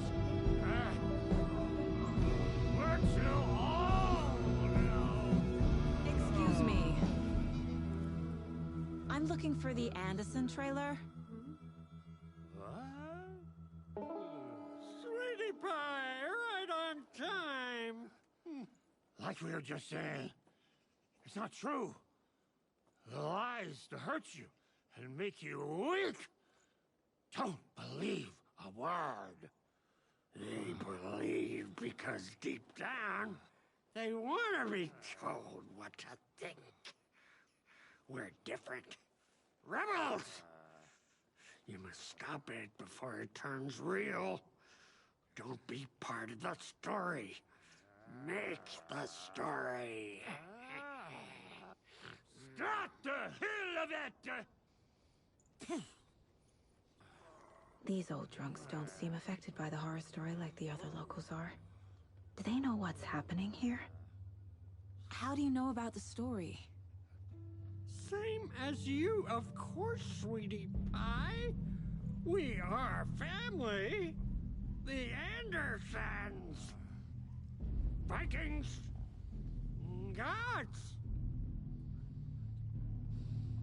So good to finally see you, Saga. I am your great uncle Odin. And this is your long-lost Murfad, Thor. Sarasota. He is your grandfather, and I am the All-Father.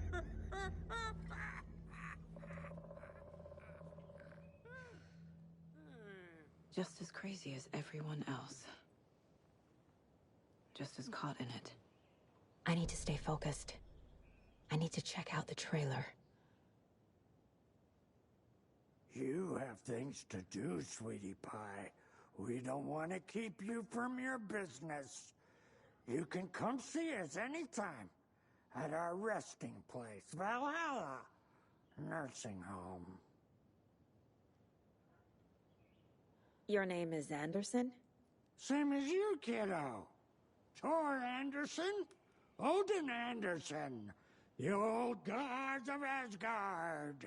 That's our band. You are Saga Anderson, goddammit. A Viking goddess. I like the sound of that. Thor, Odin, Saga. All Norse-inspired. Plus the same last name. A coincidence? Did the horror story change their names to match mine? So, do you know where the Anderson trailer is? Right behind us. We've been looking after it since you left. Uh-huh. Thanks for your help. Anytime, kiddo.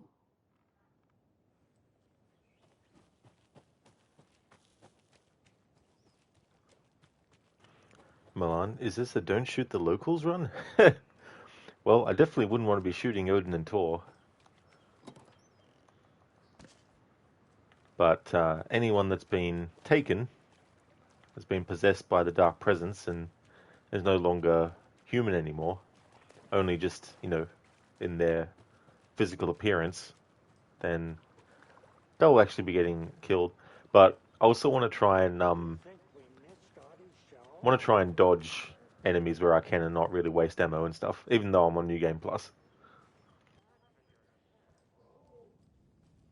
Reeks of booze. Heroes Tango is Everything here reminds me of Logan. Music for the soul. This could be her room. My newfound relatives. Cozy with the cult of the tree. And that's the clicker. In the hands of the cult, just like the page promised. Carnival Nights. That's the motorcycle club the Koskela brothers are in. I'll take Odin and Thor up on their offer and visit their nursing home. Right after I find this biker workshop.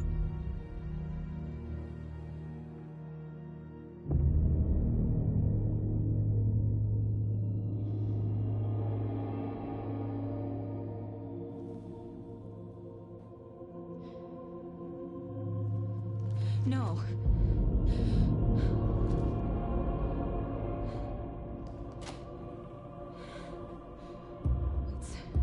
It's not true. It's just a fucking story. It's not true. Logan's back home. She's fine. Fuck. She's at school. David. I'm in the story and it's coming true. Wake said Scratch would try and hurt me with the horror story. But he said there's still time to stop this. That he can stop this with a clicker. Hey, this is David. Leave a message. David? Is Logan okay? Call me back as soon...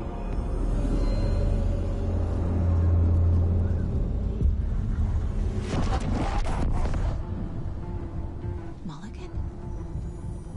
What the fuck? Hey! Stay where you are!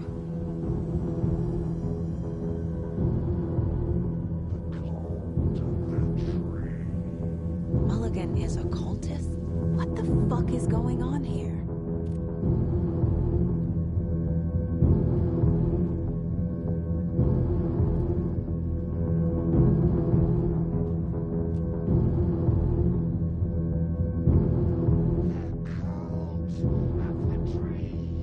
Thornton too? God damn it. And now they're all taken.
find it.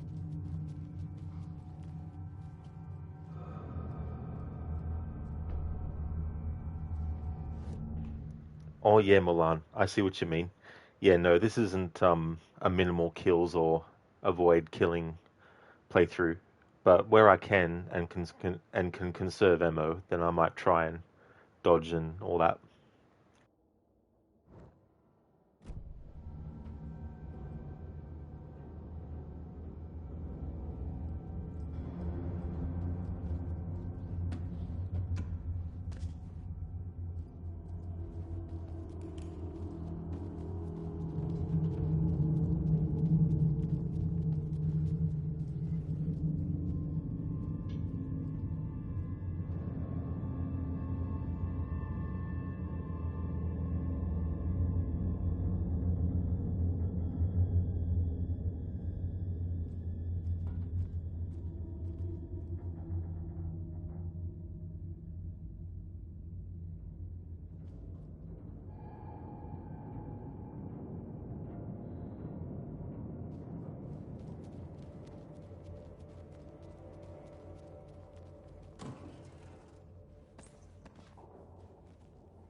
Locked.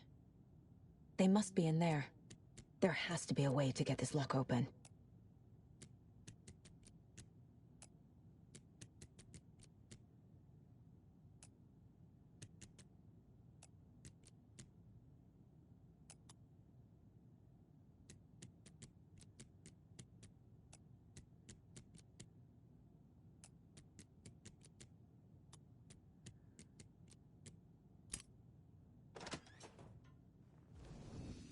This is the cult's hideout.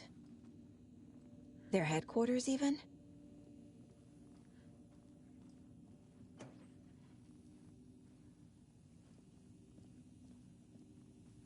There's a basement. A fuse. Could come in handy.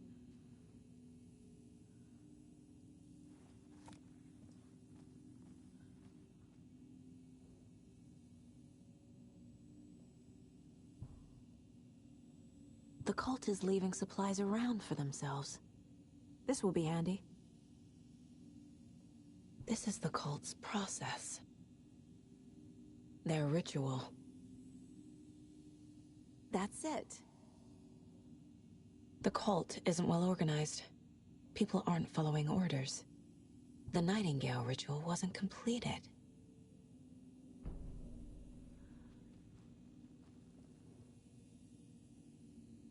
This is one weird cult. Rose.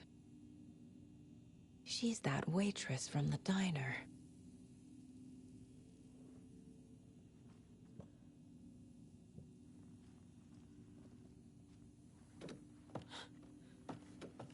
A creepy basement.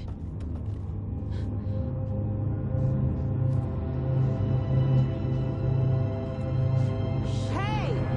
Freeze! That's the clicker.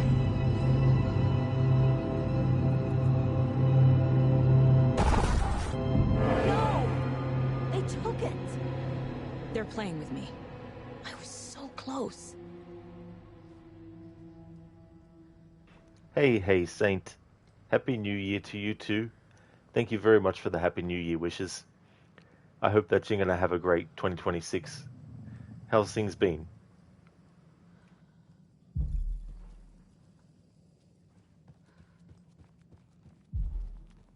A taken is upstairs. This was a trap.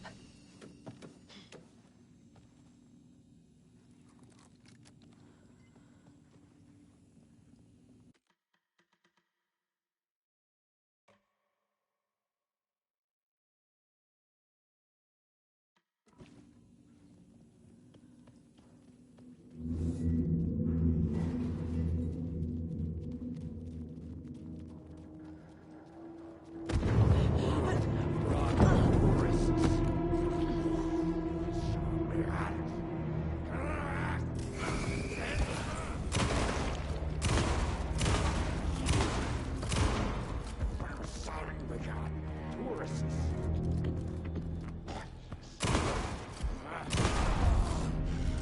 Okay. Now where's that parade float?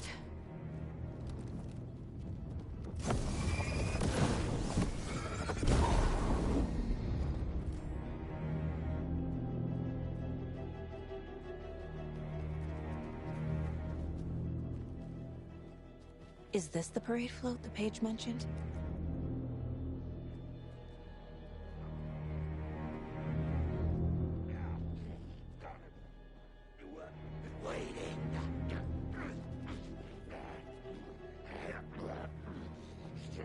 Zoned out.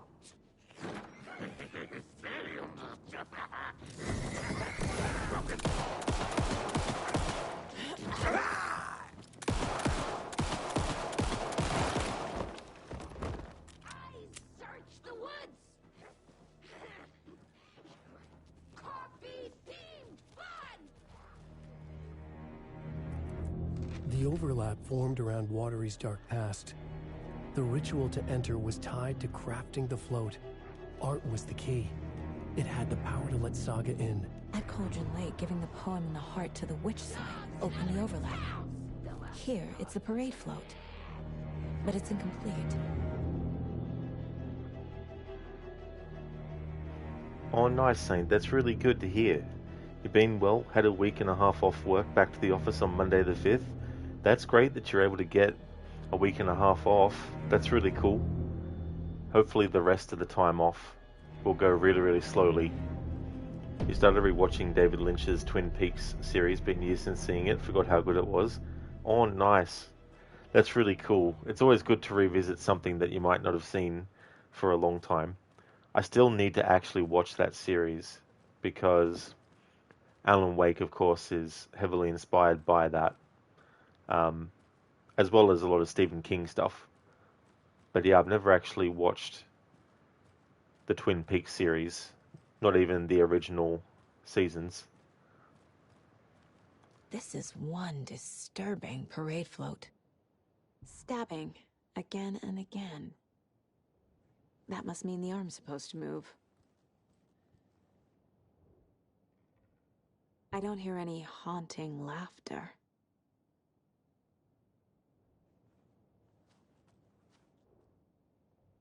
Not sure what Puko means, but it looks like the knife is missing. How come one of them is wearing a mask and the other isn't?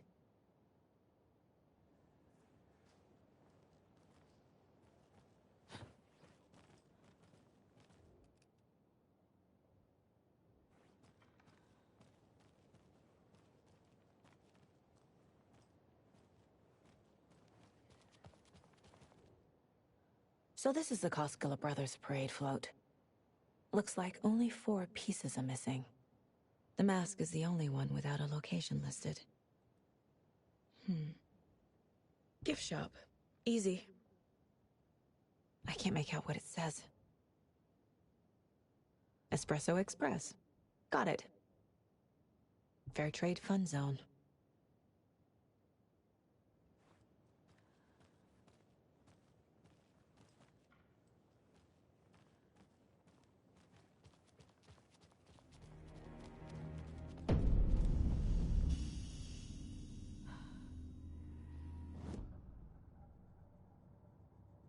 Alright, listen up, ladies and gentlemen. Our fugitive has been on the run for 90 minutes. Average foot speed over uneven ground, barring injuries, is 4 miles per hour. That gives us a radius of 6 miles. What I want from each and every one of you is a hard target search of every gas station, residence, warehouse, farmhouse, henhouse, outhouse, and doghouse in that area.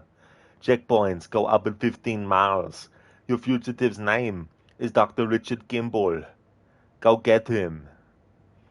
Thank you, Dr. Darling, for redeeming that from The Fugitive. Thank you very, very much. It's so funny because in the movie Kindergarten Cop, the name of Arnie's character is actually John Kimball. So that was very fitting that you chose to do that as an Arnie impression. Well, and you've got Twin Peaks on DVD. It's a good old series with some good twists. That's really cool that you do. I do remember vaguely when I was a kid that at the video store, I remember seeing like a VHS of Twin Peaks, and it was like, I think it was like 2 VHS tapes, or maybe it was even 4. It was one of those ones where it was a big giant case and you'd fold it out and you'd see on the inside. Saying, knowing what you know now about the lore behind the Twin Peaks town and their dark secrets makes it a lot more sense watching it the second time around. But for a 1990s TV show, it's ahead of its time in terms of acting, but also sound effects and cinematography. That's cool too, as well. That's one of the great things about revisiting something when it's been a long time. There's certain things that you didn't notice the first time around, but the second time around, you start to notice all these little details that add up to add an extra layer on top of stuff.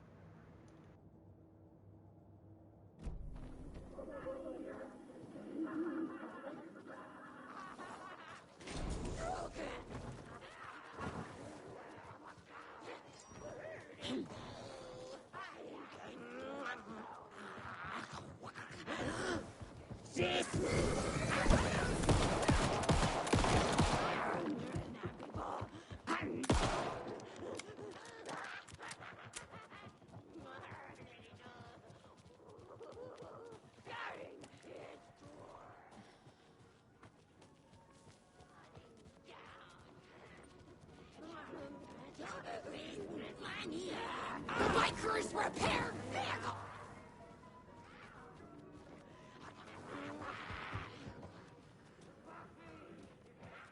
I guess a toy knife will do.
Jesus!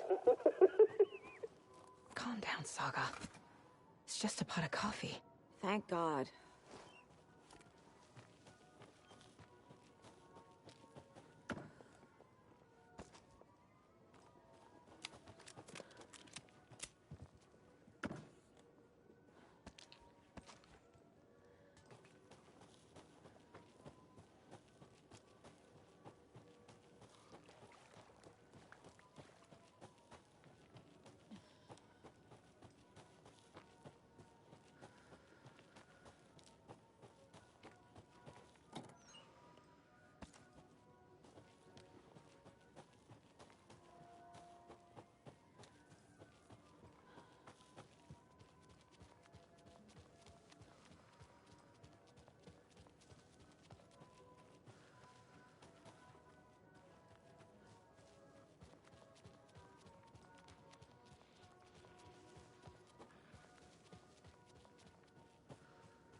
Bikers repaired vehicles! Urban legends!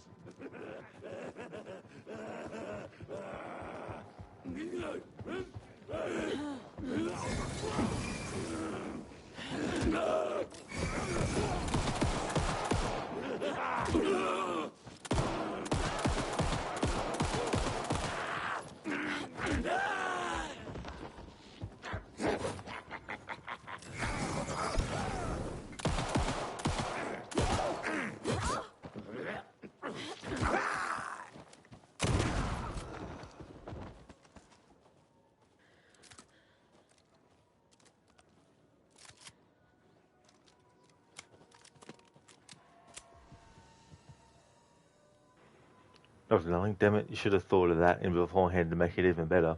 Oh, that's all good, Dr. Darling. That's for sure. Saint, you fixing to pre-order the new Resident Evil Requiem game? I won't be Saint, no. Yeah. Most likely it'll probably be like $120 Australian or something. Just for the base version. So yeah, I'll just have to wait until it comes out on sale. But interesting to see what it's going to be like. I've got a feeling that one of the legacy Resident Evil characters will get killed off. The question just is, who is it? Will it be Leon? I doubt it though, because if they killed Leon, there'd be riots in the streets. Milan, folks love leaving ammo lying around in unusual places in games. That is very true. It's like, let's put this handgun ammo in the bin. Let's put this handgun ammo in the sock drawer. Saint Lol, regardless of the supernatural powers enemies have in these games, a good pump-action shotgun blast to the face always works. Exactly, Saint. That's one of the reasons why I like shotguns, especially in horror games.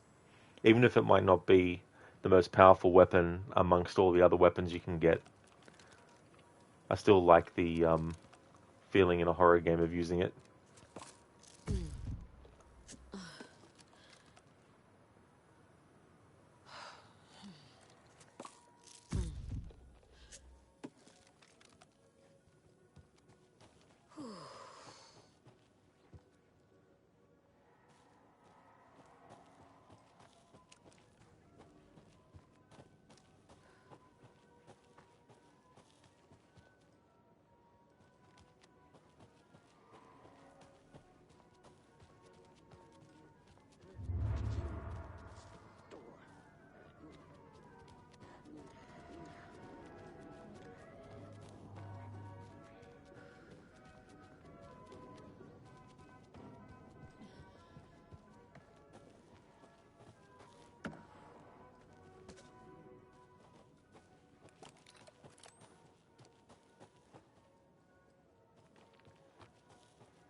Plastic damn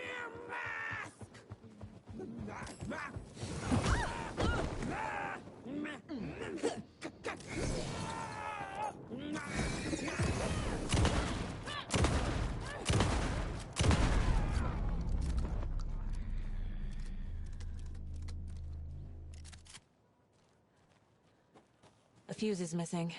Can't operate the ride without it.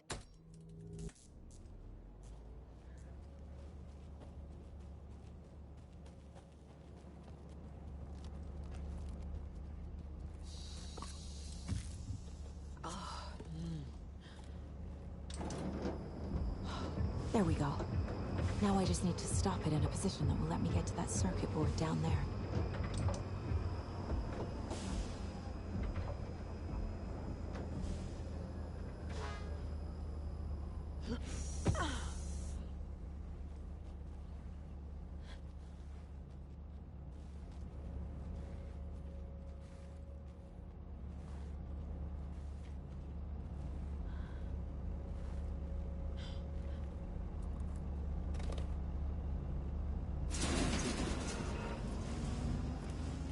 Shit! Good thing no one was riding that.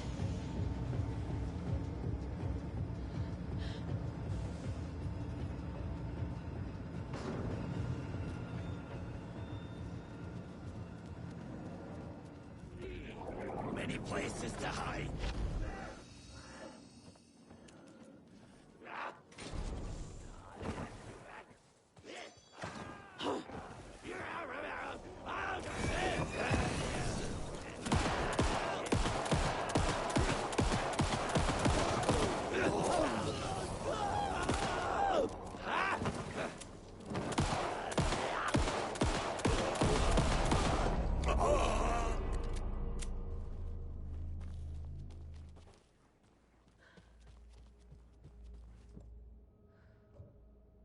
Some creepy laughing for atmosphere?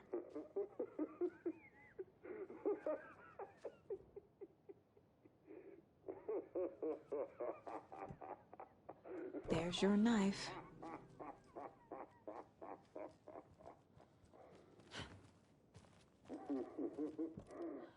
A little something to get those arms moving.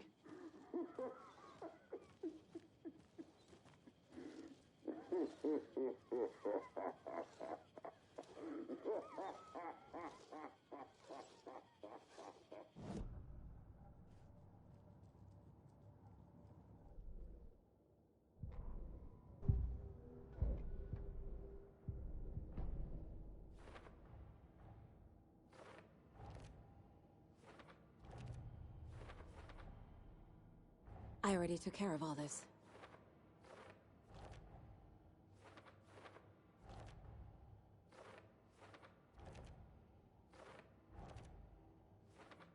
Yup. Already got the answers to these.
Is missing a soundtrack?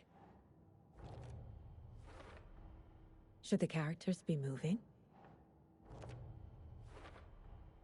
The float killer isn't wearing a mask. Maybe he needs one. I figured out what the float is missing.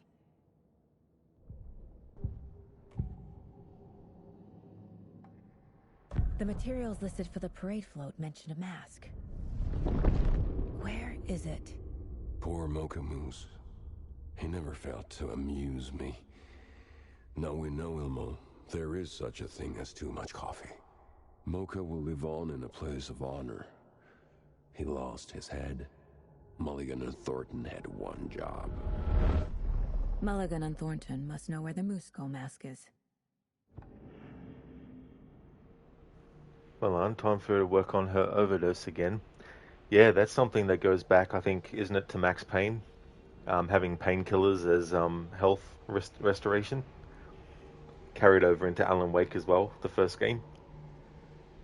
Saying, yeah, it looks like the pre-order is $122 Australian. Dollary dues. Why games got to be so expensive? Exactly, Saint. So you can imagine what GTA 6 might be when it hits here. It'll probably be $150 Australian for the base game. Hey there, Bearsuit. How's your day going, dude? Welcome on in.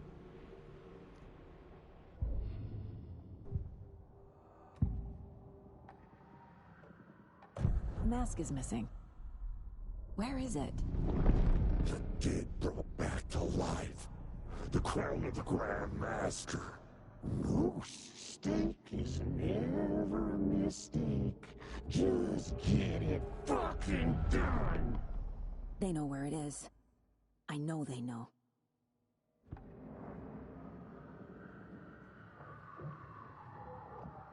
Where is the mask? Go ahead and bleach it. We'll bow to him. The maw of the crumbling well. Show the bitch who's boss.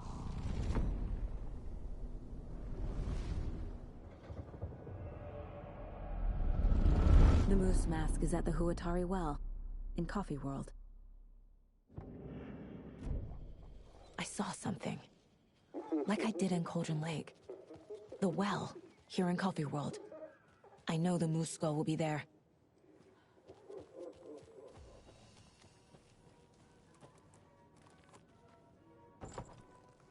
Now I need to bring the mask to the float.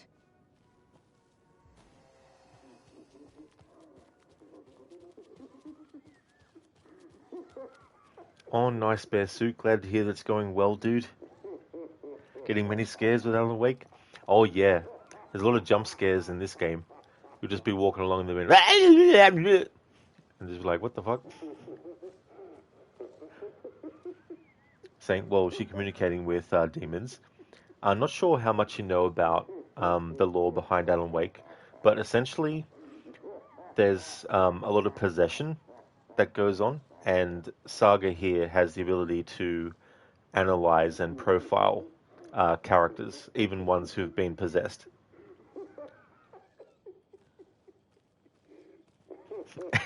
Bear suit. Dr. Darling, you almost thought that I was having a stroke. Yeah, Saints. So it's a little bit of Evil Dead in it as well. Like the Taken, as the enemies are called in this, can be very similar to the Deadites. That moose mask would spook the crap out of anyone, to be fair. It really would, especially if it just like literally appeared right before your eyes. And finally, the moose skull.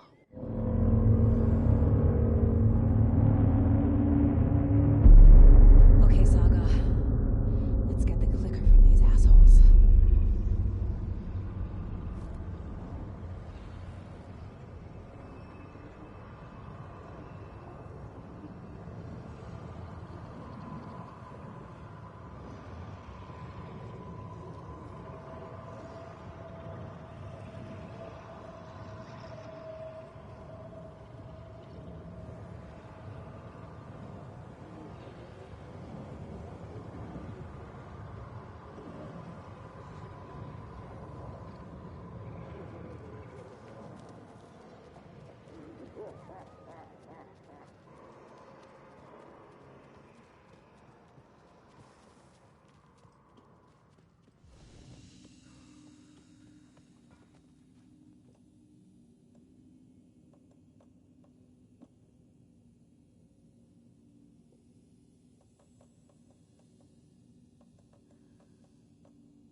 Sunshine, hello there.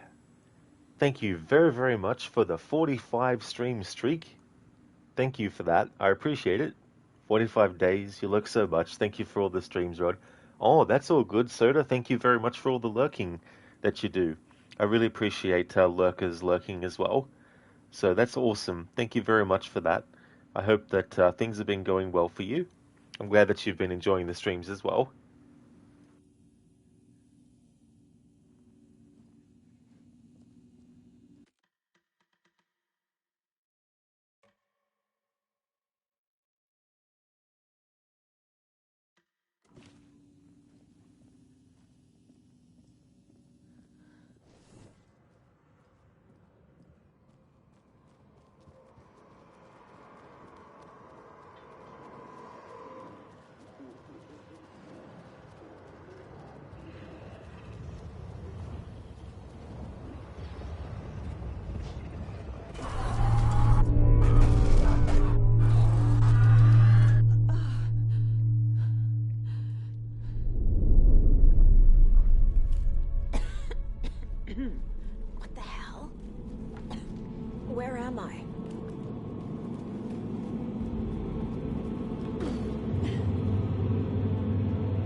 Oh, hell yeah, Soda, that's really good.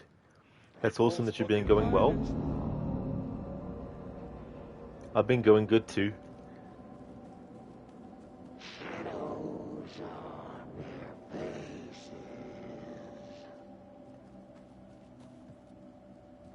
Feels a bit surreal too, because we're actually in the year now where GTA 6 will come out.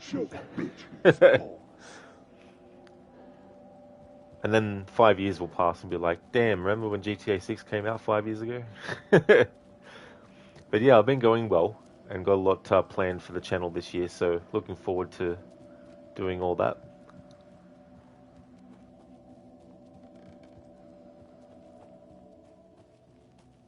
Everything she loved, lost.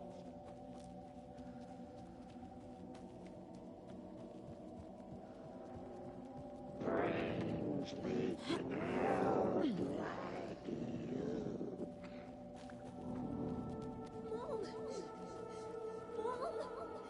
It's cold. I'm tired. Logan? Logan! I'm here. Mom! Logan! The story is trying to take Logan. I can still stop this. I need the clicker.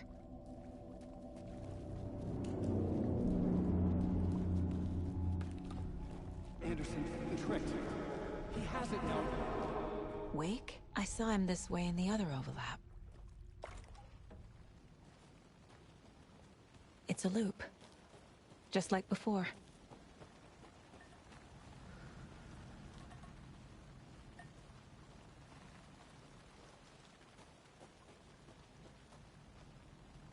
So do you reckon when GTA 6 comes out, they'll release the actual game or just pre-orders? Yeah, they'll probably release pre-orders, and then I remember retroactively finding out, I didn't know this when I was growing up as a kid, but the initial Star Wars figurines back in like when the very first movie in release order came out, how apparently when you actually bought them, because they weren't ready yet, you basically got like, I think it was like a special box or something. So that when, it's like, I don't know, but imagine if they did something like that with GTA 6, where it's like, well, we're going to release the game in 2027, but before then, here's this special box that is shaped like a physical copy of the game, and it says that you will get the copy of the game, but right now all you have is just a disc with like a hastily written label on it. And they go, there you go.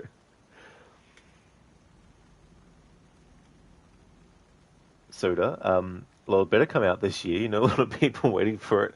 That's the other thing, Soda too, like having delays and all that kind of stuff. But then it's funny too because some take it so seriously as well, where it's like it's better to spend more time than less.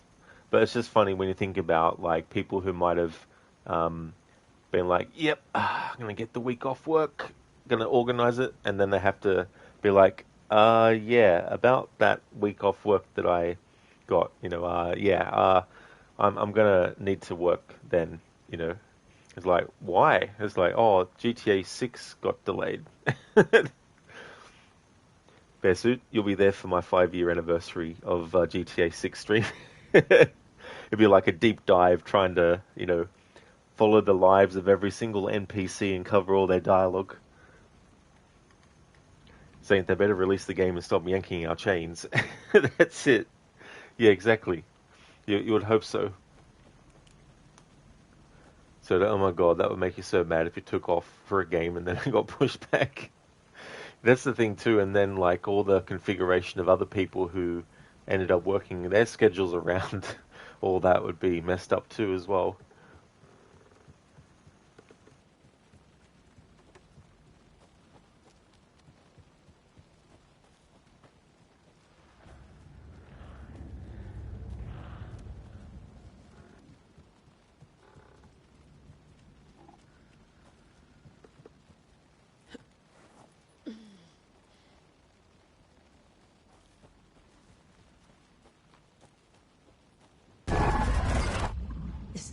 nightmare. I can't get through that. I need to look for another way through.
Saying, dude, this precedent devs are setting with GTA 6 taking so long, by that logic, GTA 7 will probably take 30 years to release.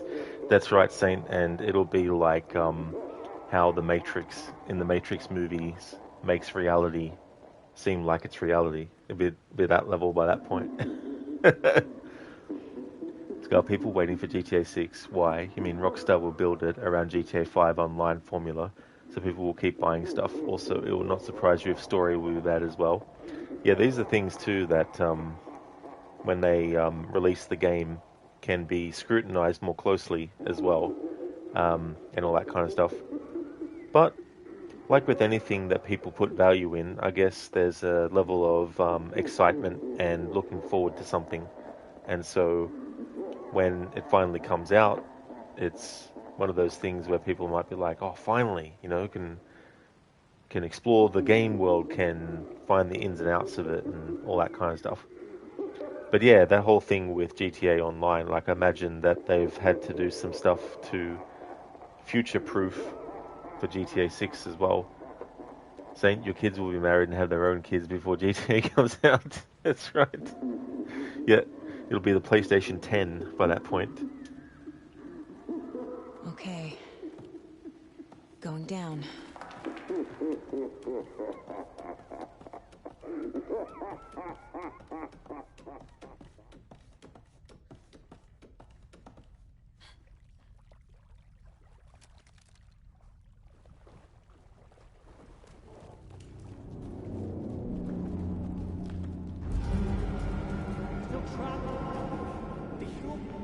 Trapped how? What does that mean?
reason why GTA 5 was around for so long is money milking strategy. They were focused on skins, cars, and all that stuff you can buy online. They tried to do the same to Red Dead Online as well, but it failed. That's definitely fair too as well. Like a lot of business ventures, some succeed, some fail. Having that infrastructure there for the ability for people to jump in and out, and I think the longer it goes on for, the more potential for either failure or success and all that kind of stuff. Personally, I'm not invested in the online at all, so with GTA I mainly worry about the main story campaign and stuff. Well, not worry, like literal worry, I mean, you know, I don't worry in the sense of like, it's not like I'm losing sleep over over whether or not the game's story will be good.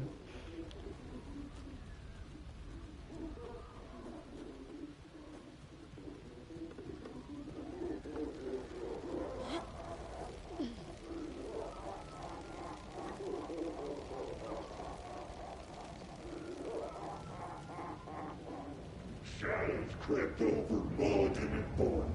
No one will find. Lord. I got it, Mulligan!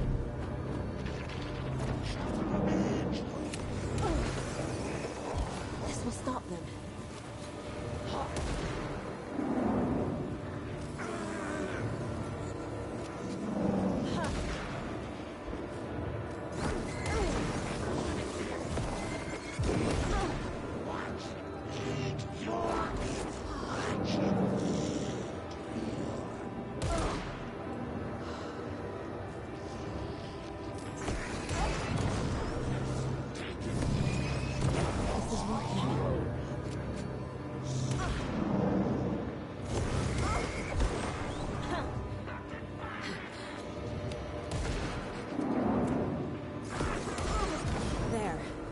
Next time they won't be coming back.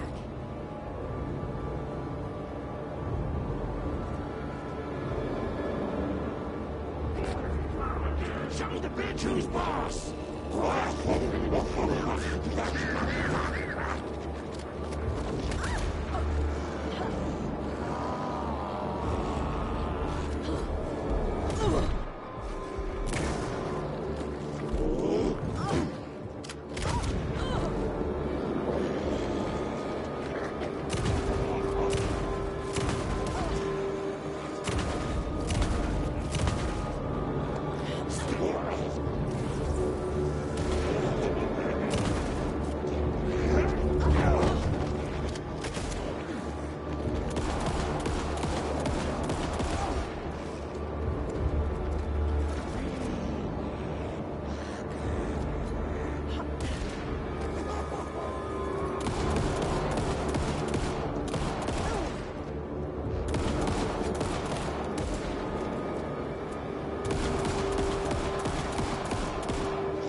I've been tricked.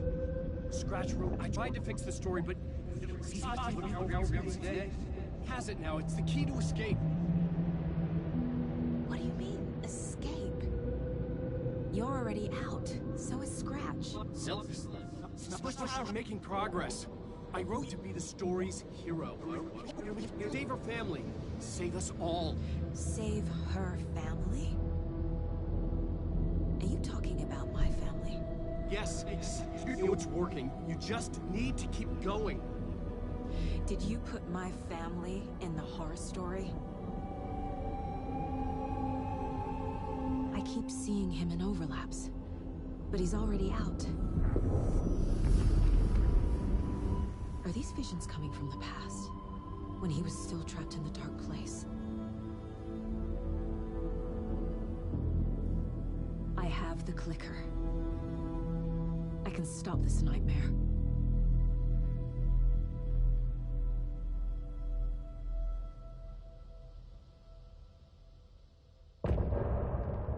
Dr. Dellinger, this is very weird. Tried launching Splinter Cell Blacklist again, and now it can detect the controller. Still going to play Disco Elysium.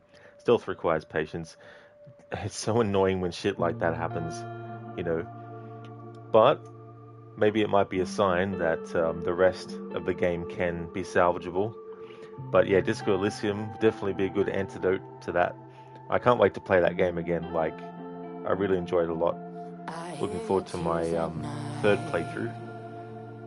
Scarrod lost his hair, stopped to eat food and sleep. He fell into deep depression and don't talk. He's worried about GTA story campaign, Doc says. Yeah, it's like every time the Doc is like, GTA 6 story. It's like, no, it's going to be terrible. But yeah, I'm very curious to see because Vice City, that whole setting was really cool. So since it's been so long since the series has actually gone there, it's going to be great to see how expanded that whole city and everything has become as well. But it's funny to think that even in GTA 1, you had Liberty City, San Andreas, and Vice City.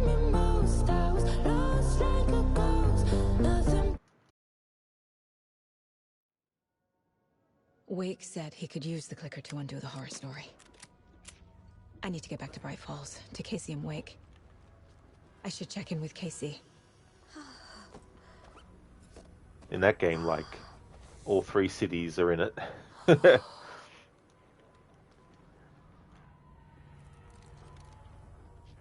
Alright, so that fight could have been better, but we got through it. It's really annoying, especially when you got one of the assholes is shooting you from a distance up high, and then you got the other guy. Logan. Drown.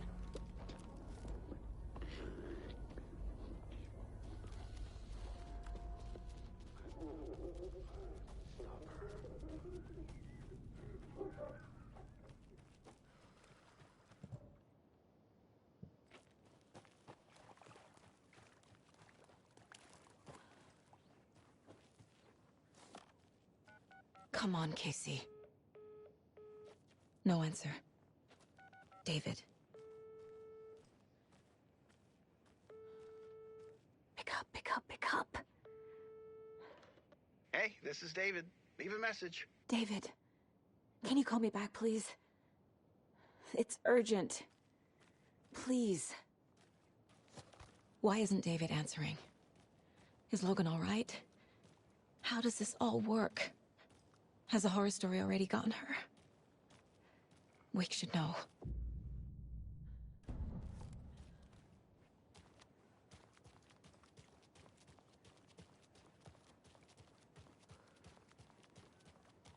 The flooding's lowered. I should look around, see where the water was hiding. Well, the story campaign is the only reason to play GTA. The rest of the time, you just waste time doing nothing towards progressing in the game. Yeah, I mean, the other thing is too, like, you've got so much that you can potentially explore and do in the game worlds that Rockstar create. Got fixed quick. But yeah, if you purely just want to do the story, then once that's finished, there's not really anything else that you could do, unless they add story content later and stuff.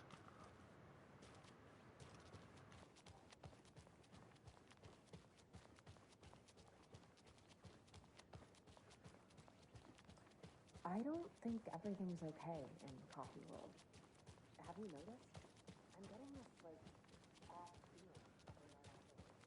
feeling. Yako, we're going to a cool guy's house to drink some brewskis. It pains me not to watch any of the Koskela brothers videos, but in this playthrough we're not going to be. Just feels so weird because I love their videos. It's so damn funny.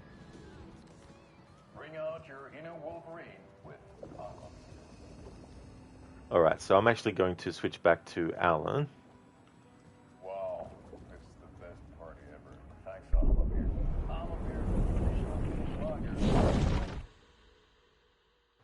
Go back to Alan's reality in the dark place.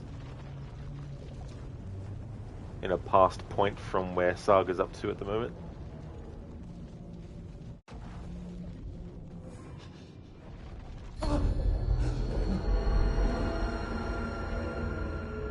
was back.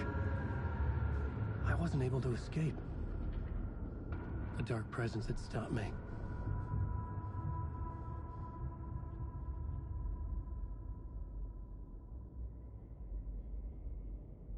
I had seen the title page of another manuscript. Return. I didn't remember writing it, but it felt familiar. Important. I had to find it. I would write a new draft of initiation to reach Parliament Tower using another murder site. Scratch was reaching out from the dark place to get Alice. She was out, but still in danger.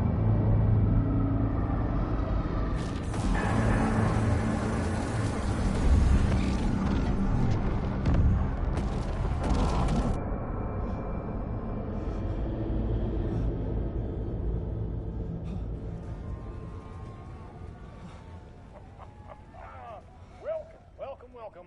Our guest tonight is Alan Wake. This time we wanted to do something. I was back, and I hadn't forgotten. I knew how this worked now. I could take control, no more surprises. What demons he wrestles with in the dark hours of the night. Together with our house band, the divine old gods of Asgard, we have created something very special. The song is called Herald of Darkness, but I like to call this next segment the story of the journey of Alan Wake, the musical. We just do what we always do. We'll chat, but instead of talking, we'll sing it.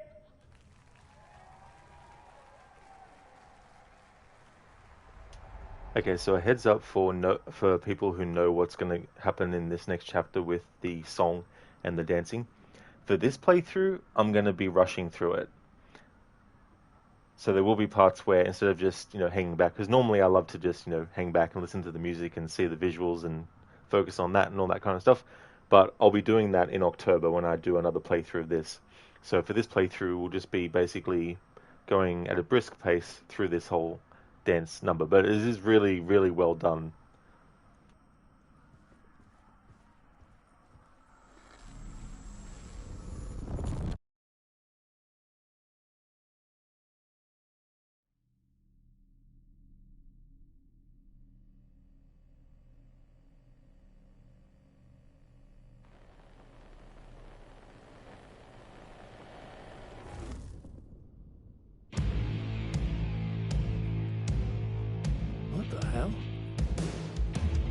From what I've gathered, you grew up nice and sheltered with mama's pretty stories and your own made-up fury. And mama gave me a magic clicker. Well, yes, I think it's true and fair to say.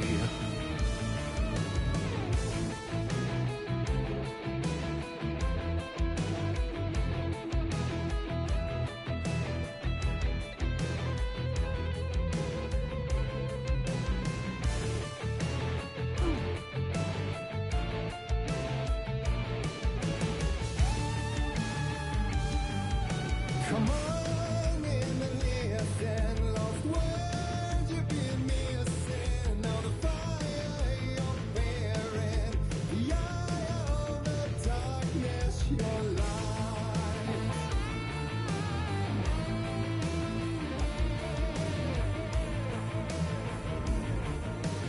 So you were drawn to stories early on. My dreams would light up my imagination. And you had nightmares night and day. Yeah, but with the clicker, I chased those frights away. Who knew? So true. So here is a clue of hope to remember. Visions, they come true. Bend the lights with steel.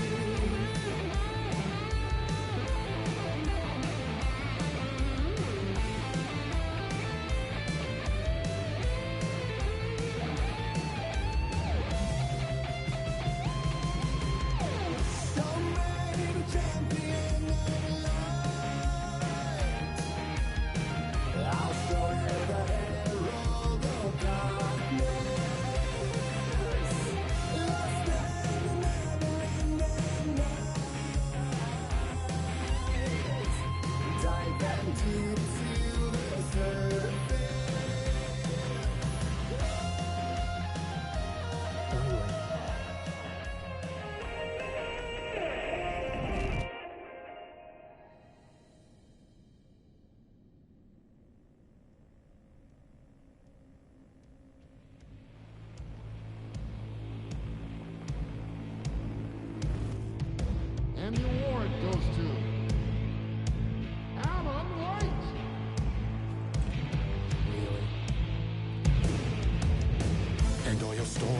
crime and chilling thrillers of hard-boiled killers became bestsellers. It was all too much, I had to get away.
But there is more to it than meets the eye. I never meant for it to ruin my life that way. Would you say you let the jaded lie? Dark shades could never save the day. So sad, but true. Fire in the nightmares, torture life, it's a gift or a curse. Oh yeah, made of dreams.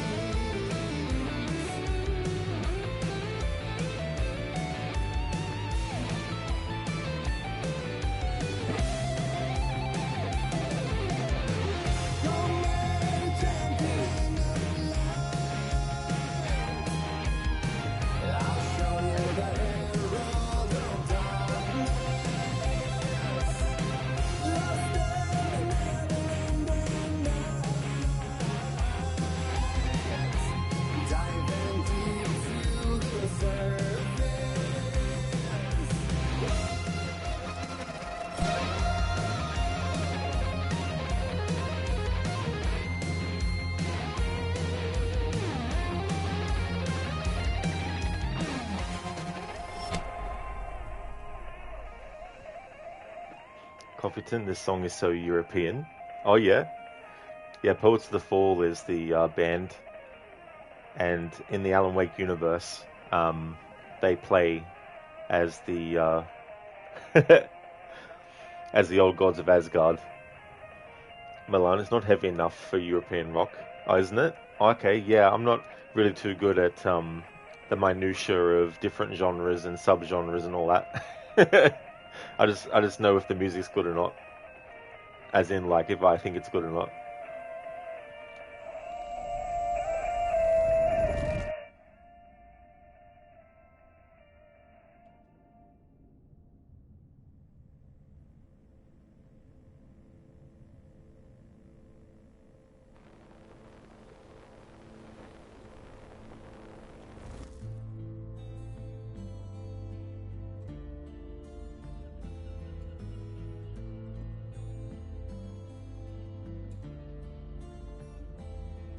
He could write a new story like Tom Zane before him, and maybe they'd be happy once again. Just one shot, one more chance for him to save their marriage, away from the city, a romantic getaway.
That was pretty good.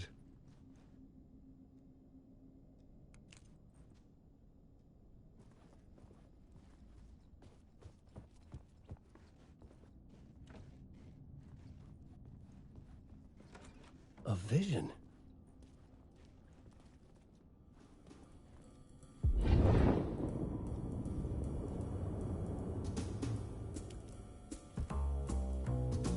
Such a dark place, am I trapped in here?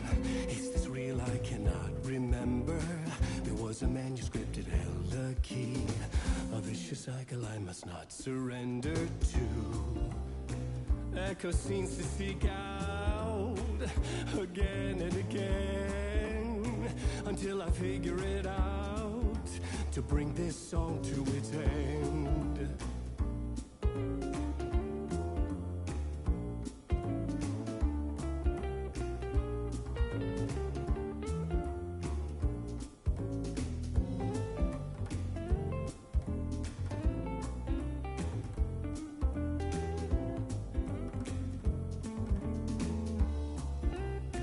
You have to find your way out to bring this song to its end.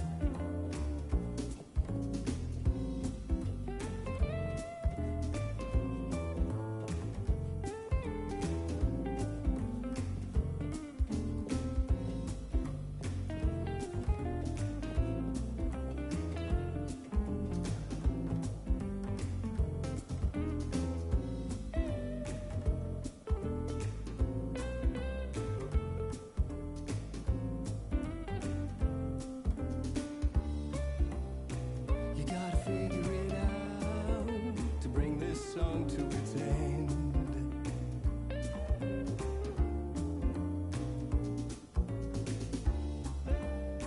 I gotta figure it out and bring this song to its end.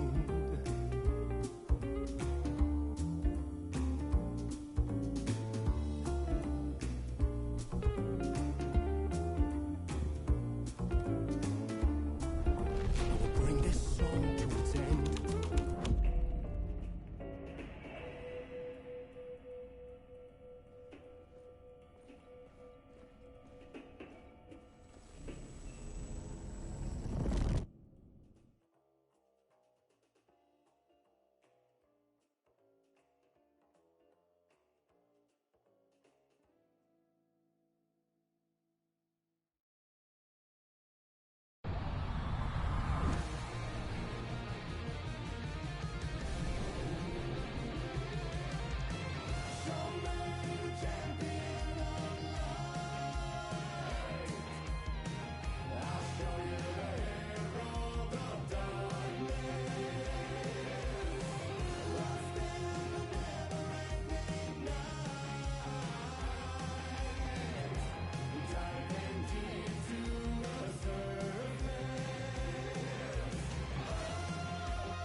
And I thought this place couldn't get any stranger.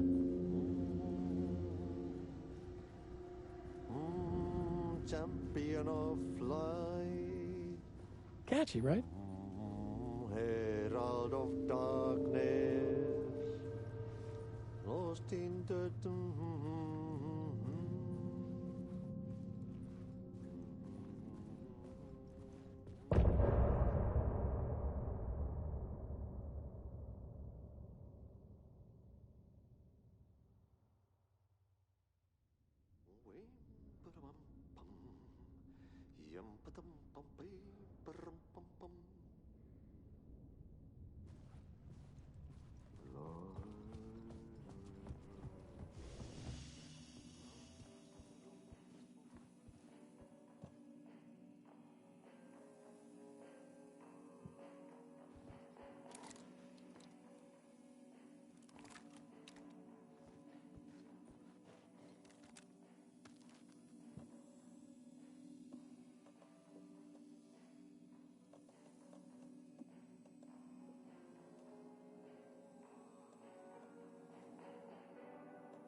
Alright, so far I've done Return 1 and 2, Initiation 1, 2, and 3, Return 3, and Initiation 4. When you get the ability to switch at will between, well, not at will as in you can just do it instantly, but you need to find a bucket and a pool of water to be able to switch characters. But when you finish the first few chapters, the game will tell you that you can actually switch between Alan and Saga. And you can do that up until a certain point. So you can either just keep on playing as Saga as soon as the Return 3 chapter starts, and just keep on going until you get to a point where the game won't let you play any further. Or you could switch to Alan and then do the same thing with him, where you just keep on playing as him until the game makes you have to go back to Saga. And then the last few chapters of the game, it just alternates automatically. Or there is a moment early too where it sort of like automatically switches to Alan, but that will be in the chapter Return 4 as well, which I left Saga after finishing Return 3, and so we just did Initiation 4, We Sing. I'm not going to end the stream yet, but what I'd like to do is do Initiation 5, which is what we're in now, and then do Return 4, which is the No Chance chapter as well. If I can do that in this stream, then that'll put me on track for Sunday to actually finish the playthrough. Dr. Darling, damn it, you had to shop some things. Did you miss the musical? You did, dude. But to be fair, in this playthrough, I wasn't stopping and listening and showing the visuals as much as I normally do for this playthrough. So I sort of like skimmed through it. Because in October, I'm going to do a deep dive into this game, and I'd rather not burn myself out on it, even though it's going to be months away. But still.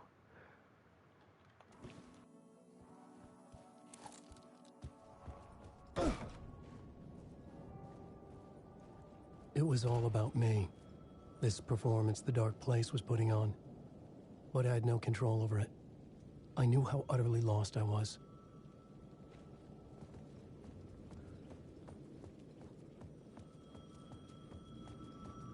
The payphone was ringing again. The mystery caller was back at it. I had to find out more. This caller is a bit insane.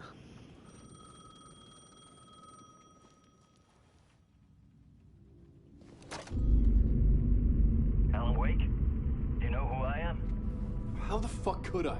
Whoa! There's that famous temper. Lucky thing I'm not a paparazzi. You keep jerking me around, refusing to tell me who you are. You remember? You... Oh, fuck me. Alan, listen. Tell me, how much do you remember? Did you visit Parliament Tower? Did you find anything there? Yeah. Alice is in danger. Scratch is reaching out to her, and there's another manuscript. Not Initiation, Return. I saw the title page. I don't remember writing it. Return? Oh man, this is what we're after. The Scratch can't have it. Our survival, the survival of the fucking cosmic everything depends on this. Come to me. Ocean View Hotel. I left my room key for you. It's right there on the payphone. Remember, the Dark Place works in loops and rituals. If the waves keep pushing you away, you just need to find another way in. We go with the flow of this ocean. Catch you soon, brother.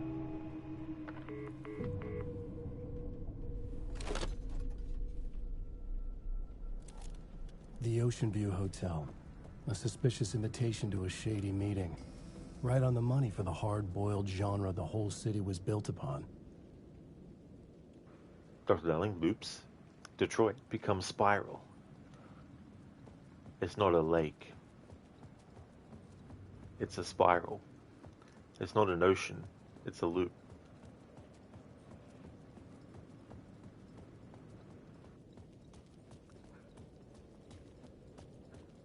The Ocean View Hotel. My destination.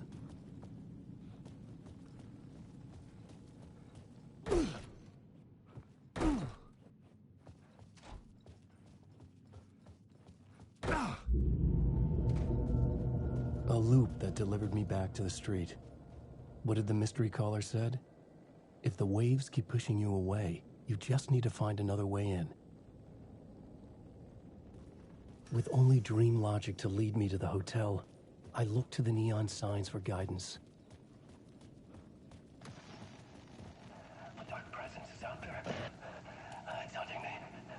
Its spies are always watching. It's trying to catch me. I think it did more than once. It's stealing from me. Stealing my identity. It wants to be me. Replace me. Twisted version of me. Scratch. Mr. Scratch. It's slithering into the story. Once it's in the story, I have to use it to keep the story true. It got in. I have to make the story darker now. But that gives it power. That's bad.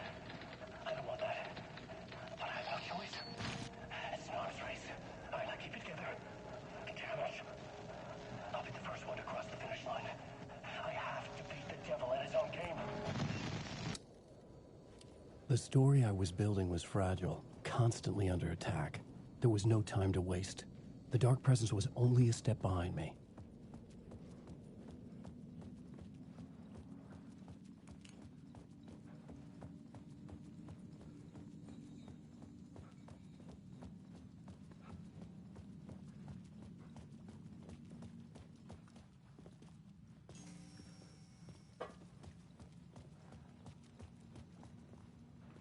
There's a scene coming up with Alex Casey, and I love the camera work and the way that the camera moves around. It moves in a spiral.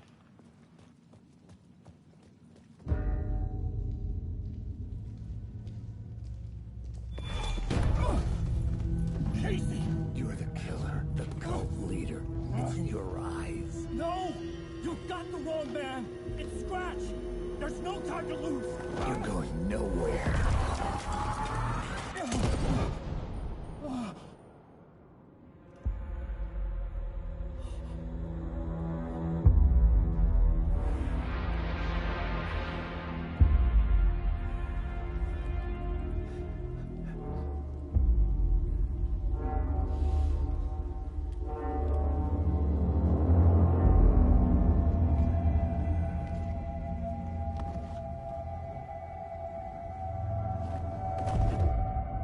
I was dead tired.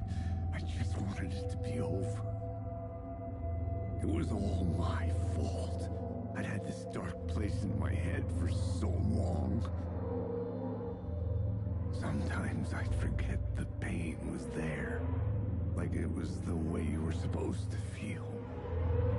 I was not in a dark place. I was the dark place. The source of it all. The vessel. Me and the writer. We were the same. Love that camera work there. This place kept pushing me under, getting into my head, poisoning me with darkness. I had to find a way to escape before it was too late. Too late again.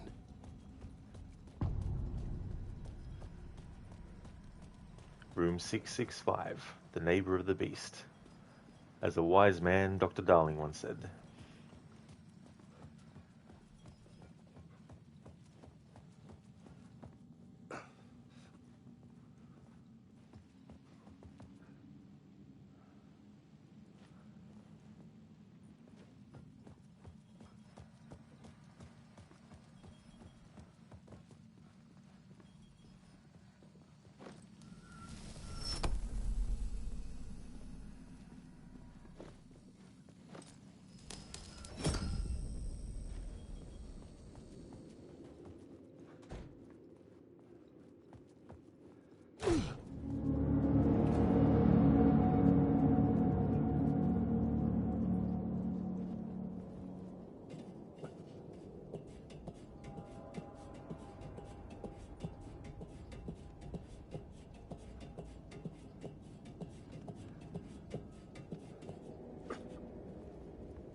destroy it.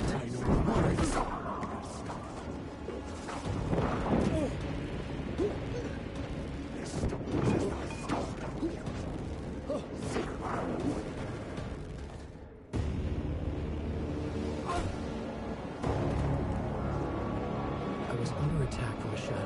There, but not there.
Alright, so the only thing that I can add now for the words of gun category is the roulette. Provides 10% chance to not consume ammo when firing the revolver. Now make it 15%. There we go. Alright, so I can no longer put any more into words of stuff or into words of gun. Actually, yeah, words of stuff I've already fully upgraded, but I've since then gotten another skill point for words of stuff, but I can't use it, so that'll forever be like that. Words of fix, I've still got 2, the wheels within wheels. Words of war, I've still got the 3 to do for goes around. Words of aid, I've got heaps and heaps.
The lights affected where the door led to.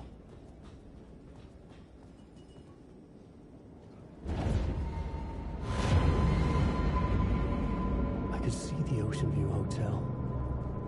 I was getting close.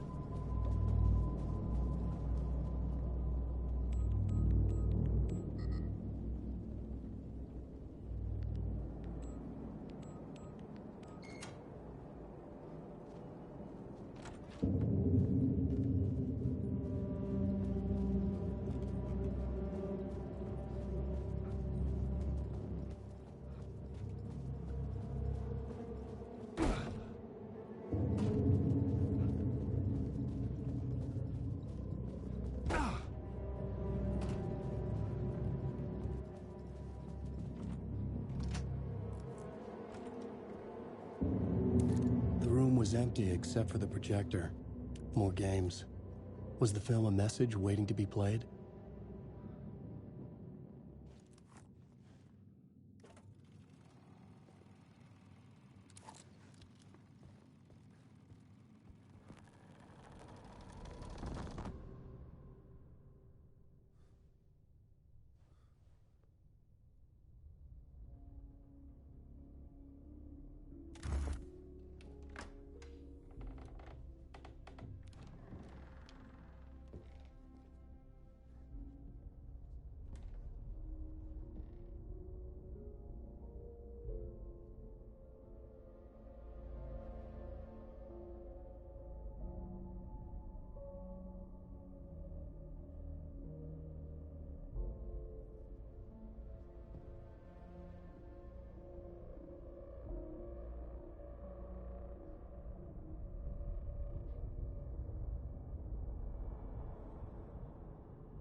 In this temple of shadow and mist, there's a window in the floor and a door in the ceiling. There's no knowing, am I standing still, or running, or kneeling?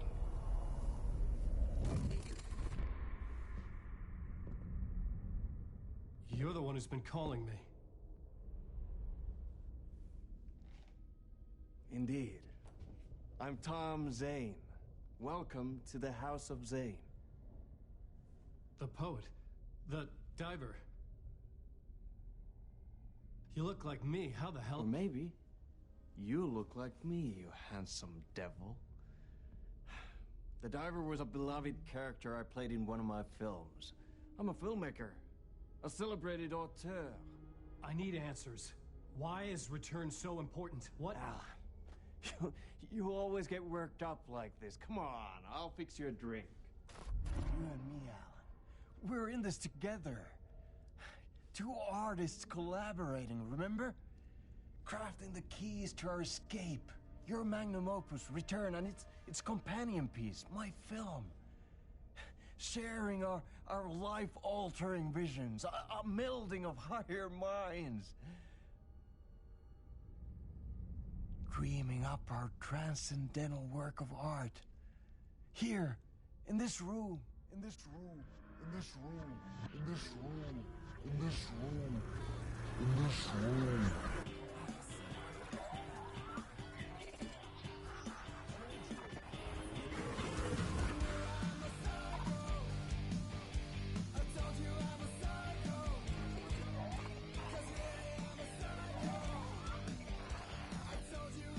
I need the clicker.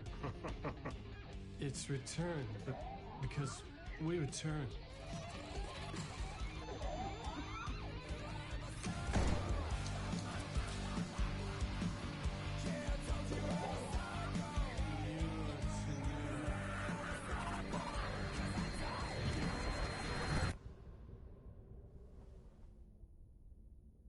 And that is how the magic happened.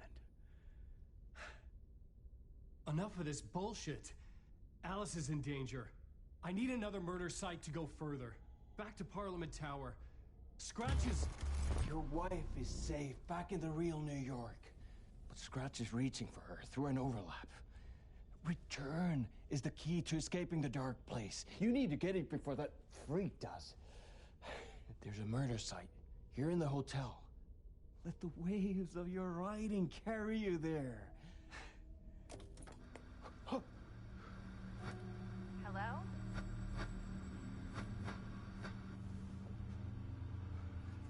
to us. If anyone asks, you were never here.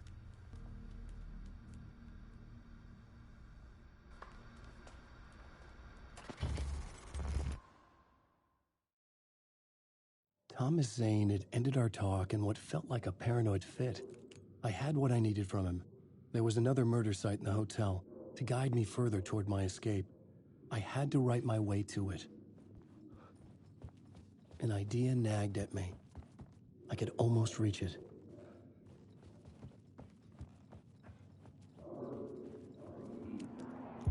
Whispers from the police radio kept me awake at night. The word through the ether. A murder in the backdrop of a play featuring a murder cult. Huh. How meta can you get?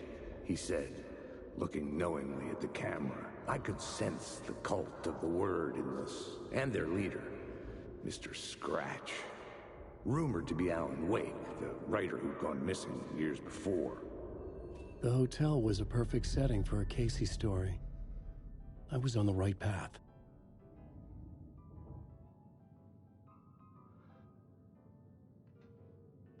Saint Detroit, get hammered. Alan and Thomas Zane definitely did get hammered there, it would seem. It's really cool that Ilka Vili got to actually play Thomas Zane in live action form.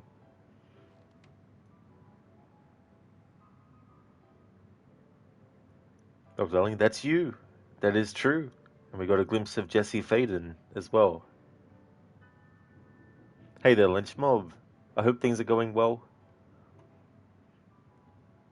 Dr. Darling, thank you for redeeming the Remedy Games quote. Anything from Alex Casey, or change that, anything from James McCaffrey. Alright, cool.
Okay, so I've got one.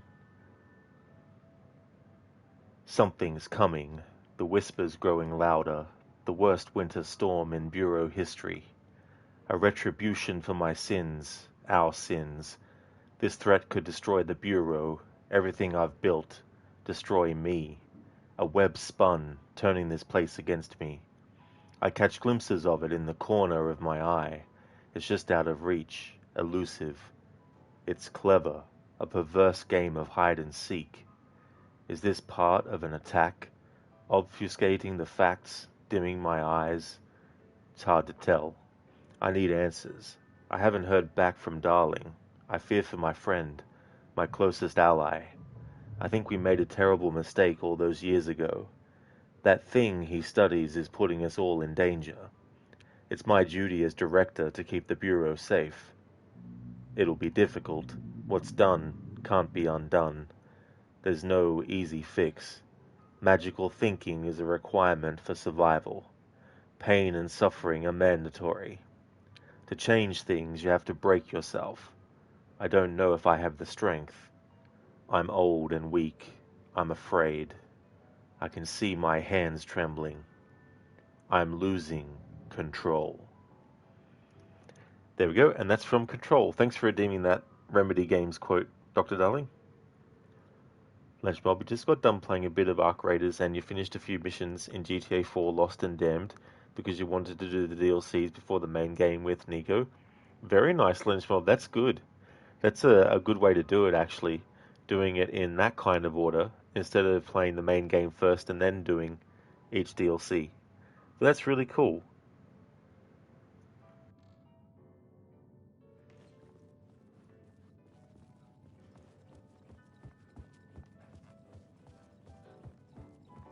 I would start at the entrance lobby.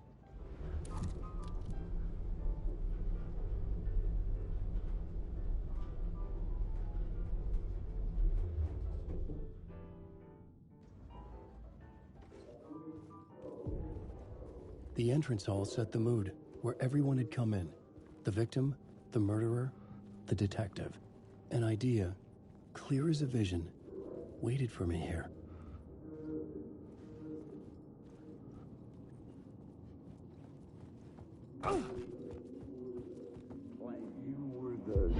So, you were the director of this play?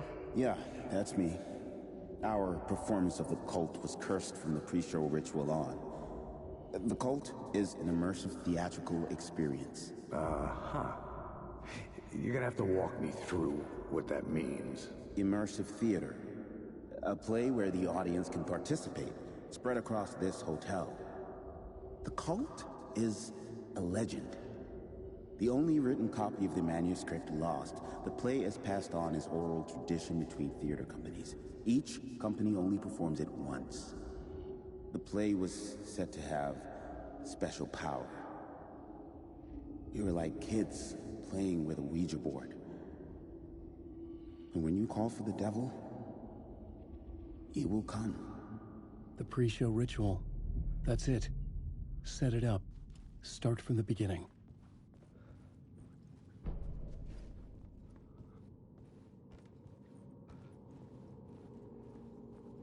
Dr. Darling, we won't hear his voice again in new games. That is true, yeah. I'm glad that one of his final performances he was able to actually do a really major role in this game.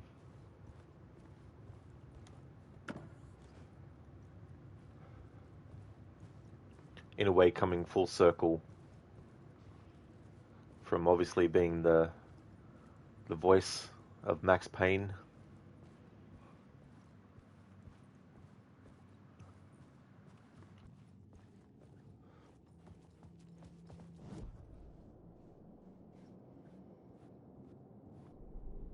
The plot board was empty again.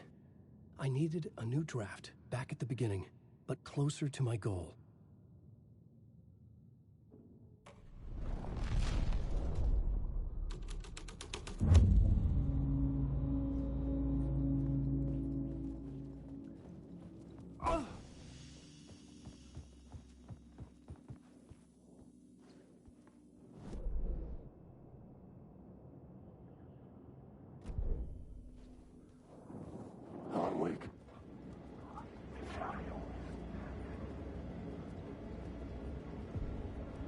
The room at the end of the corridor was closed off.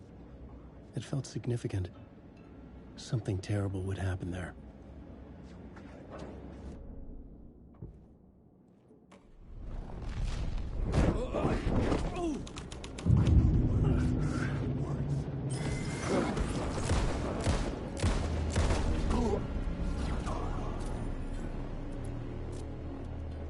The troop were busy building their own Wicker Man, where they themselves would be sacrificed.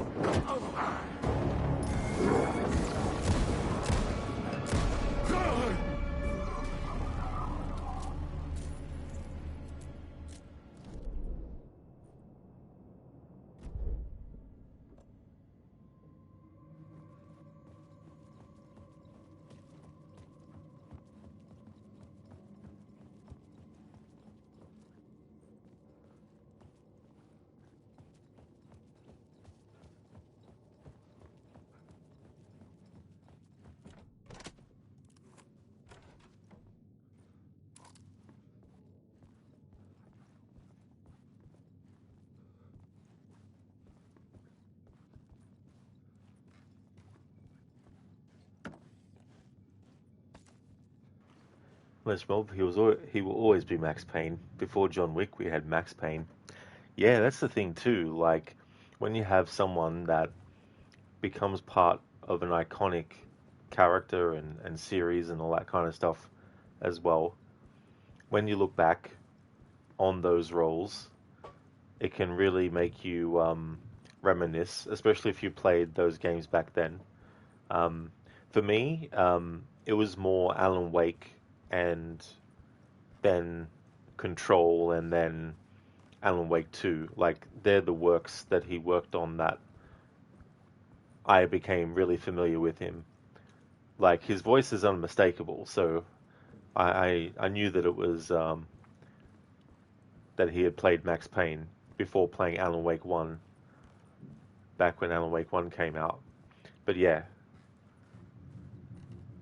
it's interesting when you get characters that come out later that are in the same vein as ones that came before.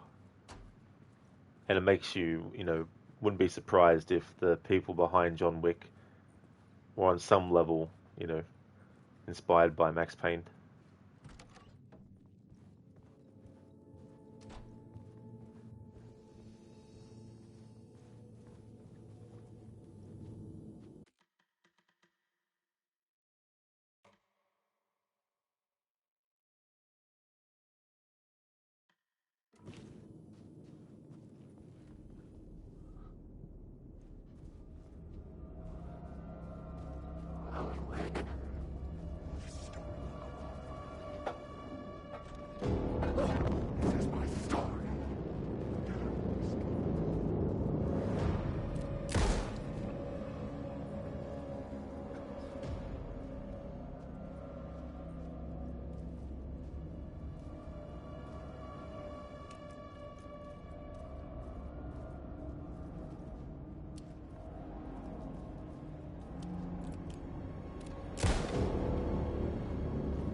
Interesting, first death of the game.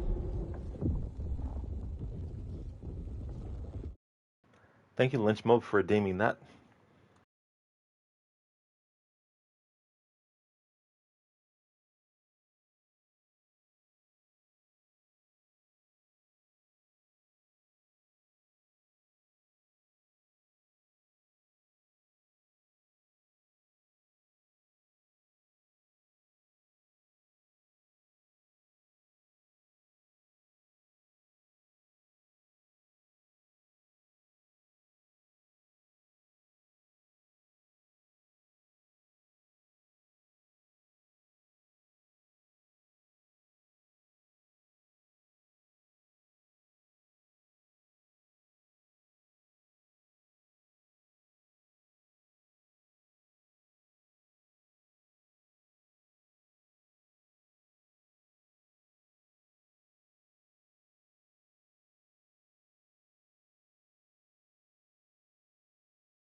Alright, so I've got one. Where do you think you're going, brother? I am afraid. Afraid to bare yourself? Why? You're so big and so well grown. You should be proud of your body. How do you expect to reach emptiness without knowing your own body? Could we talk over there, where the others cannot see?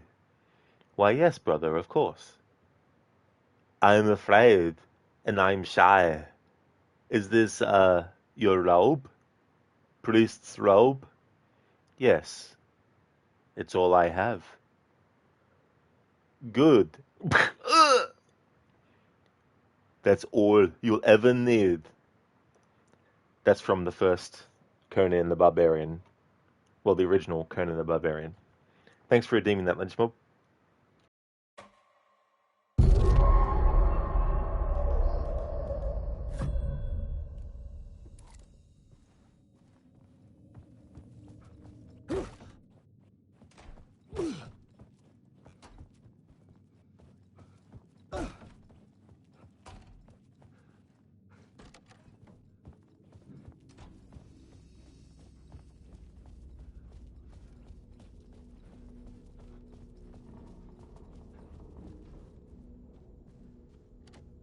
It was locked from the other side.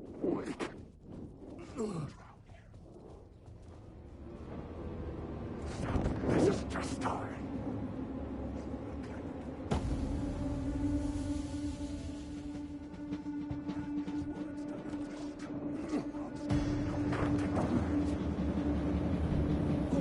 The ballroom would be the stage of a key scene in the play.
Shit!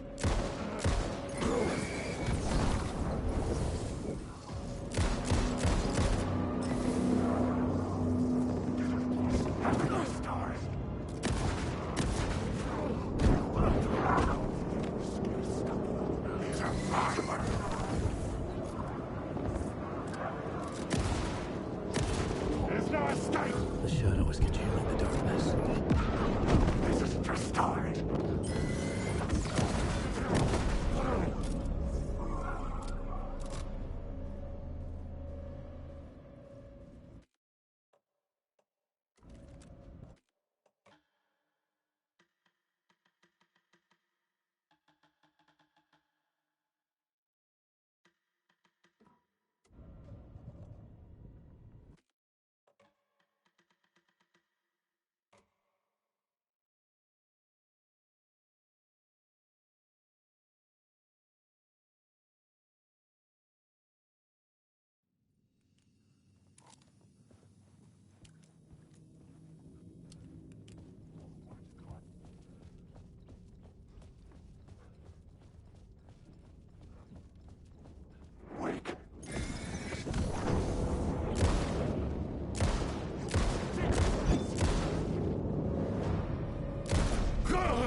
The ballroom would be the stage of a key scene in the play.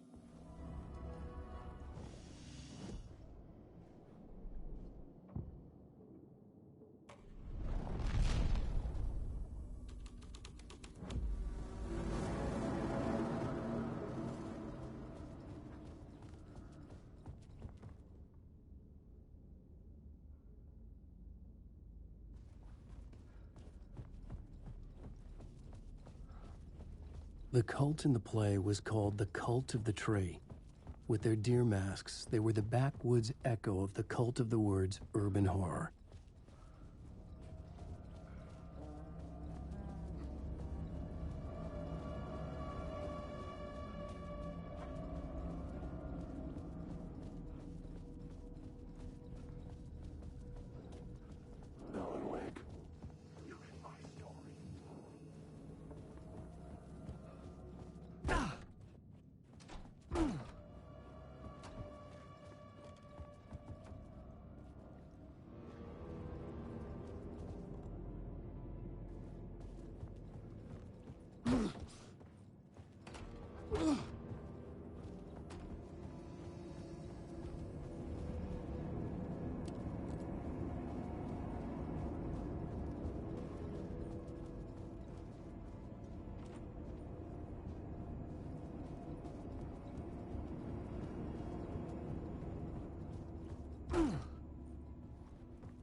This is where they gathered before the play. This is where it began.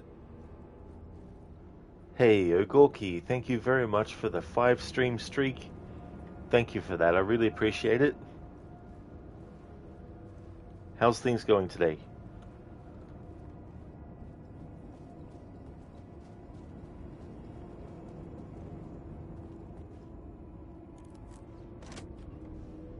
Oh, nice. That's really good to hear. That's awesome.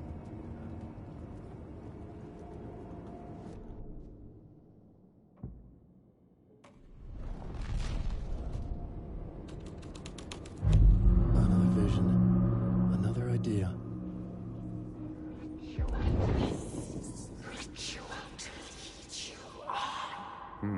Why set up a play in a hotel?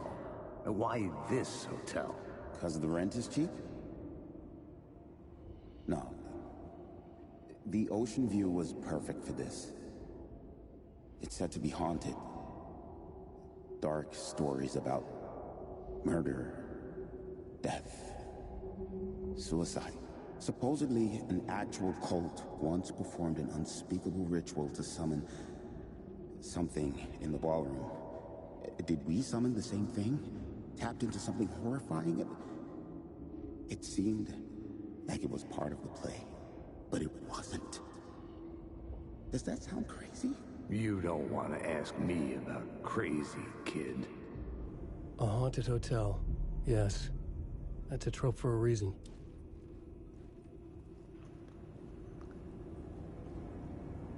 Shining a light on tropes about haunted hotels. A horror idea fit for a king. I'm doing well, thank you, Ogorki. Things are going really good. Can't believe it's a few days into the new year already, and already it feels like I've got so many games to get to before the year ends. But I can sort of like, you know, slow down the pace a little tiny fraction for some games. But others I need to get done. I did 106 playthroughs last year, so...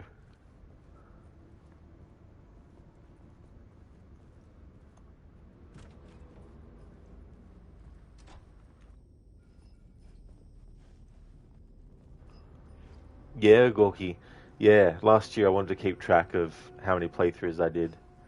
It's not individual games. It's a combination of games that I do multiple playthroughs for, but they're separate playthroughs because they're not part of an overall kind of thing. So the Dark Pictures series of horror games, for example, like I did multiple playthroughs of multiple ones of them doing different focuses and also different challenges for some games. Like there was 17 Assassin's Creed games I did challenges for last year.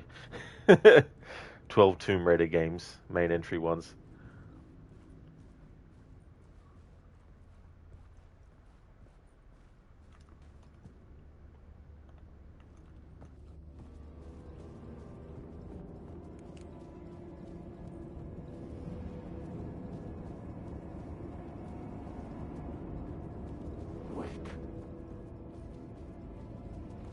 This year I've got some games I'd like to actually play for the very first time.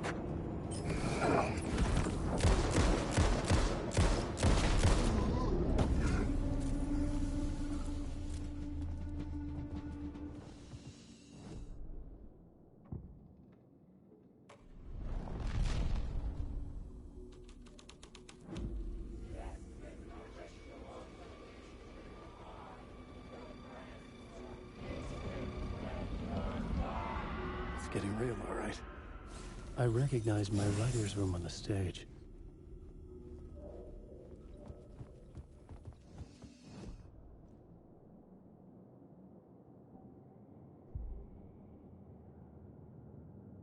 I now have 2 skills for words of stuff that I can't use because I've already got them all.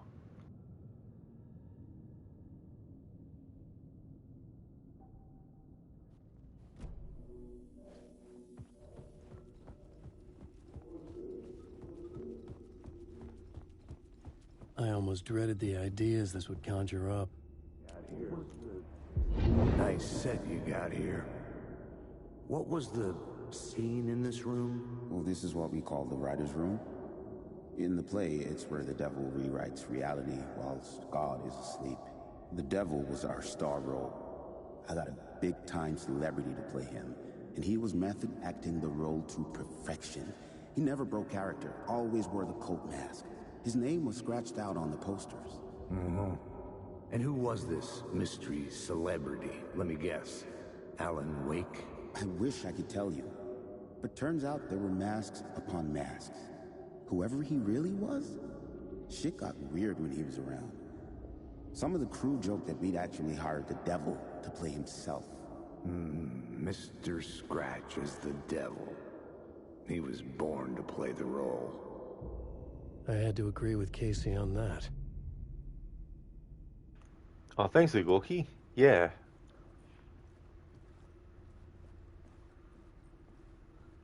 Then there's ones that I've played, but years and years and years and years ago, and I haven't played them since, that I want to get to as well. Alan Wake.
The devil's path up the staircase was draped in blood.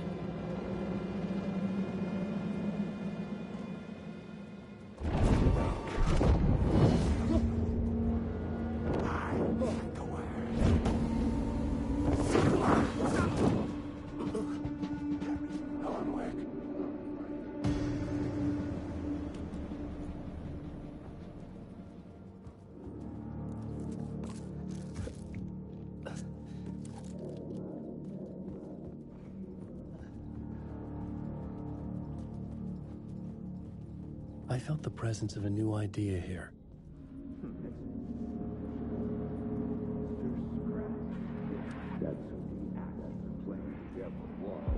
Mr. Scratch, if that's who the actor playing the devil was, had stayed in the hotel. Asking around at reception got me a room number. 666. He had requested that room, specifically. The devil had a sense of humor. Or he really didn't. It was funny either way. According to the director, the actor hadn't mingled with the rest of the cast. He had only come out for the play. And always in character.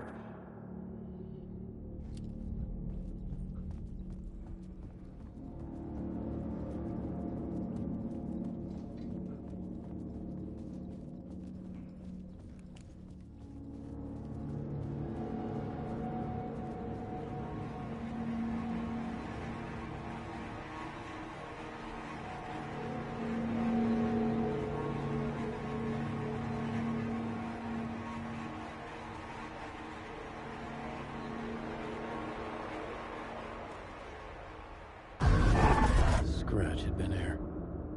I could sense his presence lingering in the room. I was about to have another killer idea.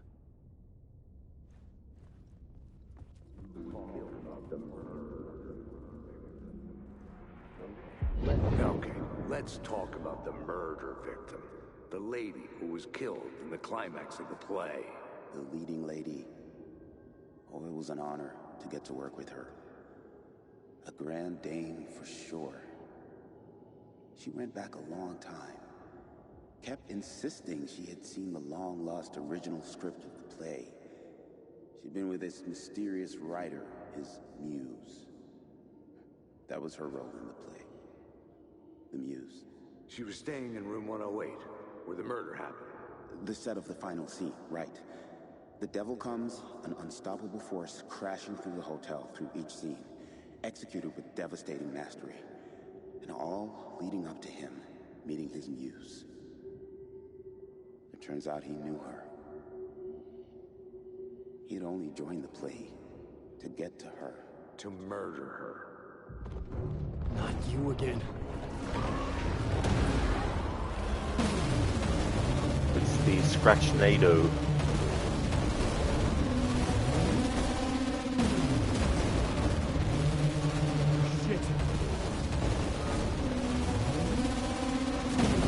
Get away!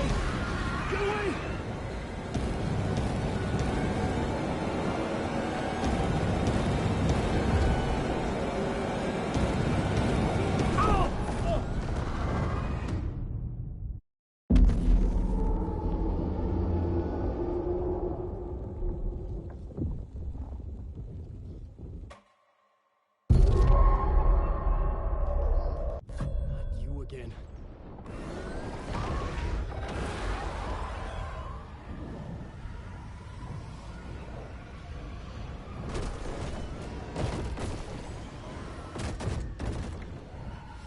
Shit! Get away! Get away!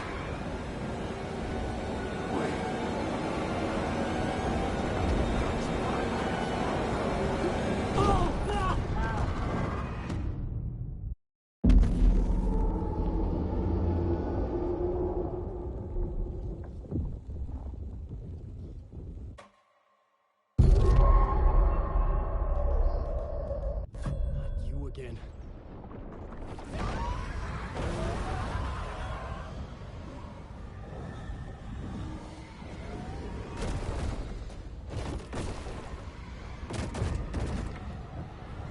Shit.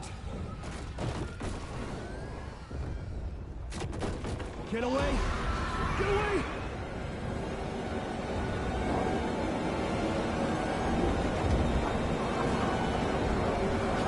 Get the fuck away from me!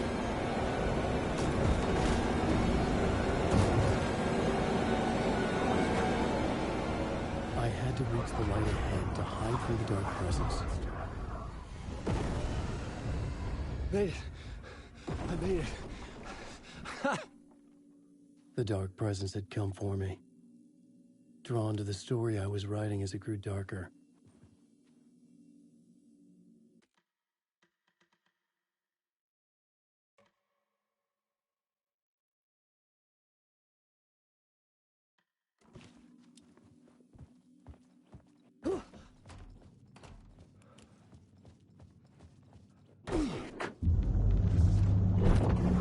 The muse was the murder victim. The final scene took place in room 108.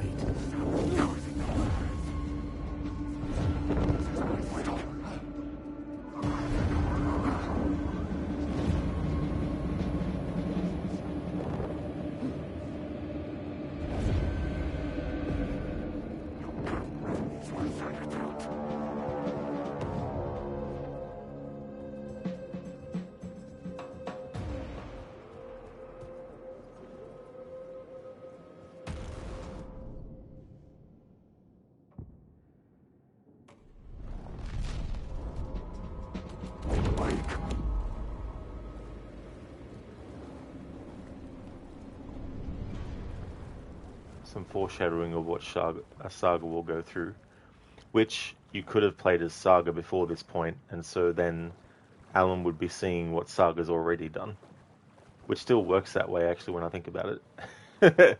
So either way, whether you're playing as Alan right now or you played as Saga first, you've already experienced Saga going through what Alan just saw glimpses of, if you've played it in that order with the characters.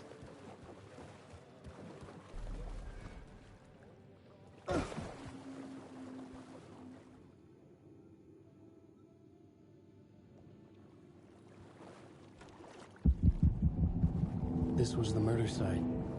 There was a record at the bottom of the bathtub, beneath the body.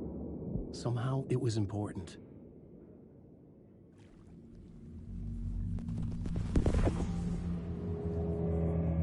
Another step. Somehow I was closer to home. Closer than ever before. It's you again. The FBI agent. Saga Anderson. I'm closer now. I can feel it. You helped me get closer to escaping. Wake? Are I still trapped? We have the clicker. We can... You know about the clicker. It can help us. I destroyed the dark presence with it last time. You can help. You can find it. You must find it. I can get it to you. I have to understand. Did you write the story? Alice is in danger. I have to stop Scratch. I have to find Return. I need to get back to my apartment. I'm writing a story to get through. Initiation. It's the only way. The story. You can do that. You can write out...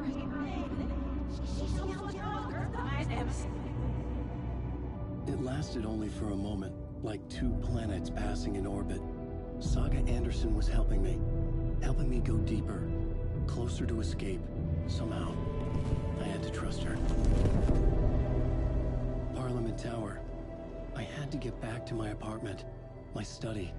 I had to find the manuscript of Return.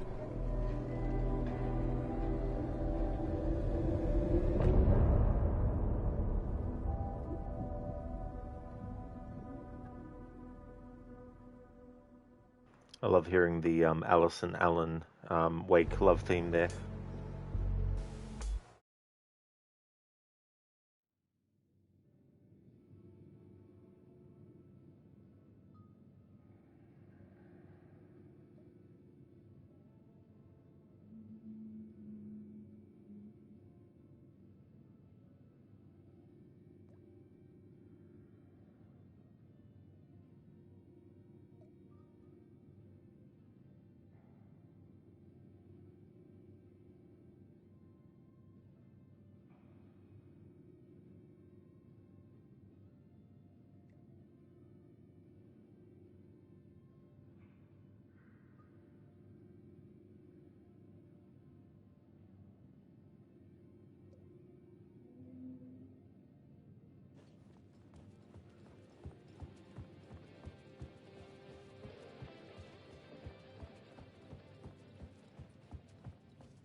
tower was here, again. Zane said the manuscript of return was the key to escaping. I had to get it before Scratch did. Alright, so we're going to go and switch back to Saga.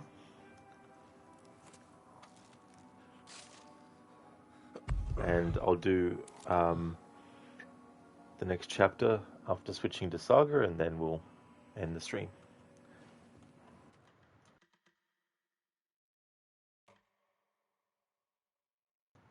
Which would then leave me, after doing that, with, let me see, 1, 2, 3, 4, 5, 6, 7, 8, 9, 10, with 10 more chapters.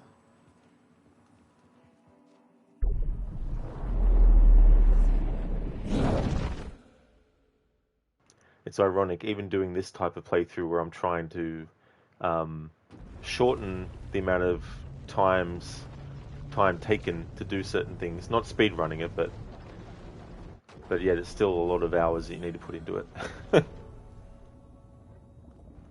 I mean, if you were skipping cutscenes, you didn't care about that, then you get through quicker. But I still want the cutscenes to play. It's just that I'm trying not to spend too much time stopping and listening to stuff, watching videos in full, listening to manuscript pages in full, looking at all the evidence, doing all that kind of stuff. See you around. Quite the show that Archie fella put on today, eh? I loved it. I had half a mind to come down and start dancing. Oh, why didn't you? You gotta grab life's gifts while you can.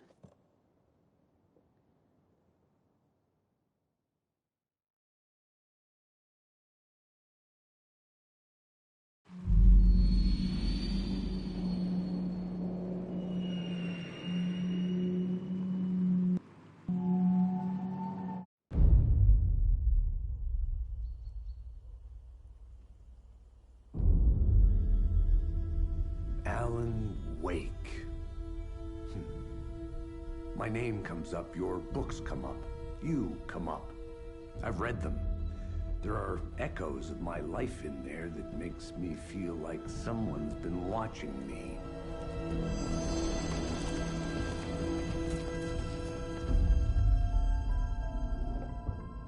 What happened to Alan Wake? The unanswered mystery. Never expected to find you alive. My head's killing me.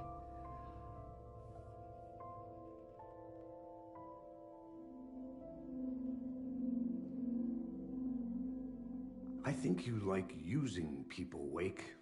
Taking their lives and twisting them into your stories. And when someone gets hurt, it's kick-ass material for the next one. Shit! Spilled my coffee.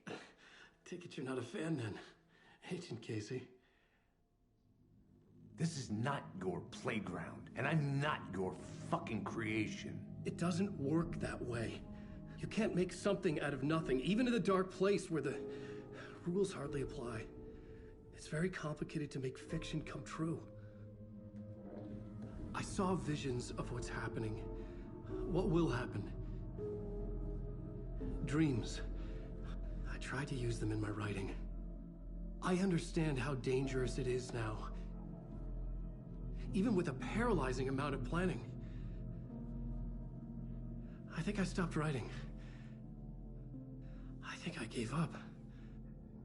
But there's a manuscript. Maybe I forgot not to write. The dark place makes you forget.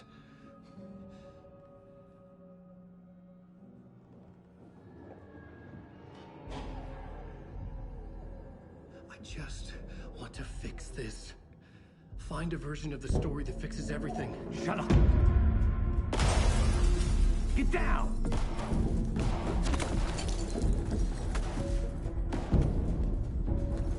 FBI! We want the rider! No one else needs to get hurt! Fuck off!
I had escaped the dark place. So had the dark presence. Scratch. He was here, in Bright Falls. I could feel him as a growing pressure in my head, stronger by the minute. Why didn't he kill me with the rest? What did he want? I gotta get out of here. I needed to find Casey. We were on the same side in this fight. Strength in numbers.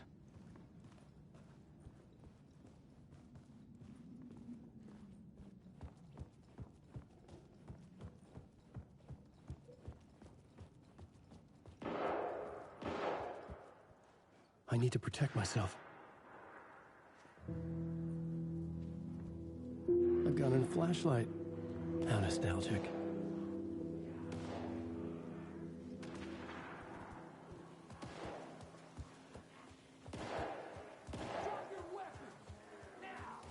That's Casey. He was still alive.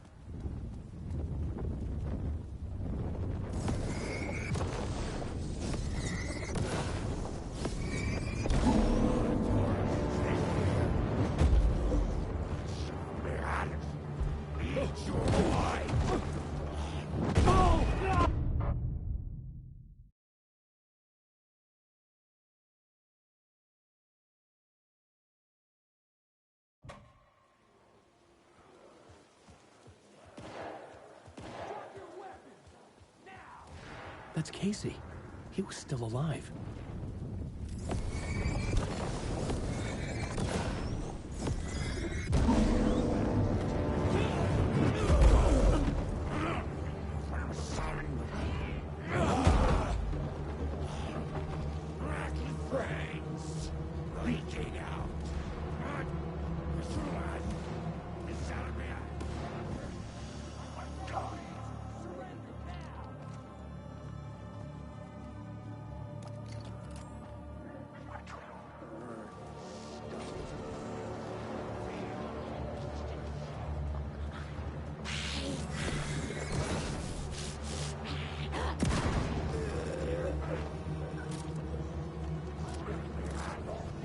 The pressure in my head was unbearable. Scratch was getting closer, stronger than ever.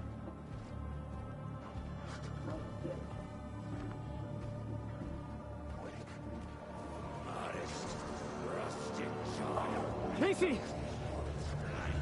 Look out! It's him!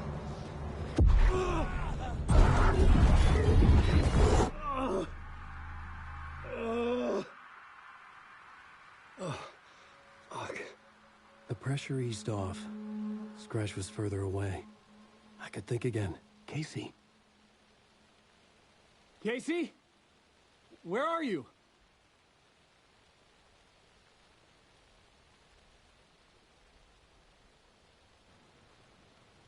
The moment when the FBC show up in this game, I was so glad that I'd actually played Control and enjoyed the game and really got invested in that game's world, and then of course the wider connections to Alan Wake, being a big fan of Alan Wake beforehand as well.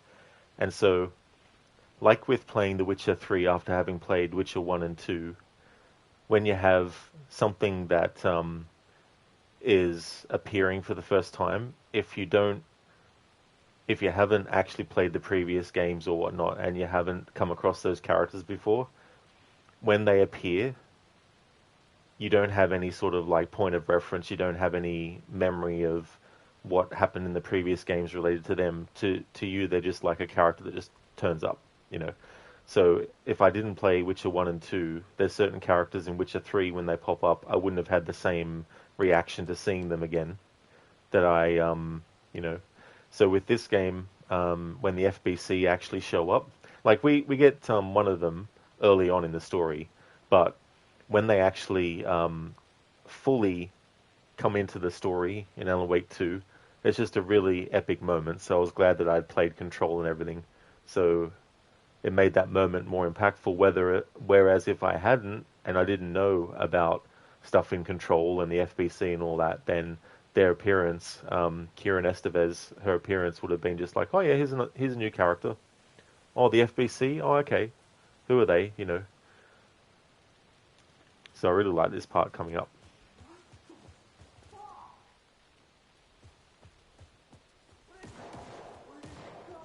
Casey, I'm coming! Fuck.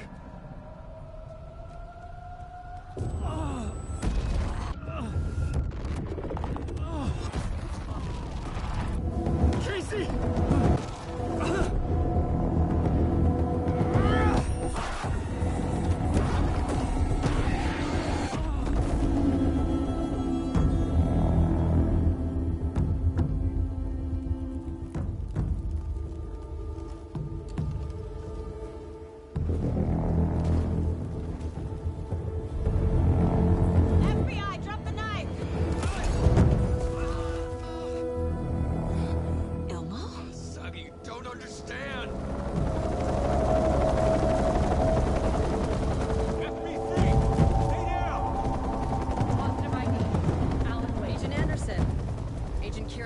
Federal Bureau of Control. We'll take it from here. Out cold. Wait. This is my case. This is no longer an FBI investigation. The case has been transferred to us. This is bullshit. Noted. We're moving the evidence and paperwork from your field office to our base of operation at the sheriff's station. Any other pieces of evidence with you? Anything relevant? The clicker. I can't trust them with it. Nothing comes to mind. Okay. Then your work here is done. Hey, you did well. Wait! My partner, Agent Casey's MIA. We'll look for him. He's my partner, damn it! Agent? I should be... Go home. Careful moving weight. They think he's a para-utilitarian. No. Fuck this. I was so close to getting the clicker to wake. I'm not done here. Not until I find Casey. Not until my family is safe from this horror story. The technical words and terms that the FBC have for things. That was one of the other elements that was really good about Control, is having played Alan Wake, the phenomena and certain objects and all that kind of stuff. In Control they give scientific names and all that to those sorts of phenomena as well.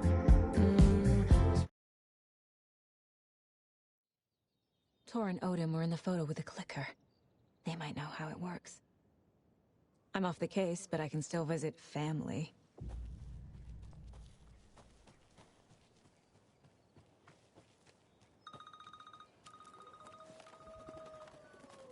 Hello? Saga! It's Tor, your grandfather.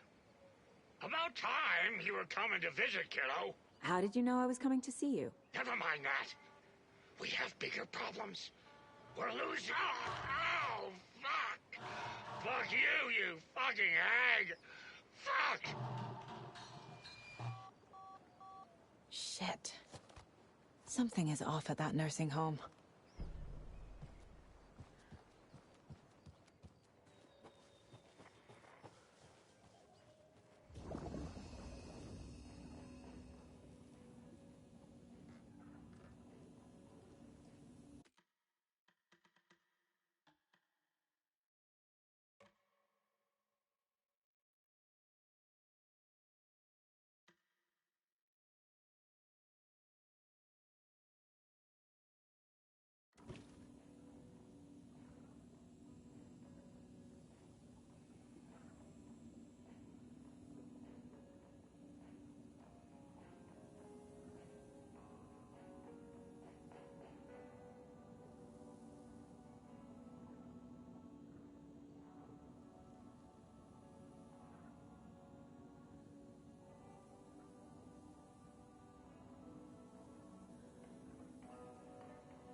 Alright, so what I might do is actually one more chapter. I'll do Alan's next chapter.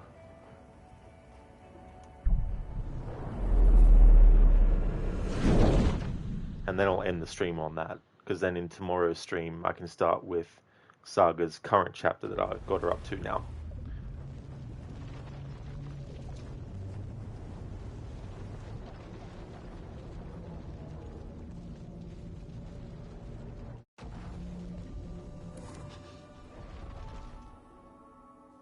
Hey there, Maxi. Good day, dude.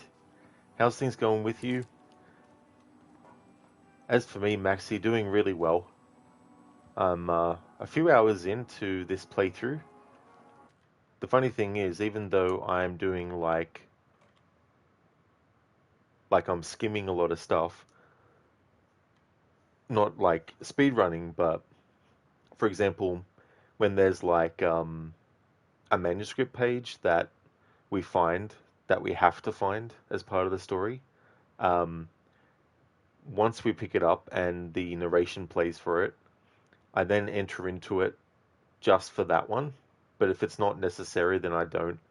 And so going through like that and cutting corners on certain chapters and all that kind of stuff. But even still, I mean, stream-wise, I'm 7 hours and 33 minutes into my playthrough. But the game has only counted it as 6 hours and 27 minutes from the start of the game to now. So yeah. But it's going really good, so I'll be on track tomorrow to finish the game. You're going good, thanks, dude? Just woke up, which you don't normally do so late. Well, that's totally fair, though. I'm glad that you're going well, Maxi. I hope you got some good sleep. Better to reign in hell than serve in heaven. Is that it? Why not? I'm here on the ground with my nose in it since the whole thing began. I've nurtured every sensation man's been inspired to have. I cared about what he wanted, and I never judged him. Why? Because I never rejected him. In spite of all his imperfections, I'm a fan of man. I'm a humanist. Maybe the last humanist. Thank you very much for redeeming that, Dr. Darling. I don't really know where the Bane one was from. Yeah, Maxi, so, you can really go into a deep dive with this. Also, if you want to get the full story and get the actual ending, you need to play through the game on New Game Plus mode, which is what this is. They call it the final draft. So it's New Game Plus mode, but you also get additional things added to the story that weren't there before, and then you get the true ending. So if you want the full scope of the experience, you need to start the game from scratch, play it all the way through, then when you get the ending that you get, go into final draft mode, play it again from the start of the story, keeping all your weapons and stuff that you got, and then as you go through, you'll notice things that weren't there before, and it all goes towards the true ending of the game. So in this playthrough, I've just basically skipped to just going into the final draft. Oh, okay, so both are from Devil's Advocate. Yeah, I only saw that movie once, back when it came out. On VHS, that was. Al Pacino and Keanu Reeves and Charlize Theron.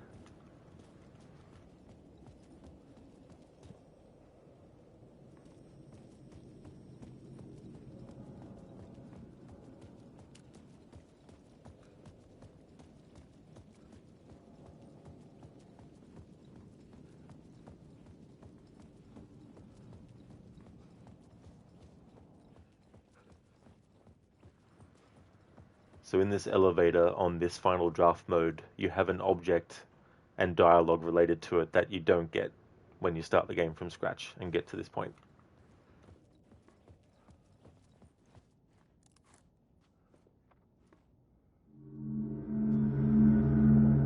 Alan, you must hurry.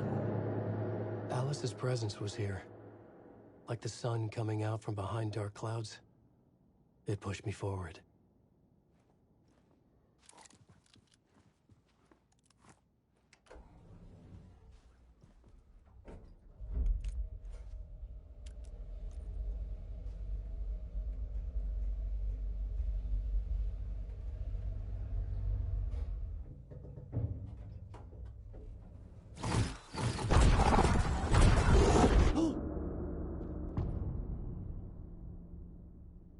It's called Return because we return.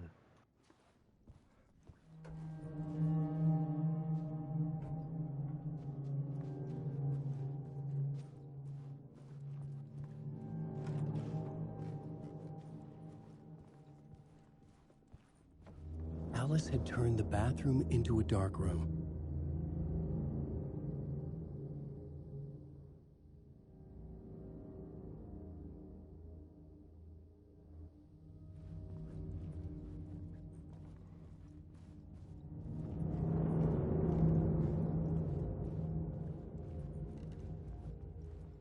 I needed to get inside the manuscript.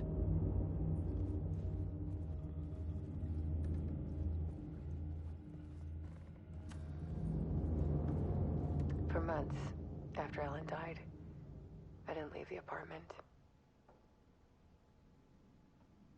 I was flattened by the confusion, the shock, the guilt, fear. I could barely get out of bed. Barry Wheeler started visiting. He even cooked me meals. I couldn't stand the guy when I first met him, but he's a better friend than I gave him credit for. And he still checks in, even after he moved out west.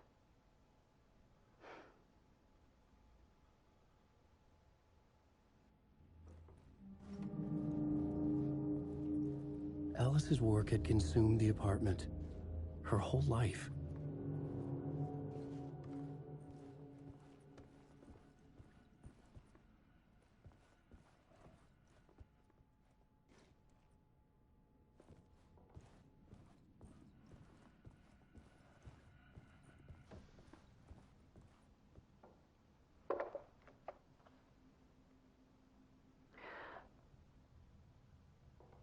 One morning, I saw a deer soar past my bedroom window.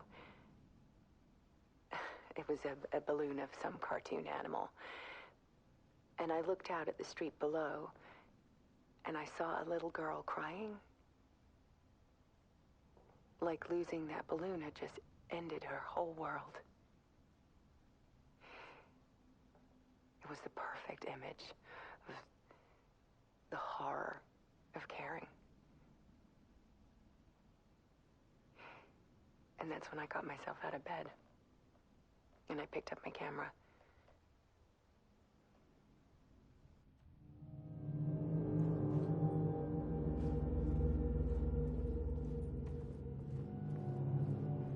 The way they order these, this first one,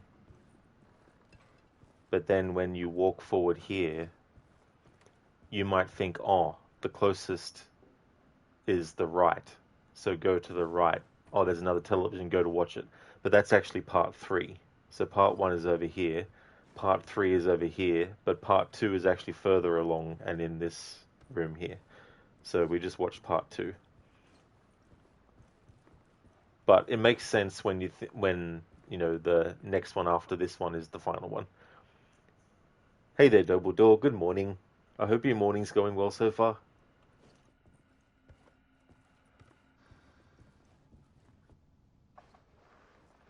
There was something in the dark.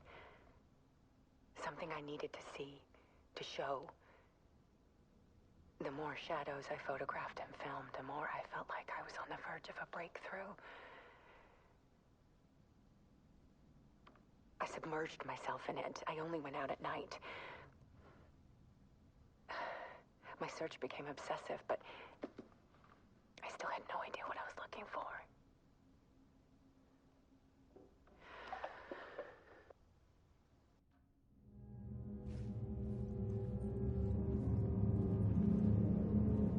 Mr.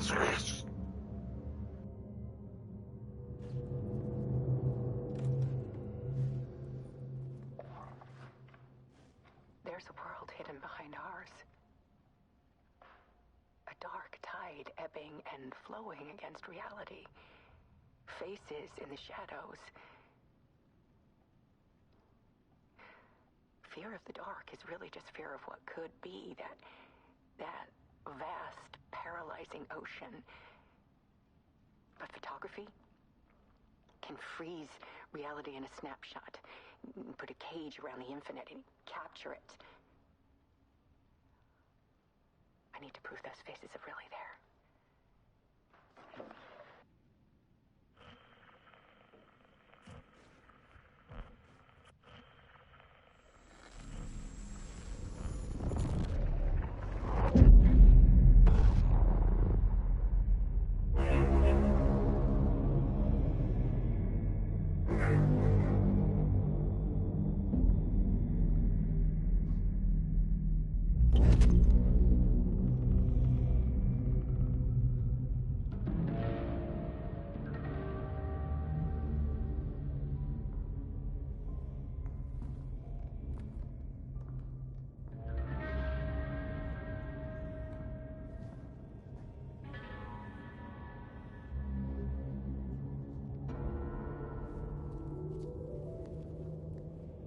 The full manuscript of a novel.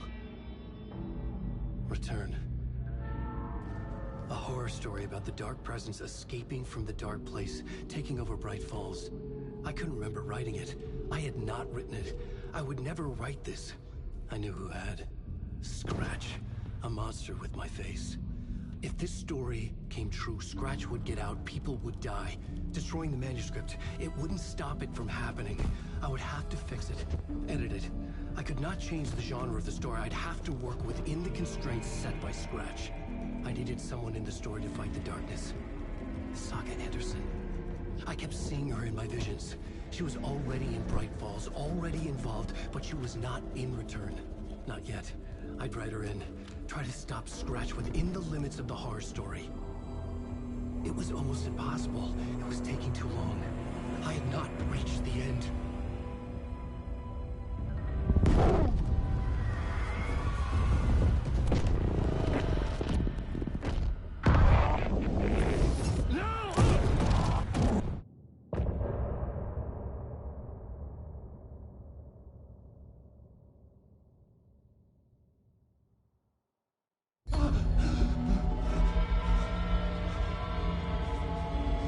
Scratch stopped me before I could finish my edits to the manuscript.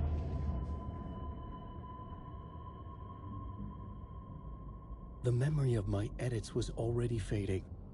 Terrible things would happen if the manuscript came true. Scratch was there, at Parliament Tower, undoing my work. He could use the story to escape. He could go after Alice.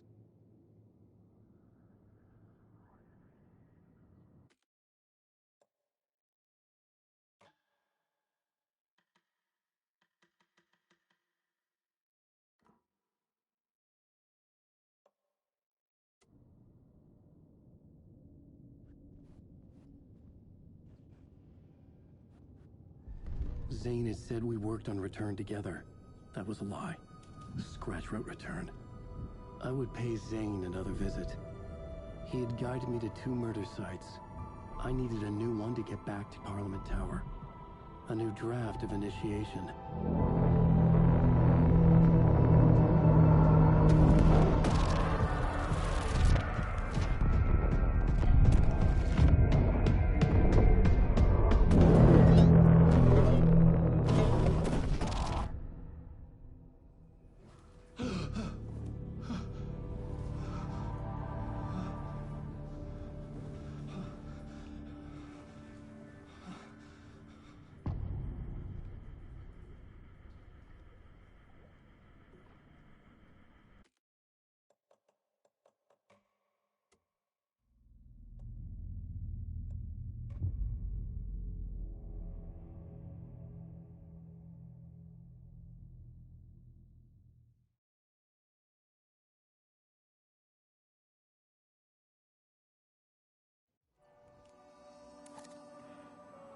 Shit. That's where... Alright. The autosave didn't actually save where I thought it would. Where the fuck is this? Oh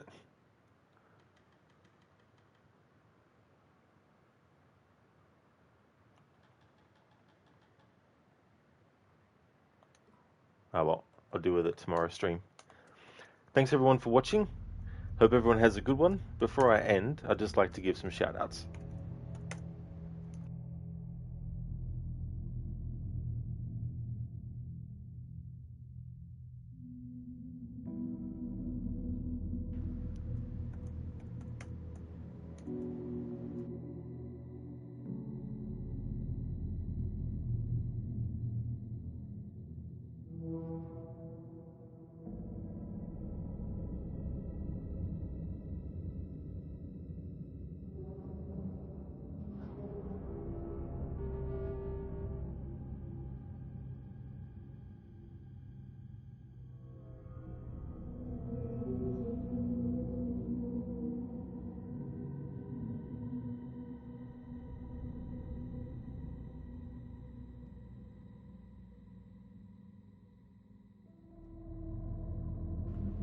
Would definitely like to recommend people check out AC, who's been doing Fallout 4.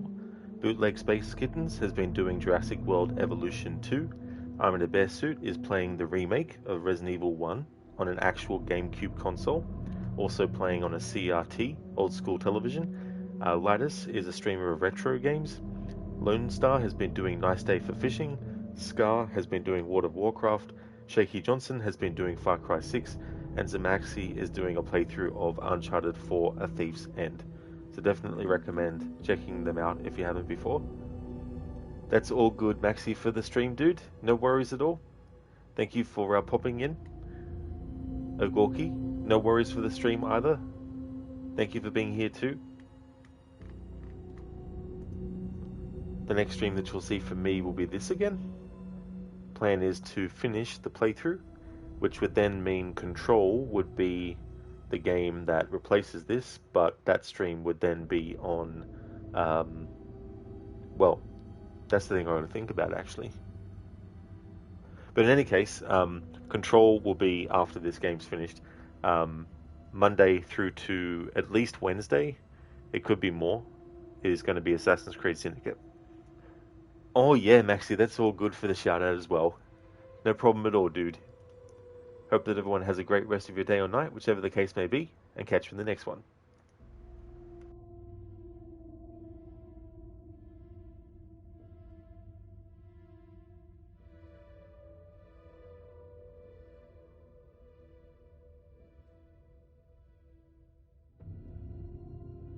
Cheers, Maxi. I definitely will. I hope you do too.